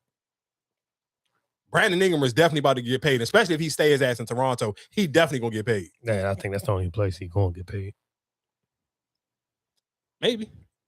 I know he gonna get paid. It don't matter. Yeah, the next time he's getting paid right now. You talking about he just signed? What's name was 130 something million? Yeah, so the next time his name come up for free agency, Brandon Ingram definitely gonna get paid. So I'm not mad at Glorilla, but I just feel that's like why I say I don't think nobody would, because like I said, the end of relationship is been a public relationship. No, that's what I'm saying. I get that, but but guess what? A lot of women don't know shit about Brandon Ingram. A lot of people don't outside. No, I'm not saying a lot of people don't, because trust and believe that fucking video of me and you going back and forth talking about him and Anthony Simons, that motherfucker did numbers on TikTok and it did numbers on Instagram. So there is people who do know about it, but at the same time, it's not as many people that know about Brandon Ingram's dating life. The same way a lot of people didn't know nothing about Stephon Diggs' dating life until he got Cardi B pregnant. So trust me. Right, and that's why I say I think why people is so upset with Lotto, because like I said, we didn't know he was married. You know what I'm saying? Like we didn't know who he's married to, but they know he was married. So I think that's the attachment. Like I said, he's married. If it was anybody else, like I said, if it was the baby, Anthony Edwards, if it was any of them, it wouldn't be no issue. Even though, like I said, if this was Anthony Edwards, it wouldn't be no issue. They're just like, oh, she another one. It wouldn't be no issue. It's because it was 21 Savage and you kept it a secret, and everybody thought, oh, well, why you keep hiding this if that's who you've been with? Yeah, but again, like I said, shout outs. I mean, of course, like I said, shout outs to Glorilla. Congratulations. I'll give you an early congratulations, because literally the way she wearing them big ass t-shirts and them shit sticking out like that, unless she went and got her a double D titties, Glorilla is fucking pregnant. Like you can pencil that one in. There ain't no way in fucking hell did she wearing these big baggy ass clothes, and she was in Houston with a fucking damn near with a sweatsuit on when she was at one of them spring break parties, and she wasn't passing the hookah. She didn't touch that hookah or nothing. So again, like I said, shout out to Glorilla, shout out to Brandon Ingram. Real quick, because I did mention Lotto. I believe Lotto just had her baby shower, and I'm not gonna lie to you. I said this before just to kind of double down on because I'm sure when people see the video, by the time y'all hear this, y'all have probably seen the video circulating around from Lotto girl's dad. He was showing, you know, like little behind the scenes of the baby shower. And I say this all, and the reason why I'm bringing this up is just because how many people at the baby shower just fanned out of Angel Reese. I keep just telling y'all that girl is the female version of LeBron James. She is one of them people, because you talking about, I'm at a celebrity's fucking baby shower, and for people to still be just fanning out and just wanting to take pictures with her, just to me, just kind of speaks on what level of celebrity she is. And then shout out to Angel Reese for her second Vogue cover, and this one was more focused on promoting her her new sneaker colorways that she has out other Angel Reese ones. And if I was Reebok, I do think Reebok realistically, even coming in, I know this is about to be her new season, I would just milk the ones. I wouldn't even sit here and rush them. Ain't no purpose of rushing them. You might as well just go crazy with the colorways on the ones and just milk this one until her next season. I wouldn't even rush trying to put out no fucking twos, because even like with the Asia Wilson twos, I kind of like, yeah, man. I seen some colorways. She just did some Miami drums for Miami for the kids Foot Locker. I like them. I like that style. I like this style better than her first one. For real? Yeah, because it looked like them what's the old pennies? No, not the pennies. What the hell it look like? The first one looked kind of like the Air Max, you know, like it looked more like an Air Max. That's why I really didn't care too much for that style. But I like I said, I like this one. Yeah, I mean, I think for Nike it's cool. I mean, I'm not mad. I'm just saying for Reebok, me personally, I wouldn't rush. I wouldn't sit here. I would milk what I got right now. This shoe is working, nigga. I'm on full colorways with them right now. This style of shoe is working. And then when they put the little metallic into it a little bit, where it's more of not just a plain colorway, I would just milk it. Me personally, I would, if I was in the head of Reebok, I would milk it while people are still rushing. Because anytime you go look at a majority, the better of the colorway, the shoes sell out. Like some of them other Jones, maybe like the all tan ones and the all gray ones, those ones ain't sell out. I don't think they expected those ones to sell out, because I mean, it's them colorways are just too plain for that style of shoe. I think she could be, if anything, I'll take the LaMelo Ball road. Like I said, his first joint wasn't really that.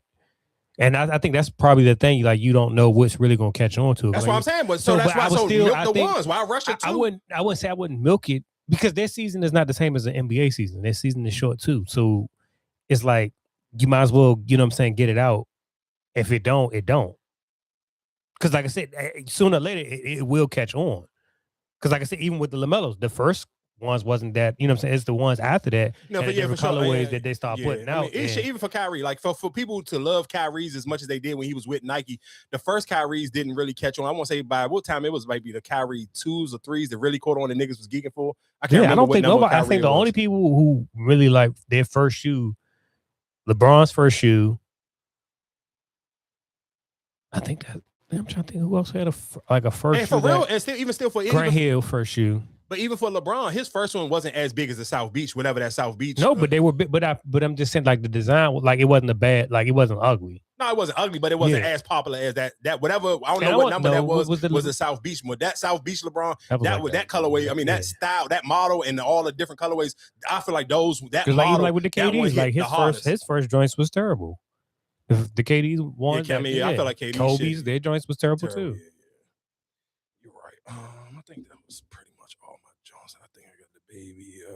I ain't gonna lie to you. I told y'all about Fetty Wap. He got a couple songs on it that was okay. Ain't nothing to write home about. That shit was a kind of like, it was a little bit of cheeks on there. Tiger Woods, real quick before we get out of here. Tiger Woods did get locked up for DWI. Matter of fact, fuck Tiger Woods. We play Charleston White and Young Thug, and we gone. You on probation, right? You just approached me, threatening me. Your words was, we step on shit, okay? You didn't say I, you made it plural. You said we, so that's in cohorts. I mean, a gang. You on probation. Then you had a fellow with you that was possessing a gun. You are not supposed to be around with people that had guns. Eyewitness, along with other witnesses, saw your friend with a short body with the fat, pudgy stomach that hangs above over his waistline like a kangaroo pouch. The fat motherfucker was clutching the gun. His exact words as he was clutching the gun, or appearing to be clutching the gun. I assumed it was a gun. I think it was a gun. I believe it was a gun, right? That makes it aggravated assault. His words was, don't lose your life in her. My words was, do it. Then other people came out and interfered. I proceeded to brandish the mace and pull out the mace and say, you niggas are getting maced. So I understand we was on a private airport's property, which is under the Federal Aviation Administration. So first thing Monday morning, because you said Jeffrey Williams on probation, AKA King Slime, AKA Young Thug, you. Two things. Shout out to Charleston White for just being a bitch ass nigga. Regardless, he don't care. What he gonna be a rat. He's gonna snitch. And then shout out to Young Thug and whoever was with Young Thug for standing on business. I wish I would have beat the shit out of Charleston White. I'm telling you, niggas with just too much negative shit via social media. I hope all them niggas get their ass beat eventually, one day at a time. And real quick, PlayStation is up in their prices, and so is Netflix. I seen some people sitting here canceling their Netflix. Y'all know with me, y'all can eat a dick. I'm not canceling Netflix. I don't give a fuck about it going up $5, $10. I watch Netflix every day, and I've tried to start 2 new things on Netflix because I ain't gonna lie to you, I kind of just like, and you know what's so crazy, and I need to kind of just grow up because I'm on season 3. I'm at like the last couple of episodes on Blackish, and that's when I guess Anthony Anderson and what's my Tracy Ellis Ross, they was kind of going through their little rough patch, and I guess they were supposed to be splitting up. I couldn't watch that shit because I'm like, dog, I'm into them. I'm 3 seasons in. Y'all done had this like super happy, dabby, lovey relationship shit. That shit was blowing me, Mo. Like that shit was kind of making me. I'm like, dog, y'all sit here and sold me this happy family life for these 3 long ass seasons. Now y'all got the audacity to sit here and fake try to go get a divorce. Like I was cool, so I tried to find me something else to watch, and I started these 2 other shows. Don't they got I think the whole season after that is. Oh, them going through some divorce shit? Season, what's that must be season? Is this one like the father be there more? Like you see the father all the time? I mean, you seen the father all the time. No, but I'm saying like I think he was like once she was gone, like I told you, you know what I'm saying? Like he was. Oh yeah, I ain't make it there yet. But I'm just tell you these 2 other shows that I started real quick before we get out of here. One is called Homicide in New York. So for people, I mean, and one of the things you know what's so crazy about the 2 episodes that I did watch of this Homicide in New York, it let me know where it's like, though, people who got money can really try to get away with murder whenever if they got enough bread. The very first jump was this dude went to like a nightclub and he was went to an after party at this like super rich dude apartment or condo or whatever the case may be, and the nigga almost got away with it. Like if the father really didn't press trying to, like find out what happened to his son and his, the dad was like a hardcore New York nigga with the crazy, like what you imagine what like a Yankees fan, like accent would sound like. But his son literally was like, went to an after party, I guess went to somebody's house, got into a little altercation. They was drunk off the coke and all that other shit. And the nigga ended up stabbing the nigga to death. And they threw the body out of the apartment complex and went and got the body. Like they threw the body out on the sidewalk and then went and got the body and then put the body in a car and tried to drive away. Like they literally almost got away with killing his son. Like that shit. And I'm gonna say this happened in like 2016. And then there was another John, I forgot. It was a couple of different cases, but basically these was all like murders that happened in I guess like the mid 2000s, like 2016, 2017, but they all took place in New York. And they just got different like police officers kind of like breaking it down and re-going through how they solved the case on some of them. So if y'all into like really like that little crime mini series documentary style shows, that show is called Homicide in New York. Then this was another joint that I tried to watch. I didn't what is this shit called? Mrs. Cully. This show is called what is this called?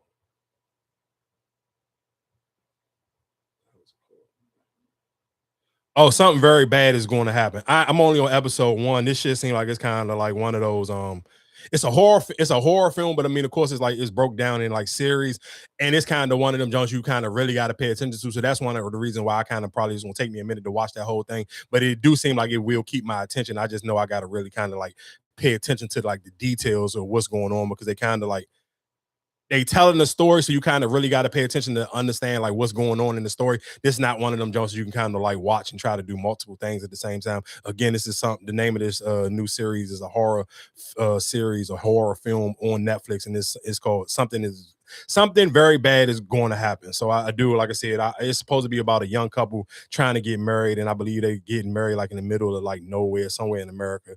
And of course, somewhere in the middle of America, in the woods, some crazy shit gonna happen. So again, like I said, I'll holler at y'all next Tuesday. Like, share, and subscribe. I don't think that's it. You listen to any other music? Y'all watch anything new? Anything? No. and like I said, listen to the Kanye West. I guess if it's something else, if you find any new songs or something, we can kind of talk about again. I guess next week, because the jump did basically come out like earlier today. So again, like I said, shout out to Kanye West. He did kind of find his groove a little bit back on his new project, Bully. So again, like I said, like, share, and subscribe each and every Tuesday. We'll be right back here. And if you're on YouTube, like, share, and subscribe.